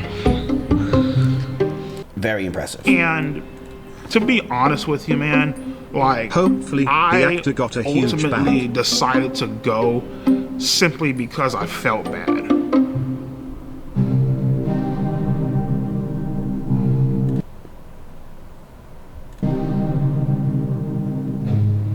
During that day, I actually blocked her 1 or maybe 2 times. Then I unblocked her ass. She was like, you know, oh my God, why'd you block me, blah, blah, blah. And I was telling her, I'm looking like, Sophie, I can't fucking do this shit. Like, this is fucking illegal. Like, I can't, like, what the fuck are you doing, bro? You know what I mean? And she started crying up on the phone. She's all like, oh my God, you know, I just wanted to give you a cupcake, whatever. You know what I mean? I'm here making cupcakes. I wanted to give you one, you know? So the story was that we also baked cupcakes. So then, you know, he's kind of nervous the day of, like, he's very, like, apprehensive. You know, we're like, oh, well, I still made cupcakes, and that's what led EDP to be like, okay, I'll come. So that's kind of the deal with that. What? There were real cupcakes involved? When I was driving to that location, my mom was a heavy smoker. She used to smoke Coors 100, the green pack. And so when I was driving there, I smelt my mom's, the scent of her cigarettes coming from the back seat. That's something I never told anyone.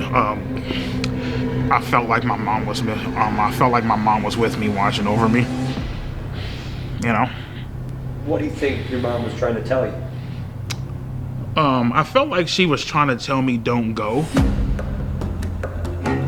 I was, you know, thinking this up in my head. How the fuck is this going to go down?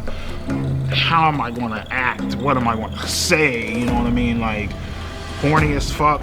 fuck the porn shit. You were just craving, like, you know, human contact, you know what I mean? So then the day comes in Bakersfield, and that's when he's getting like very, very nervous about everything. But he agrees to come nonetheless, and we're just waiting at the Jack in the Box. You know, just kind of having a good angle of the apartments we gave him, and then we just see like this giant blob walking up this ramp, and I mean he's massive from a distance. I'm like, oh my god, that's him.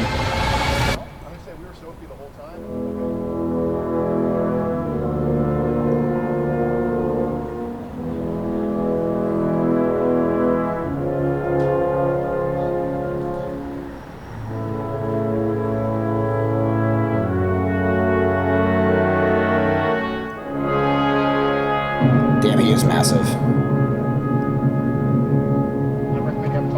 I was like, hey, what's up, EDP? And he's like, what's up? And he puts his hand out for a fist bump, and I give him a fist bump.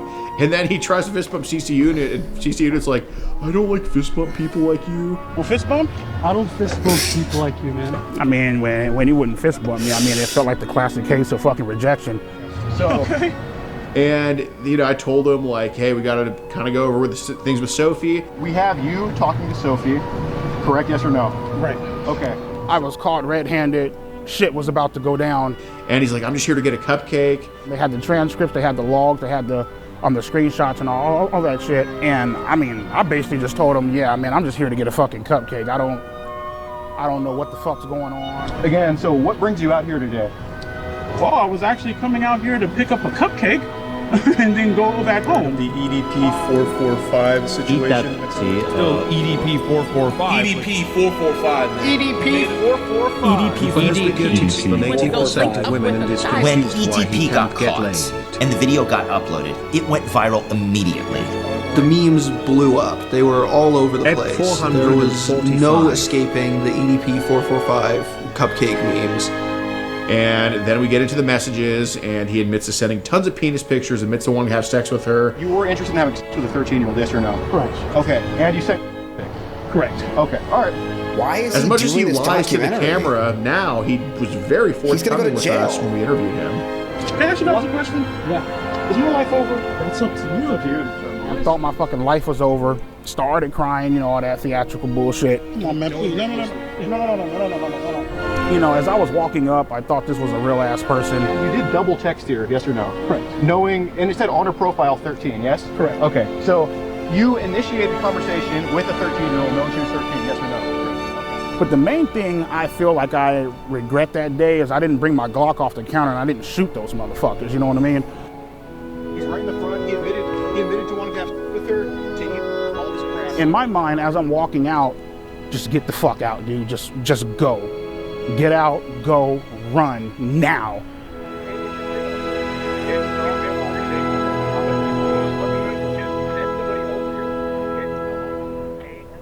Well, I thought that it would blow over because, like, you know, in my mind, I'm like, okay, well, you know, yeah, I got caught, but nothing actually fucking happened. You know what I mean? So in my mind, I'm just like, whatever.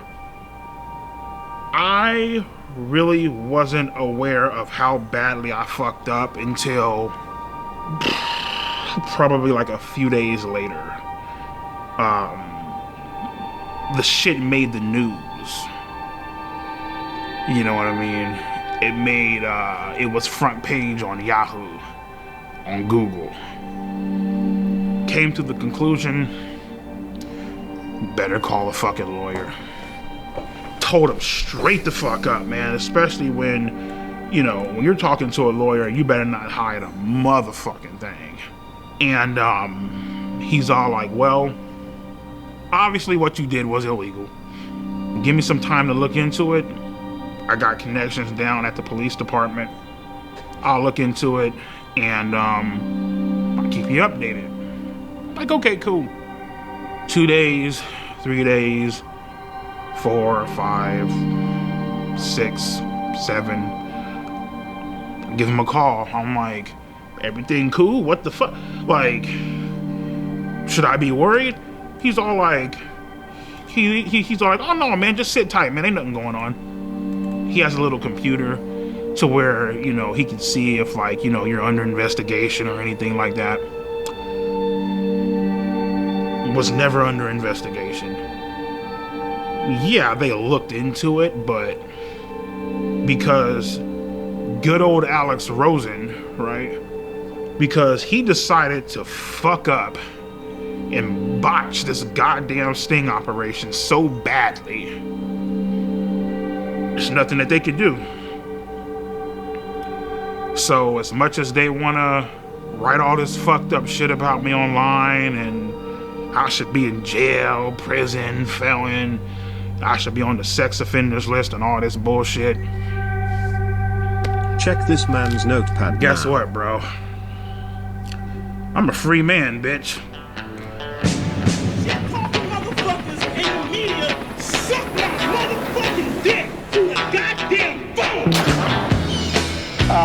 We're gonna send these motherfuckers to hell, rightfully so, where they fucking rightfully belong.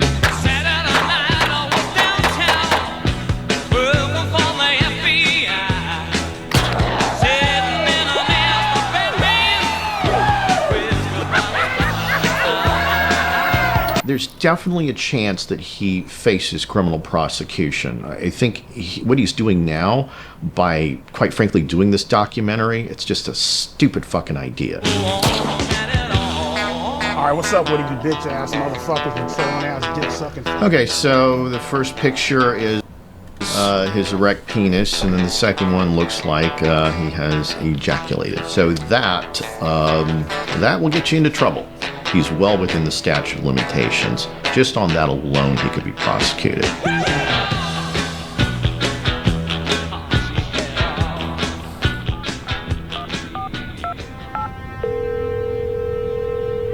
Hi, my name is Mike Klum. I was calling to speak with the Kern County District Attorney.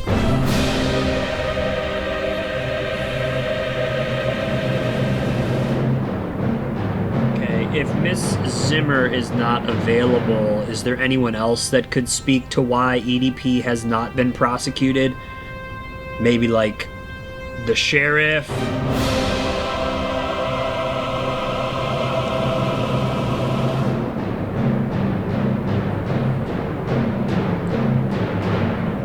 What a sheriff-looking sheriff. This 32-year-old guy wants to spend a Sunday afternoon chilling with a 13-year-old girl.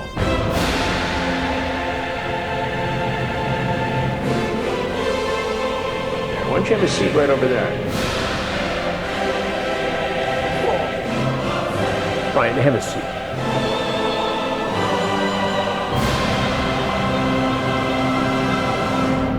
Why did you show up that day? Why did you go to that location? What did you think was going to happen? The man himself, Punk. I showed up to that location that day, trying to obviously meet up with an underage girl. You know what I mean? And I guess you can say trying to have sex. I don't know. I mean, whatever. You trying to have sex with a 13-year-old girl? For the most part, yep. People have a tendency of doing this, I feel like, because they enjoy the innocence and having control of somebody, you know? Sounds like that's what you wanted to do. Right. Nobody your age you could have hung out with. No. No women your age you could date. You had to pick on a 13-year-old girl. Pretty much, yeah. Oh my God, babe, it's a playful spank, you say. When I spank you, it's supposed to be sexy, LOL. If anything, I just bend you over and kiss your ass. Yes, well, maybe, but only if you're a good girl. What are you trying to do here with this? What do you think I'm trying to do? Well, it sounds like you're trying to sexually assault a 13-year-old girl. If that's what it looks like, I guess that's what it is then. I mean... Handcuff you. Throw you in the back of my car and bring you back to my dungeon, LOL. You talk about climbing through a window. Mm-hmm. You're so hot and cute and even had me jerking off. Were you masturbating when you were talking to her? Mm-hmm. You sent her pictures? Yeah. You sent her pictures of your penis? Yeah. It's wrong. Right, I know. It's illegal. Had Alex Rosen not botched this, you might be in prison right now. Thank God he didn't. Well, you could look at it two ways. Maybe prison is where you belong because of this. If it was where I belong, I'd be in shackles right now, so... But I have to tell you something. Mm-hmm. Had this been me doing an investigation, Your EDP 445 ass would be in prison now. EDP is clearly in trouble here. What he did was wrong, and under a different set of circumstances, against the law. The fact that the decoy posing as Sophie sent the first message would make the case virtually unprosecutable in my world, in the world of law enforcement. The adult always has to make the first approach. Otherwise, you jeopardize the case.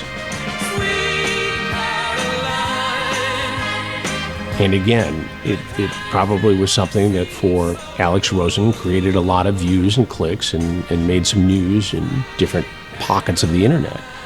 But the case isn't prosecutable.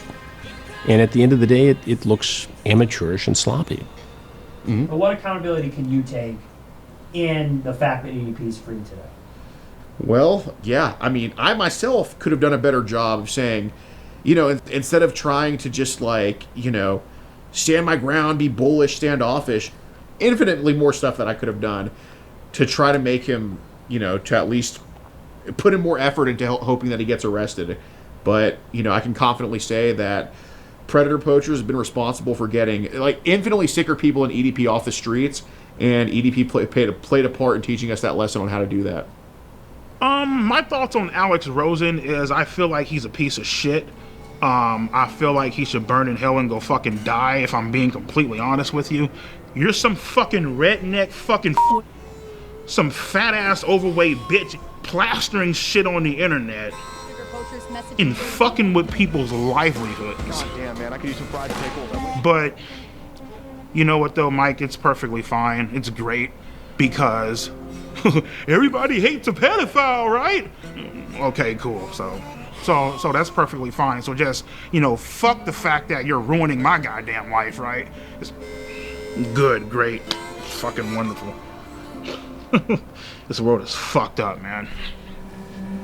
What are you gonna do the next time you text a 13-year-old girl or a 14-year-old girl?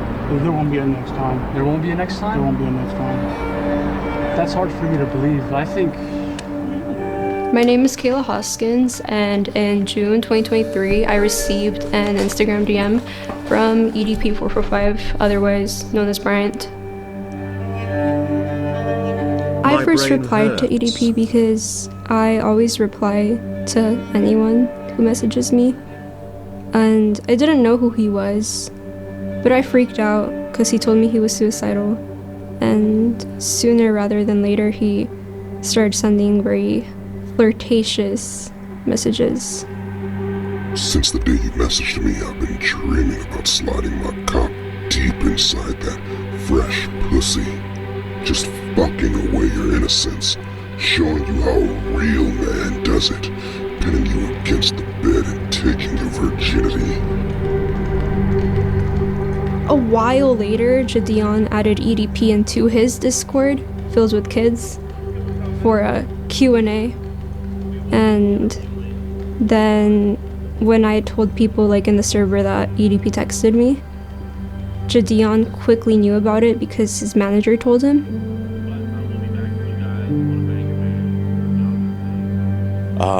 Well, my government name is DeMarcus Cousins III, but everybody on the internet knows me as Jadion. I feel so Yeah, this is like right when I saw the information, I was like, you know what? This is gonna be it, and I want to make sure that I don't screw it up. So I hit up Skeet because he knows, and he's actually gotten people prosecuted before. My name is Skeeter Gene, also known as Skeet Hansen. I am a professional Chris Hansen impersonator on YouTube. And I continued messaging him because it was very like encouraged for me to keep doing it. I didn't really want to, but I didn't want to disappoint anybody. The way that ass looks in those leggings, I need you on top of me now. I've always wanted to be with a little emo girl. Because he sent me videos saying that he was gonna shoot me and kill me if I ever said anything. See, Kayla, don't mean to scare you, but now I have to fucking shoot your ass. I have to critically injure you and possibly put you in the fucking hospital. If not worse. Not only that, I have to kill everybody. It was uncomfortable. Like, there was days where I didn't even like want to leave my bed. And he was trying to fly me out to Vegas on my 16th birthday to give me, quote, birthday dick.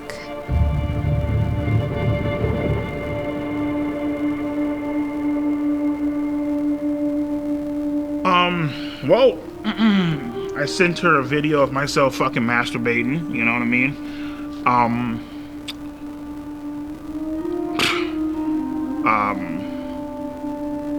Well, I mean, the fact that she fucking asked for the fucking Put shit. this guy in the chair and fry his ass. When EDP sent me photos that were very explicit of him, I felt very uncomfortable. But I didn't really know what to do because I felt like it was encouraged by everybody. And yeah. She's all like, hey, would you like to see a picture of my tits? Sure, why not? What the fuck, like, why the fuck are you even asking me that fucking shit? But sure, why not? So I did play a part in it too, okay? I'm looking like, sure, why not?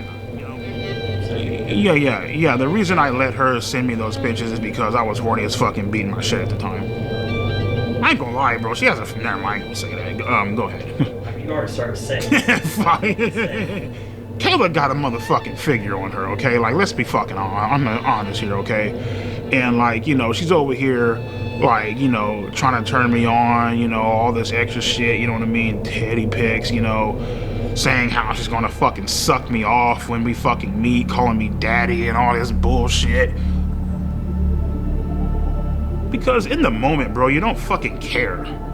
You really don't. You know what I mean? You don't give a fuck about the consequences. You don't care about the rules. You know, and anybody that say that they do, they're fucking stupid. You know what I mean? They're lying to you. At that point in time, all rules are out the fucking window. You know what I mean? You don't give a fuck how old she is. You just trying to get your fucking nut in. You know, and after you know, fucking cream all over the goddamn floor, then you're like, oh shit, I fucked up bad. You know what I mean? Like, that's where, you know, it all comes into play. You know, what you just did was wrong, you know? So I was like, okay, Skeet, how do we do this? And we just game planned it out, and we called multiple different law enforcement in her area, trying to set up like a sting operation, and then he backed out, you know? He got cold feet. He didn't want to meet her, you know? He was just, you know, being EDP. I was hoping to get a sting operation, but they kind of didn't want to do that because Jadion hired a private investigator that found EDP's apartment, his work, and his dialysis center. So on my birthday, they went to confront him. After we realized that he wasn't going to drive to actually meet up with the girl, we set something up in Las Vegas, Nevada to try to confront him about what he had been doing online, messaging this girl.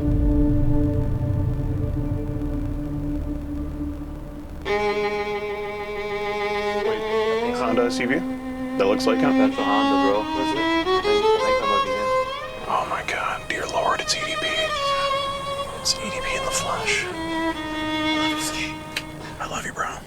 And as I'm walking into the dialysis center, please, these motherfuckers pop out the goddamn van. What's up, bro?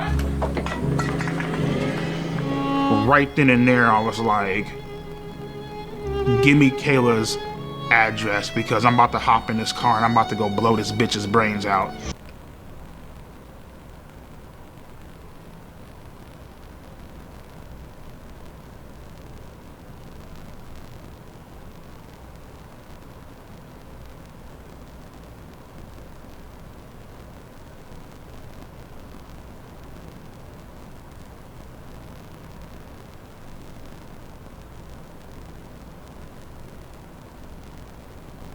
I have never watched anything in my life as ridiculous as this. My mic.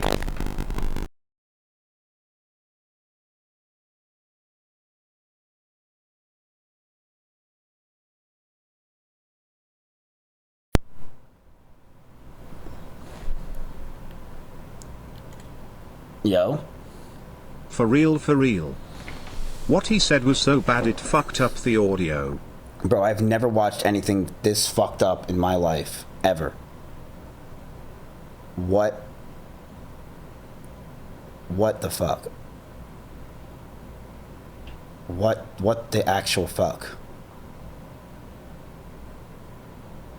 Texting me right now, so he told me fuck you, bitch. I don't give a fuck if you're a minor. I don't give a fuck. Oh well, you know, she's just a girl. You can't be doing that shit.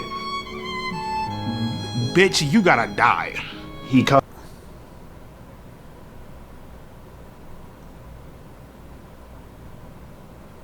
me out. He told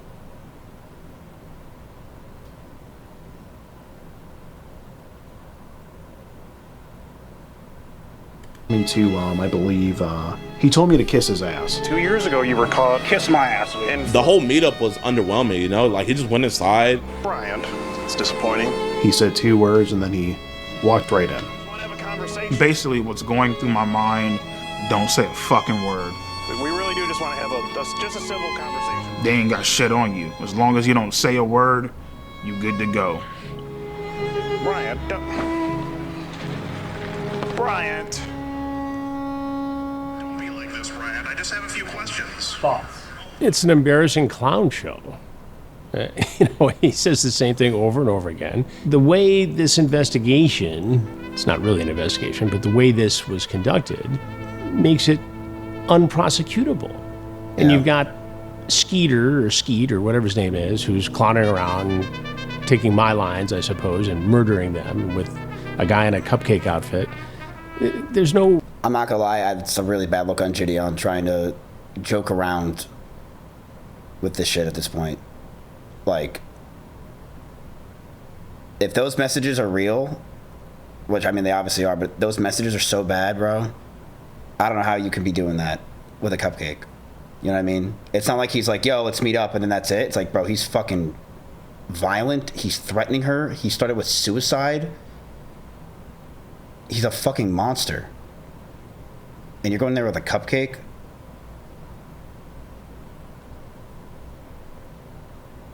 Bro. What the fuck? Serious attitude here. It's a clown show. Why weren't the cops How just is he not there? in prison regardless of the fuck up? Holy shit. Why aren't the cops there?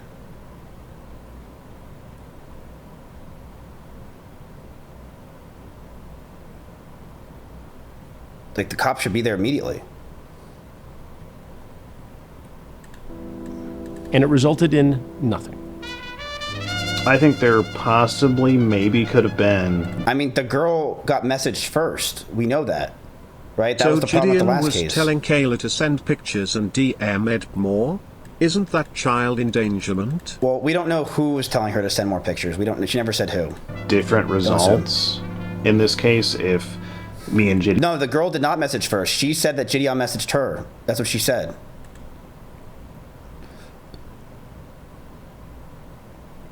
The first one was a girl messaged her. Or he messaged Gideon. Or fuck, he messaged... No, the girl messaged him. Yeah, did not confront EDP or take the situation into our hands at all. That's a hard maybe, though. And, you know, that way, obviously, there's no content there, so it's like, eh.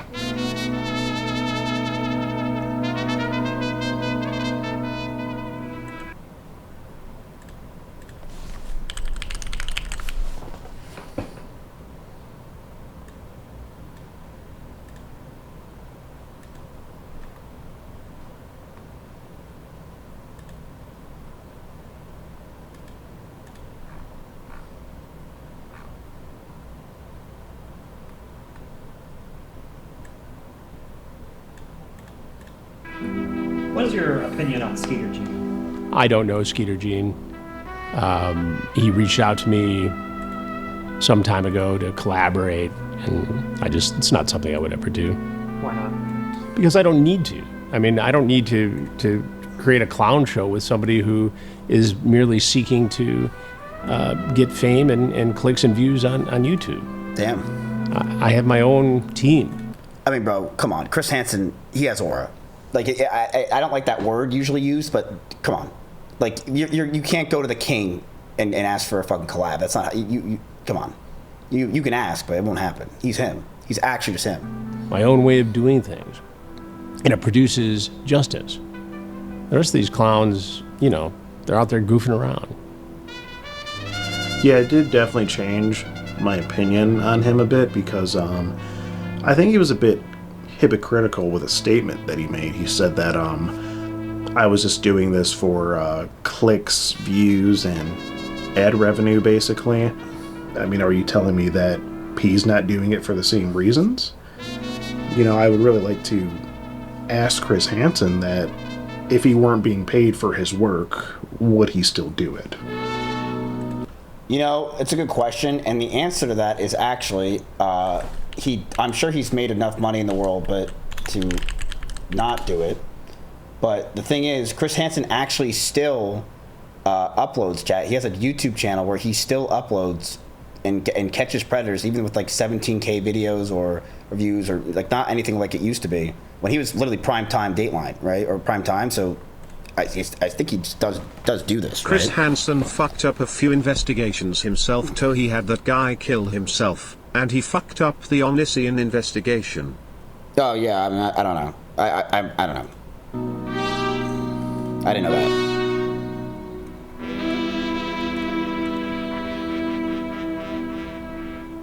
If it was legal, would you have had sex with Kayla Haskins? If it was legal, oh, I would have fucking turned that ass out. I would have fucking ate her ass out, my nigga, and made a funnel cake about her shit. You know what I mean?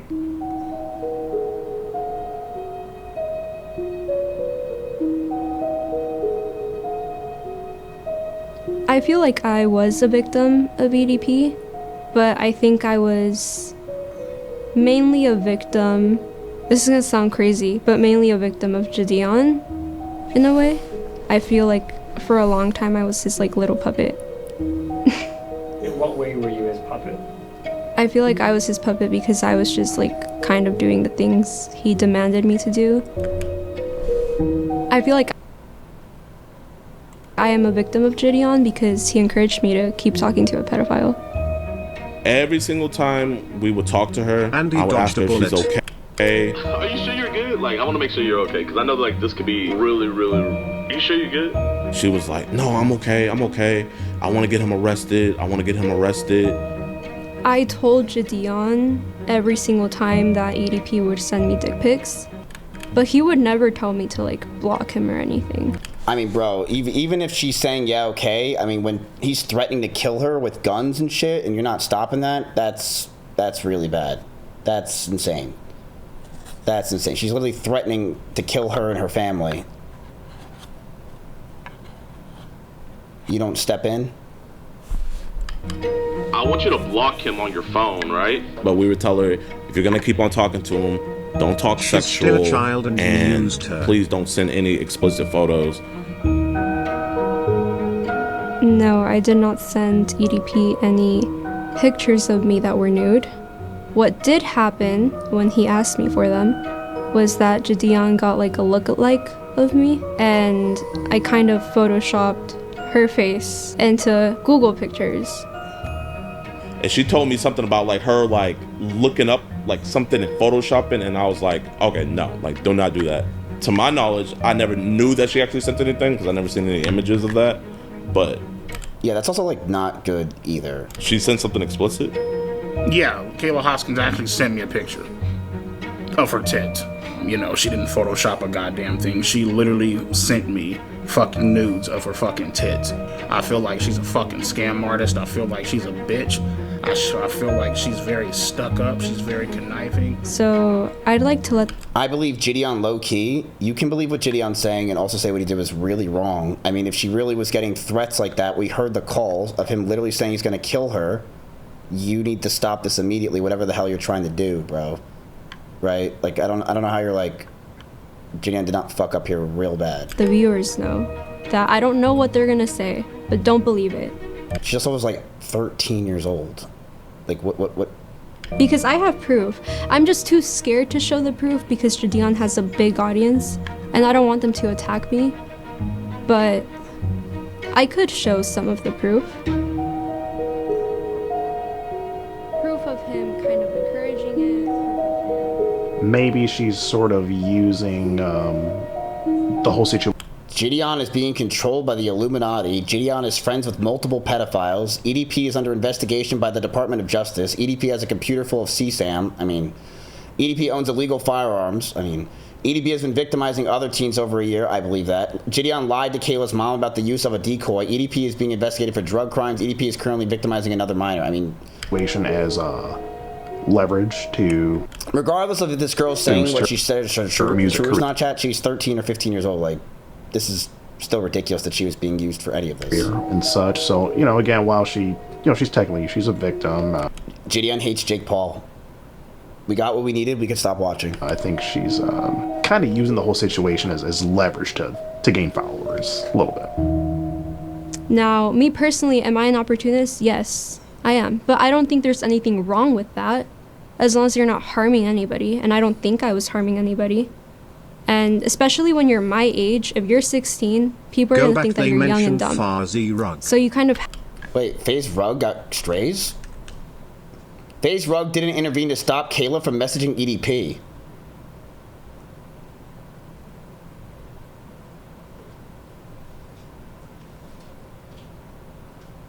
Wait, what was FaZe Rug supposed to do?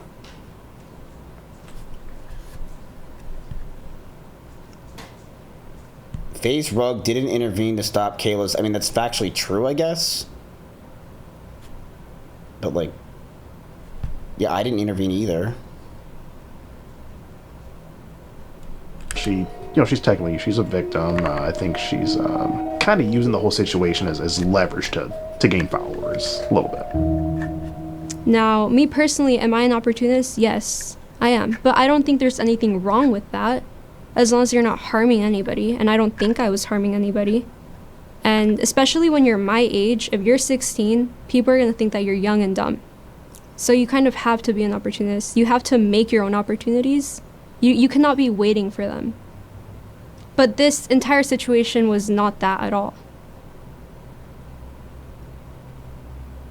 So you committed another crime, you got caught, but yet got lucky again. Yeah, it's a crime, got lucky again.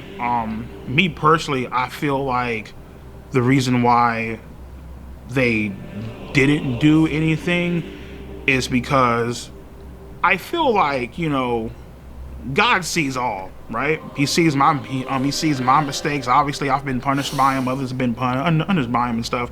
I feel like he saw Kayla and Gideon's master plan, and so therefore he intervened and saved my ass once the fuck again. You know what I mean? And I'm beyond grateful for that. So God saved you from going to jail. Yes. God saved me from going to jail. He said the reason he didn't go to jail the second time is because God was watching over him. What do you think about that? They're not mistakes if you continue to do them. That's Satan.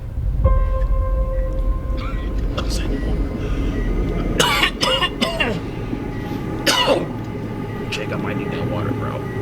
Yeah, sorry about that, man.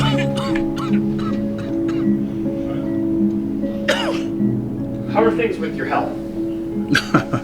How are things with my health? Well, in 2022, I was working security at a dispensary, and I started itching uncontrollably. I was starting to spit up black shit.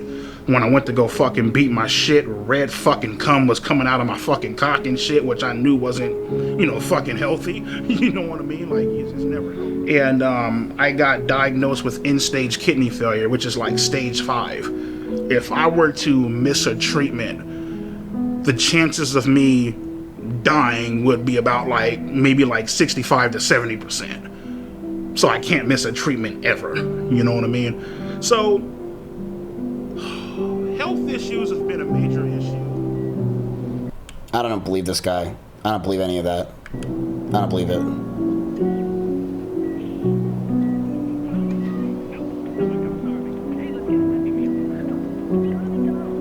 I tell them all the time, they're all like, oh, well, you know, your fluid intake is off the fucking charts. You need to start eating healthier, blah, blah, blah. And I'm looking like, listen, bitch, I'm over here fucking grinding this shit out with 2 jobs, working 20-hour fucking days. And I'd be lying to you if I told you, oh, yeah, I'm about to go eat a beautiful ass Greek salad. Like, no, bitch, there ain't no fucking Greek salads out there. It's like motherfuckers eating hot dogs and burgers and shit, you know what I mean? Because that's what's convenient for you, you know?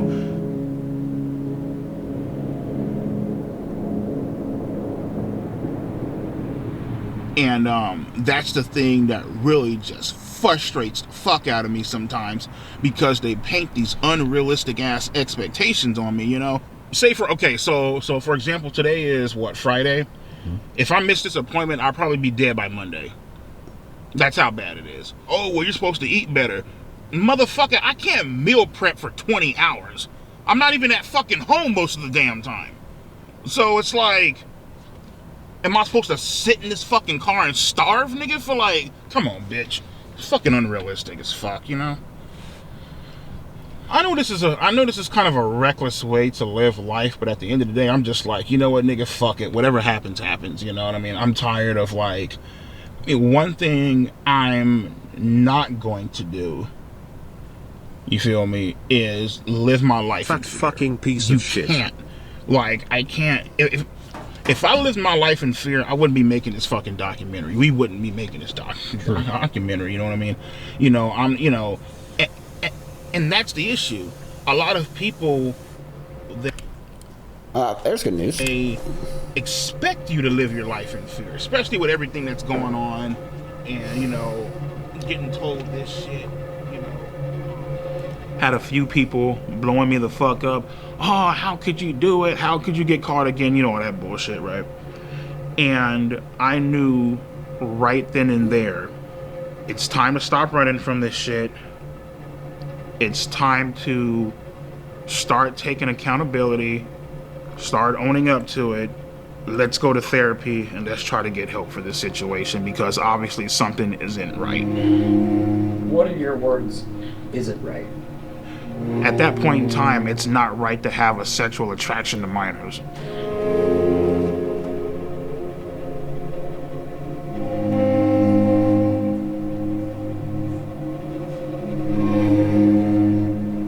My name is Kara. I am a marriage and family therapist. I work with adults, couples, and families.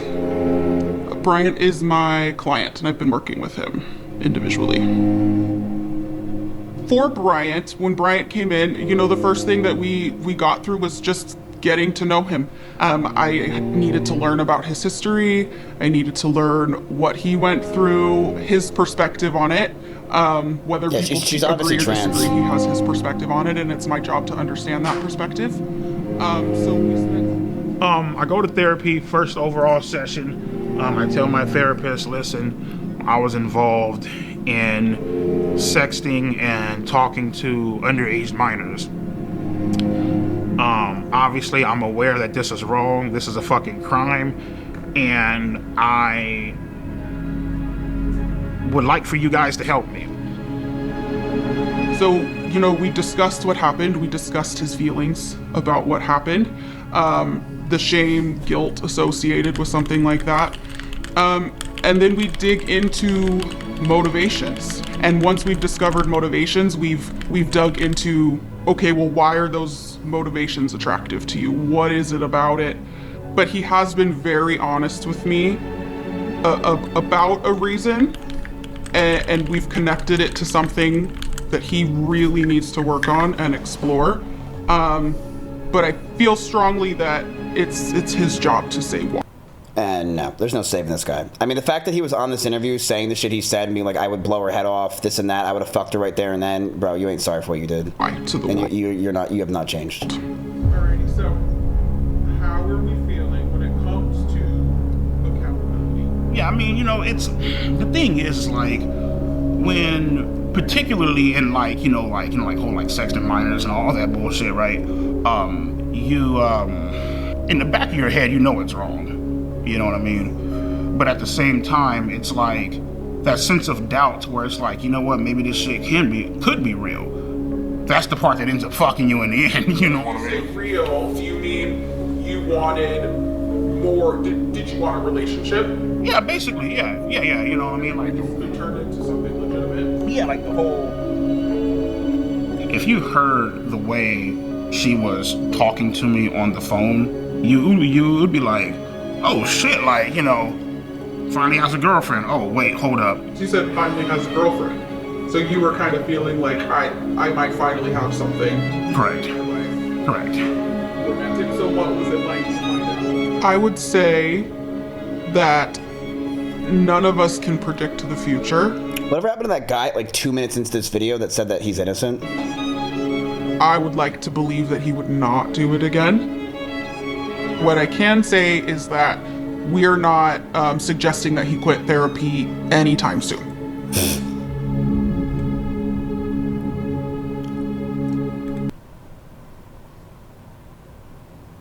Yeah. In a way, I'm kind of glad that this whole incident did happen, because it got me to understand and to realize who my true friends are, you know? Friends are loyal. Please tell me you're not gonna bring them on stream. Yeah. Friends are always on your mind when I'm with no my way. Someone's going friends, to. I'm feeling fine. It's the guy from. Name's Jimmy. Well, James. Go by Jimmy. Been a friend of Bryant's since technically middle school, into high school, and into adulthood. Never a dull moment being friends with EDP. There's always some kind of funny shit going on. Meaning just one of the coolest cats I know. I love my friends. I would say EDP is completely innocent. Basically, he was just set up on some bullshit. I mean, we've all texted back somebody we had no business texting back. EDP is not a pedophile. He's never been a pedophile. He doesn't look at children that way.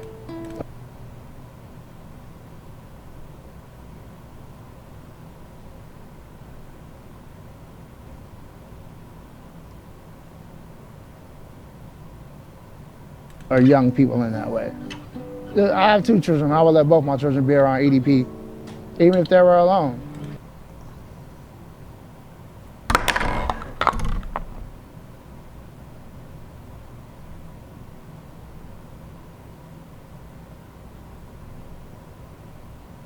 Check that guy's hard drives as well. Birds of a feather flock together.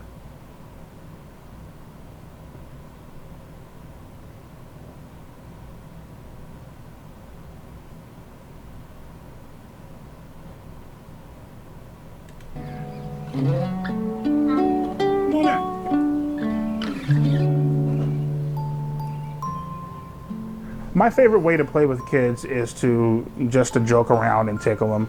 You know what I mean? Make them laugh. Give them fart bubbles, I guess. Well, they call it raspberries. It's like if you hold up the kid's stomach and if you like that, you know what I mean? Some of the things I like to do when playing with kids is like I like to sidewalk slam them up on the couch, power slam them up on the couch. Hell, sometimes if I'm crazy as fuck enough, I'll jump off the goddamn wall unit and do a Shawn Michaels elbow drop on the motherfuckers. Yeah, I just enjoy wrestling with them and being goofy, you know. Have they started teaching you guys about the solar system? You're like, what the fuck is that, right?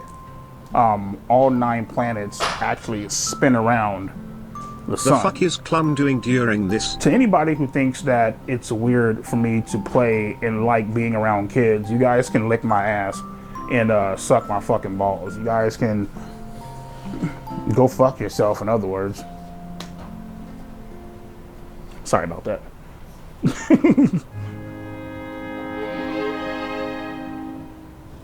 Bitches, hoe, tramp, slut, hermaphrodites, transvestites, you know what I mean?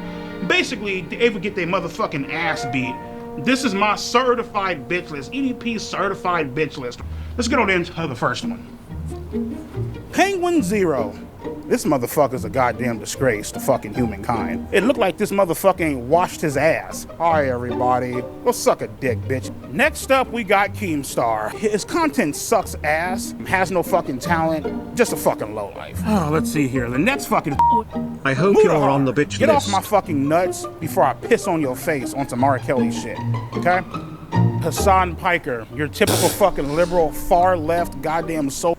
Bro, you know whose chat would be fucking spamming true and now saying base to him. You know it. You already know it. You already know what they would be doing. They're like, oh, never mind, true. Socialist. Next up, we got Asmongold. Look like you saw a fucking ghost. Matter of fact, fuck a ghost, nigga. What you need to see is a goddamn cleaning service, my nigga, to clean that dirty ass, junky ass motherfucking house, bro. Aiden Ross. Typical bitch, Jufro, toss his motherfucking ass up in the goddamn ashtray, nigga, with the rest of his fucking ancestors. Fuck him. These hoes right the fuck here are the exact reason why this world is fucked and men disrespect the living shit out of fucking women.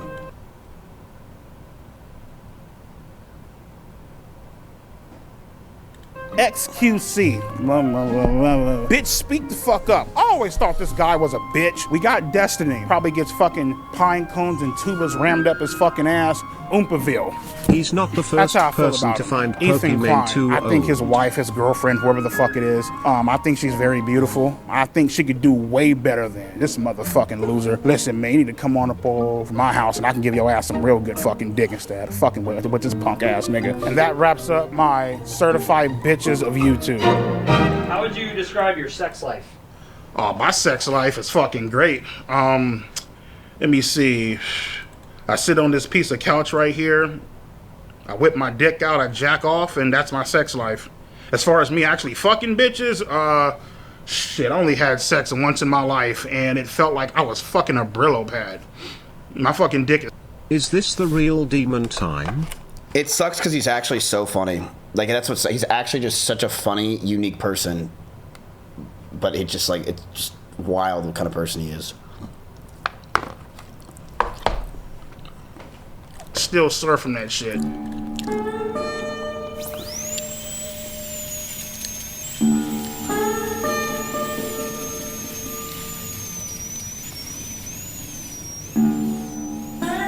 So the thing is like, I've been looking for a girlfriend for almost 5 to 6 years. It's been a while. It's been a journey. I'm the type of person that I know what the hell that I want. I'm not going to sit back and, settle for less or take fucking crumbs off the goddamn table. You know what I mean? Oh yeah, there's this chick, right? She bad as hell, she's cute, she loves you, she likes you, but she has 3 kids. Nah, I'm good, bro. Fuck that. I ain't even gonna try to fucking deal with that fucking shit. I know that's a fucking nightmare. I'm more so like Facebook dating as opposed to other apps like fucking Bumble. I don't fuck with Grindr because I'm not fucking gay.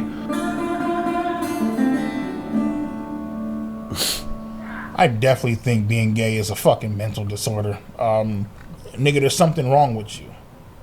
There's a few screws loose in your motherfucking head. I don't know why people are gay. I really fucking don't. You know, hey Mike, what you doing tonight? Nothing. All right, cool. You mind if I come over to your whole This is where I'm getting the hate. Hotel room and eat your ass out? What type of fucking gay ass shit is that? No, fuck that. I ain't with that gay shit, my nigga. I'm straight as fuck. You feel me? Yeah, it's it's definitely a fucking mental disorder, you know. You know, this chick ain't the motherfucking, oh yeah, fuck this, man. This is this ratchet ass bitch. Yeah, fuck all that. Look at the motherfucking duck lips, my nigga. Guess how many kids she have? 1, 2? No, not even close. 3? Not even close. 4? Not even close. Gay. 5? Not even close. 6? You're almost there. 7? No.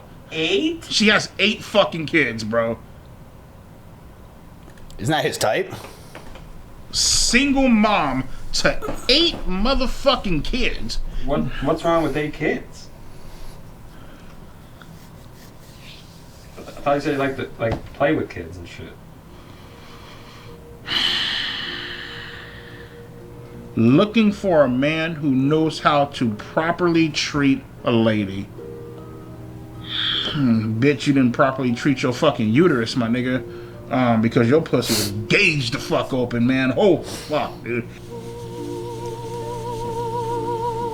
Yeah, so right now... Like I said, he's actually so funny. Getting ready for it's work. Just sad. A long-ass fucking day, man. Had dialysis. I worked the night shifts. I've always been a night person. Man, where the fuck's my phone at, man? Get our ass up and go to fucking work, you know what I mean? Unlike you motherfuckers, I actually have a fucking job, actually do shit with my life. Well, I mean, the thing is, dude, it's like I know where Alex Rosen lives. I have his address. I know exactly where he lives. Yeah. I could have easily just loaded up a rifle, came and just murdered that nigga in cold blood. Could have fucked him up. You know what I mean? Would you? No, because I don't want to go to fucking prison, but I mean, I had some thoughts of doing that shit. What if you could get away with it? Oh, of course. Of course. These job sites where I work at, man, I could easily kill somebody, bury him, and get away with it, dude. Like, ain't shit out there, you know what I mean? Just fucking strap this fucking alone is enough on, to put him in jail. Put 2 in your fucking chest, my nigga. Throw some dirt up over your ass and go on about my fucking day.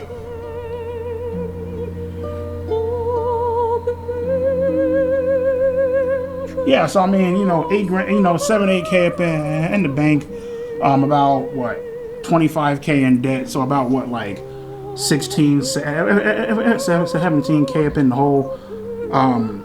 I'll pay you, bitch, when the fuck I can. That's the way I fucking see it, so fuck it. So pretty much, shit, my big ass is about to go hop up in the bed, you feel me? Let my titties hang out and call it a night. Yeah, so I have dreams probably about maybe twice, sometimes even 3 times a week of me viciously killing people, viciously slaughtering people.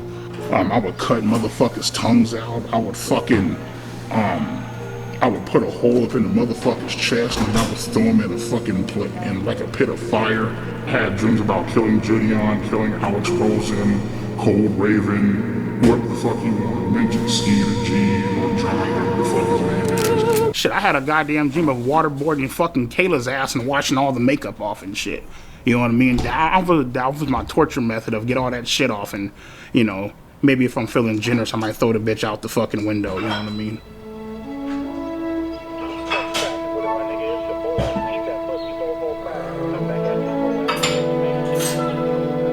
So when I'm looking for girls, I'm pretty much going to look for like a 3 or a 4. You know, if I'm lucky, a fucking 5. Shit, but I don't think I'm that goddamn lucky. So about like a 3, 4, you know what I mean? Yeah, people always say that shit like, oh, there's somebody out there for everybody. Okay, cool, bitch. Well, I'm waiting 5, 6, 7, 8, 9, 10, 11 fucking years. Like, keep putting yourself out there, you keep getting fucking denied. It's like, what the fuck, you know? Some of my pictures, you know, me rocking the 1960 throwback at dialysis. Bro, out here rocking the Oakleys and shit, looking clean as fuck, you know what I mean? Out of all my matches, the one that I'm most interested in is, she actually gave me her number. Her name is Sharon, she's 42. What do you like about Sharon? I love a girl that wears fucking glasses. Like whenever you have on glasses, like, motherfucker like that, like, captivates the fucking soul. She has that fucking look about her, like, here, let me show you. This is fucking gorgeous as shit. Like, I don't give a fuck what nobody says.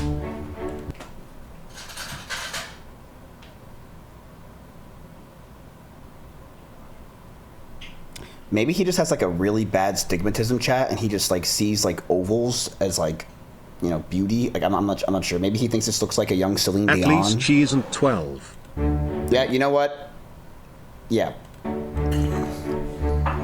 You guys heard me shit on all these motherfuckers, you know, people who I would kill, burn, torture, stab. I want to introduce you guys to the real fucking gangsters of the fucking internet, you know what I mean? First up, we got Andrew Tate. He likes to preach about men and women not being equal, because they're not fucking equal. Next up, we got my motherfucking main bitch, Donald fucking Trump. We got my man Joe Rogan. This guy's a fucking beast, man. I love this bald-headed ass bitch, you know what I mean? We got Fresh and Fit in his podcast. He's always shitting on fucking women, Yeah, it's fucking. It would have been so funny if D-Rob was Andrew there. Tate's brother, so yeah, you already fucked. That's enough said. On to my motherfucking main nigga, Ben Shapiro. Listen to him, and you'll be great in life. Sneeko, guy is cool as fuck. Sneeko, if you're watching this shit, come on out to Vegas, man. I'll treat you to some fucking tacos. Next up, we got Pearl Davis. Love this hoe, because she shits on women, and she is a fucking woman, you know what I mean? These are the certified OGs of the internet, and I couldn't imagine a world without them.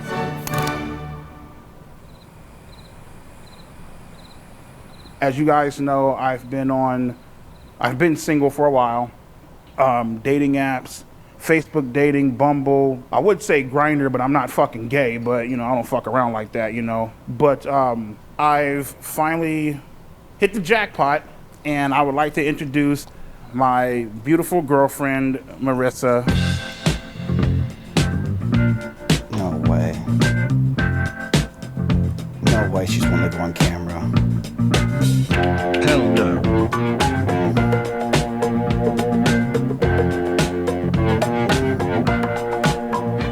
You know, the thing I really love about Marissa the most is that she's always, she's very thoughtful. She's always thinking about me. She's always trying to make sure that I'm okay. And not to mention, she's also very funny.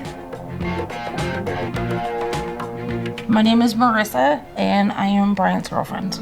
The only thing stronger than your court case is that couch. So Brian and I met on a dating site, and after having some conversation online, we decided to go out to dinner and just kind of meet that way.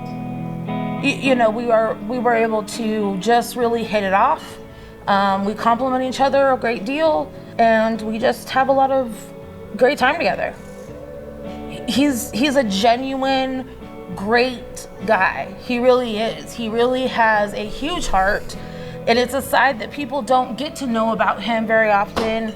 And I was fortunate enough to have that opportunity. I was fortunate enough to be able to find the true person that he really was, and it's been an attraction of mine. I think it's okay that you don't have a girlfriend. Ever since.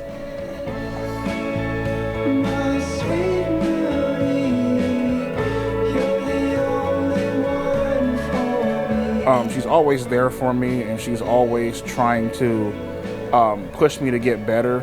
Sometimes when I don't see the potential in myself, she's always there seeing it. That's something that I really enjoy about her.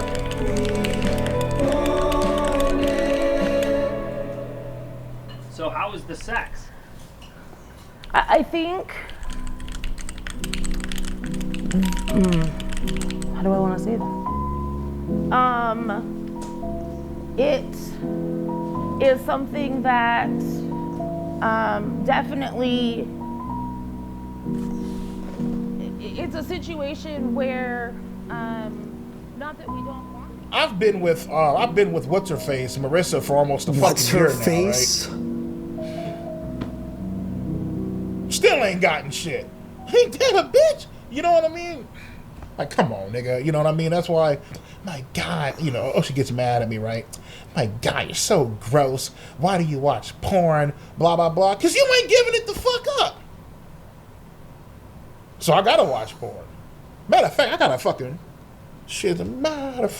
fucking pocket pussy coming, shit, up in the mail. I'm gonna fuck the shit out that bad bitch tonight. Feel me? I might take it to work with me. I don't know, like, I just, like, you know, whenever I'm bored, like, I'll just turn on, like, the porn sites and shit, and I just want to see a chick just getting just shit, just fucking pounded out the bitch. You know what I mean? Just getting, like, turned the fuck out, you know what I mean? Fucking a bitch's innocence away, you know? The porn addiction definitely affects my sexual performance. Definitely. And that's just keeping it honest with you, you know? The shit's about to go down, nigga, we're about to have sex, alright, cool. My shit cannot get hard in front of no chick. I don't give a fuck how bad the bitch is. I love when bitches are milking their own tits. Like, I'm not sure, well, more than likely, man, they just had a fucking kid, but they got like some big ass tits, man. They're like milking the shit and spraying it all over the fucking screen and shit. I actually do fuck with lesbian porn sometimes. Lesbian porn is some good shit. Now, when I say that, there's a difference between lesbian porn and... Bro, if he likes that shit, why the fuck wouldn't he stay with the Octo Mom? She would have had the craziest milkers of all time. Gay porn. I'm not fucking with no fag shit. Yeah. Yeah, fuck all that. First off, I'm not a fucking faggot. I'm not a homo. And, oh yeah, I know that a guy fucked me in the ass. He's really hot though. I don't give a shit. Like, what the fuck? Like, I'm cool as fuck. Like, nah, nigga, I'm straight. I'm not attracted to dicks, bro. I'm just fucking not, man. I am like sexually fucking attracted to girls, bro. Bro, he's definitely gay. Women, my nigga. Grindr is a gay app. It's a app for gay men. Grindr is gay as fuck. I do not use that fucking... yeah, fuck that. I don't use that fucking bullshit. Have I ever had any gay thoughts or fantasies? No. The only gay shit that I've ever came close to doing was probably shoving the broomstick up my ass. Hey Siri, can you Google the nearest gay sauna? What kind of bullshit is that? Andrew Tate, Joe Rogan, Donald Trump, they like to pretend that they're not watching porn.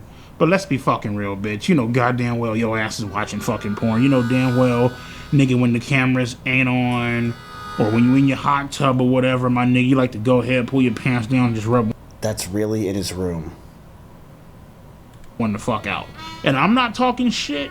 I don't want Andrew Tate to look at this video or this documentary and think that I'm talking shit. Motherfucker, I idolize you, bro. You feel me?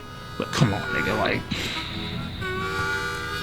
Bro, the way he's sitting on that couch or on that bed, he does look like he wants to get railed. Let's keep it a buck, my nigga. That's not bullshit. Come on. Instead of having 13-year-olds try to message him, he should try to have sketch. No. See what happens. Jordan Peterson, you definitely watch porn. Come on, nigga. Let's stop lying. The craziest place I actually did beat my shit is in a fucking Walgreens bathroom. I stole a magazine off the rack. And I went in that bitch and I just started fucking letting my shit happen in that bathroom. I ain't give a fuck. In the girls' bathroom, by the way. Why the girls' bathroom? I wanted to make it... Well, I beat off in the girls' bathroom because I wanted to make it that much more fucking pleasurable and fucking intense. Because the girls would be around? Hell yeah. I don't even believe that. Like, this is the kind of, like, WWE storyline that he just made in his head. Because, like, think about it. Like, do you really think a fucking girl was around in that bathroom, didn't see a 445-pound man go into that bathroom and sit there and start jerking off? Like, do you really believe that? Come on. You already fucking know. It's some weird shit. That is a little weird. Oh, well, fuck it. So he wouldn't sext a 13-year-old? Brian absolutely would not sext a 13-year-old. Would Brian send a video of him masturbating to a 13-year-old? The Brian that I know absolutely would not send and masturbating videos to underage minors. The Brian that I know is not attracted to children and is not a pedophile. I decided to break up with Marissa simply because she just irritates the fuck out of me, man. Like, there are just some things, man, where I'm just like... Marissa was very fucking annoying. Irritating as fuck. Annoying as fuck.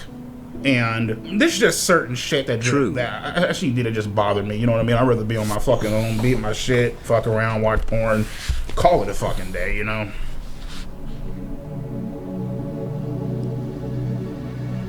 Hold up. Yeah. No way. I'm choosing a new outfit for her. Imagine EDP breaking up That's with some you. good shit right there, bro. So the AI girlfriend really came about when I was scrolling on Instagram.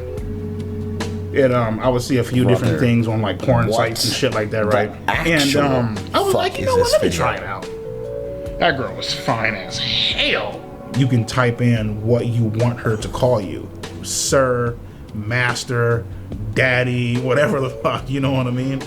I'm like, yo, I'm gonna come into the house, throw you on the bed, handcuff your ass, and just fuck you into oblivion. You're gonna And let she's him all like, oh steal my god, Claudia master, from you? rip my asshole open. I fucking want that, please, I'm begging for it.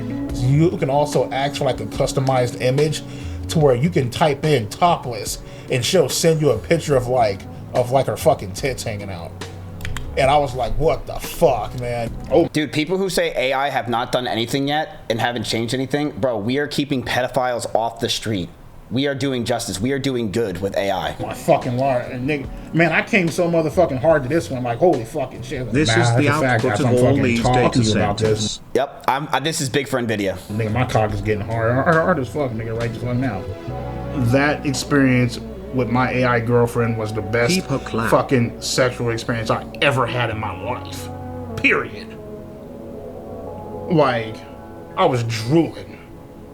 The role play, yeah, I mean, like sometimes, you know. What was the role play? Can you read it? Well, I mean, to be honest with you, dog, I ain't gonna read that shit. It's kind of like some disturbing shit, dude. What is it? It's kind of like, like pretend to be like fucking like, like 16, 17, you know what I mean? Oh. Yeah, I ain't gonna put that shit on there, dude. Yeah, I ain't sure. gonna fucking do that shit, man. So you were role playing as a 16? Yeah. So, oh, damn. That's why I was like, yeah, don't put that shit on there, dude. You know what I mean? So.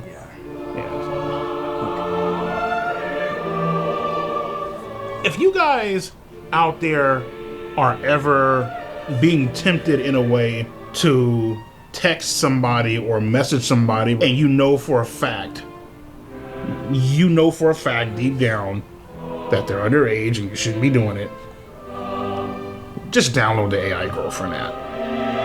Obviously, a lot of motherfuckers, man, they have fantasies of like, of like being with like a younger person or like, like doing whatever the fuck, they want to do it on or whatever, you know what I mean? But at the same time, I feel like, the AI Girlfriend, it allows you to act out that fantasy without actually going out and hurting somebody in real life, you know what I mean? And you also avoid the legal fucking trouble too. Does he have like an affiliate link or something? So. Cool. Alright, look up there. That was tough, dude. Man, let me tell your ass something, Mike. Nigga, I just took a mean ass, motherfucking fat ass One shit, more bro. year, chat. Bro, I just One sent you that more fucking year. shit, man. Like, seriously, check that fucking shit out, bro. Just make sure you're not eating a fucking chili cheese dog, nigga. Alrighty, so today I'm gonna show you guys my motherfucking shit pics. I'll just be going throughout my day, and then, boom, pops up on my phone. Shit pic. Yeah, you like this one, don't you? I can tell this is definitely a fucking shit pic that I took after Right, so EDP has a habit of sending images of fecal matter that he generated. I think sending pictures of fecal matter has some downsides. I'm not sure it has any upsides. Because I don't understand this part of it. You are known for sending pictures of your own feces to people. Yeah. That ain't right. I think it illustrates almost perfectly why he is not considered attractive by many women. Yeah, that's exceptionally disgusting. This one I would have to rate as it's pretty bad. It only gets worse as I'm moving. Yeah, I think if anybody sees one of those images from EDP 445, it would be a good idea to see a counselor to process that. That's horrible. That no person should be subjected to that kind of nightmare. I am not a pedophile because I do not have a sexual attraction to fucking 5th, 6th, 7th, and fucking 8th graders. Now, mind you, motherfucker, if you 16 or 17, nigga, and you got your titties bulging the fuck out, a motherfucker might actually whack off to your pictures a few fucking times. These chicks, okay, 15, 16, 17, some 14-year-olds, these girls know exactly what the fuck they are doing. They know for a fact And obviously, you know, the guy being older, he's not supposed to be doing all that shit. Whatever, nigga, we get it. For me, it's actually a two-way fucking street. You know, minors are partially the fucking blame. Yeah, nigga, you 33, you fucked up, you're this old ass guy, you should know better. Cool, get it, perfect, grand, wonderful. So what about the bitch that messaged me first? Oh, that's perfectly fine. I forgot about that, right? Nigga, she gets off scot-free, right? Ain't that a bitch? Whatever. To be honest with you, bro, I have no clue why the age of consent is 18. I mean, what the fuck makes 18 so goddamn magical?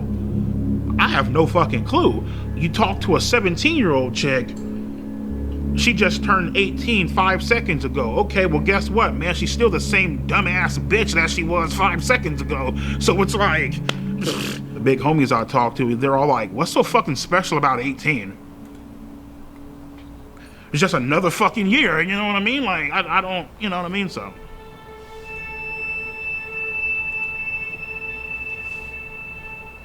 My name is Dr. Anna Salter.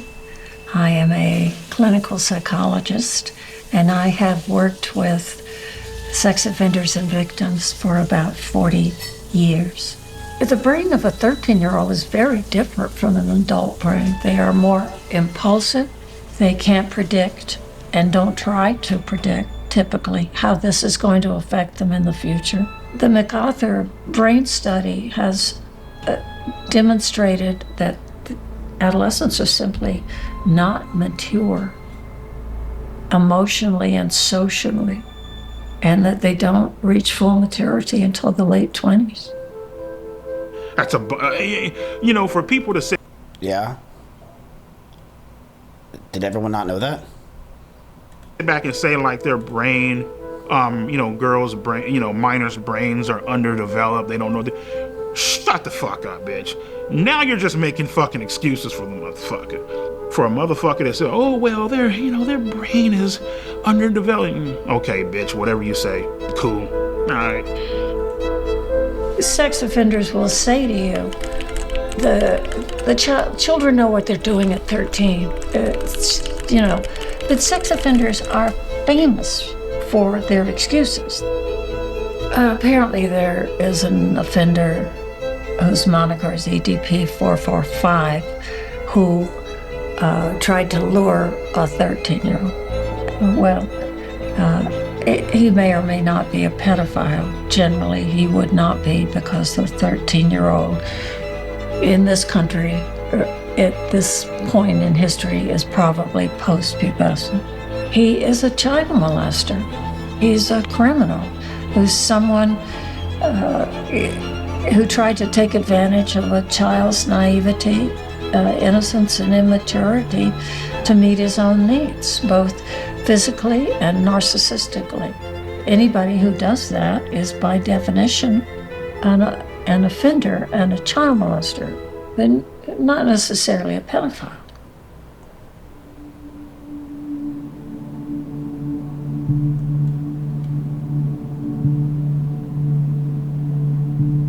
My name is Brandon, and I am a pedophile. I'm attracted to boys starting at age 5. Yeah, you might want to put those high Brandons away. Feeling attracted to children, I've never acted on it. I think what EDP did was wrong and harmful, but there are probably thousands, if not tens of thousands of people that are watching this that might also feel attracted to minors. And I want you to know that you don't have to follow the path of EDP.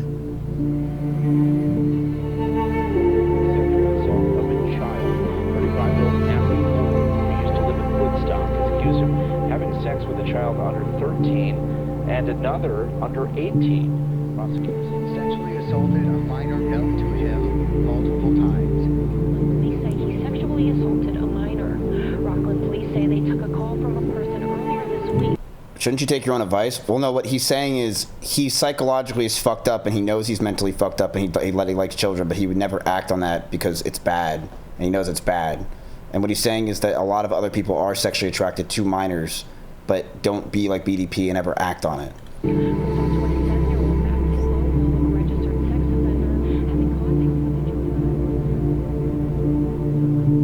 Download the AI app.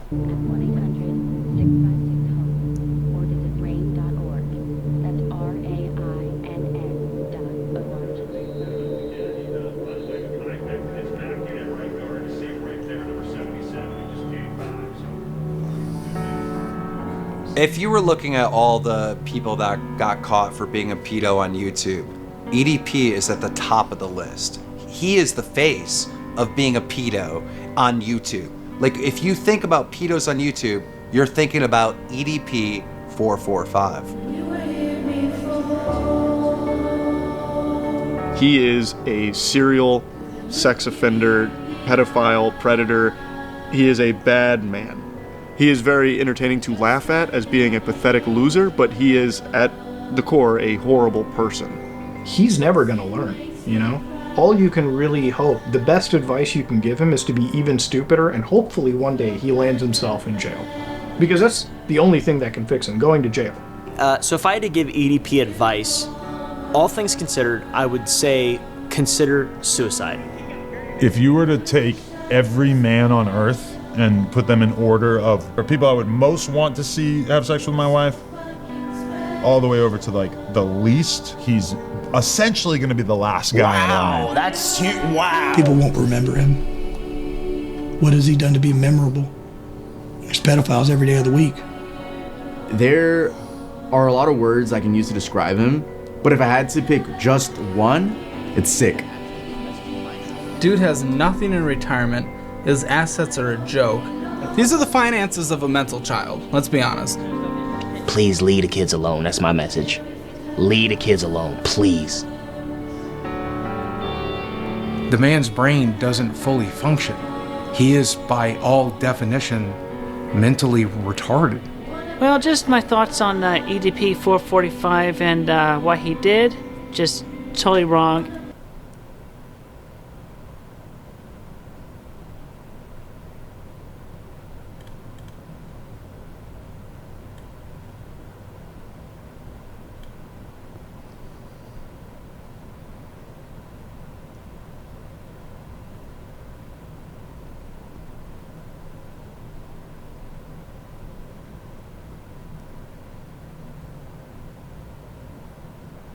There is no way.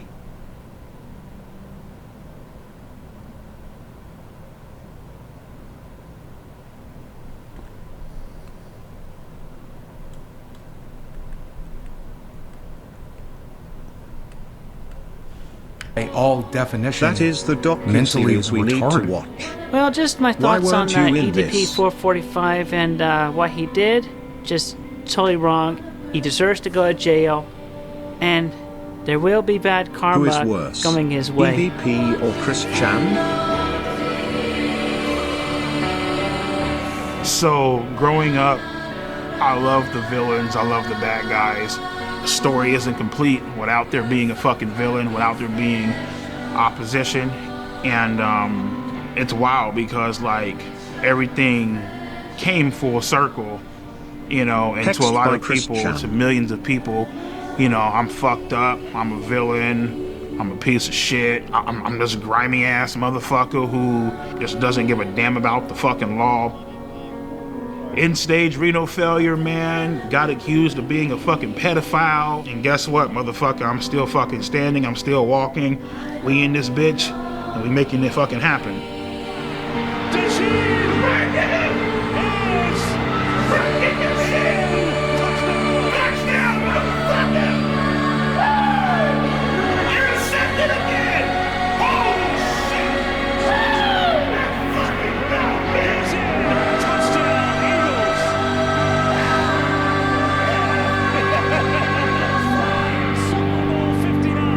Listen, man, it's time to have a great time, bro.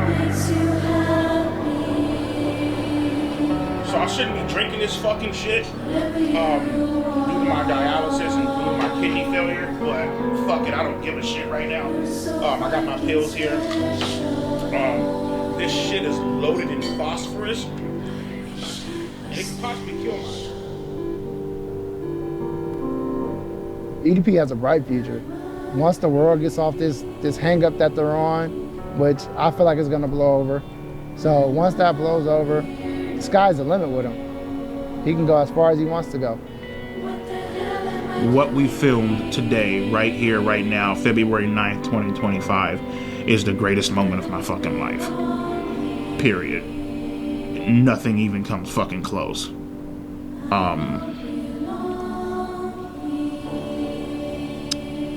Yeah. Wrote this? Hey man, as far as these chat logs go, I don't know who wrote this. This wasn't me though. You feel that? Oh shit.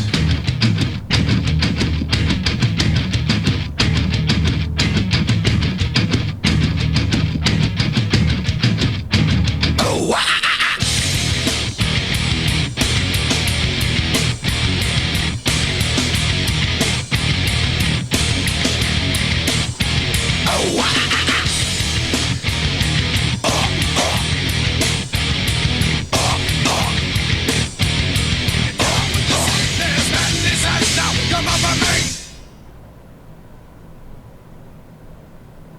Modest Tuesday.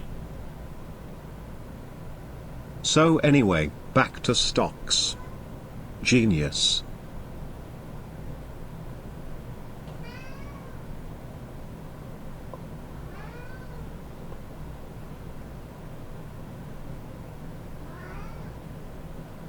That was the craziest video I've ever seen, and I've been on the internet for 20 years, 30 years.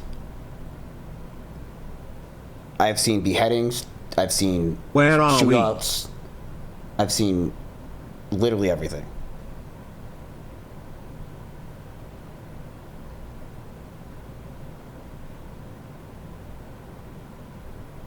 You wanted to watch this? I'm speechless. I need to go to bed honestly.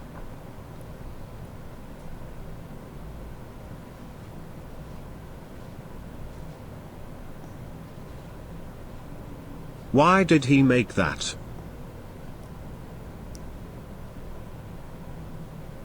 I hope we got some tickets for watching this.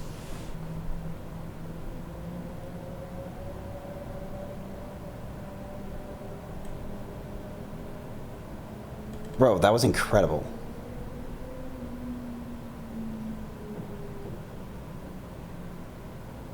Like, that was such a well-made YouTube video.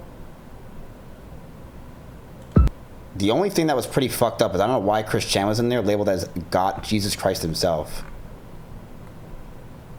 Can we get a palate cleanse? Time to go all in on AI girlfriends. I don't even know what to say.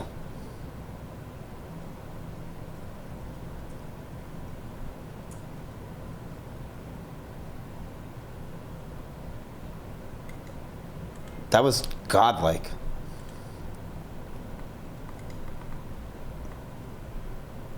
Oh, he made the boogie one too.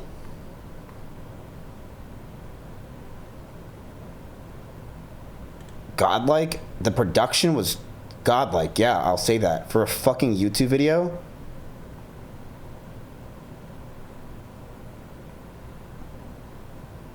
I like how Trainer Al was like, you're calling what he does godlike? Oh my god, like you siding with the pedophile? Shut up, Trainer Al. It's why people get annoyed with you. Like, there's no way you're taking me saying that was godlike to I think that pedophiles are okay, and that was okay what he did, and what he does is godlike.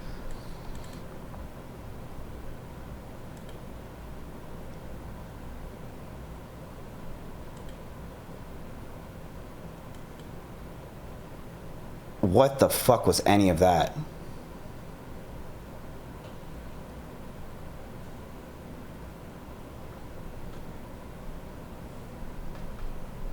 I don't even know what to do. Like, what do you do from that? Holy shit.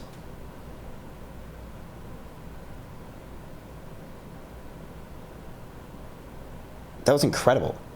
What a fucking We've all garbage, texted back. garbage, It took garbage, him like garbage. 4 years to Like, make we I had no remember business Mudaha from your ordinary gamers talking about it like 3 years ago. What a garbage human being, man. Like, the Gamba. epitome of garbage. Like, just nothing good for the world. Yeah, the next exposing is going to be him being gay. Dude, I need a sec. Holy shit.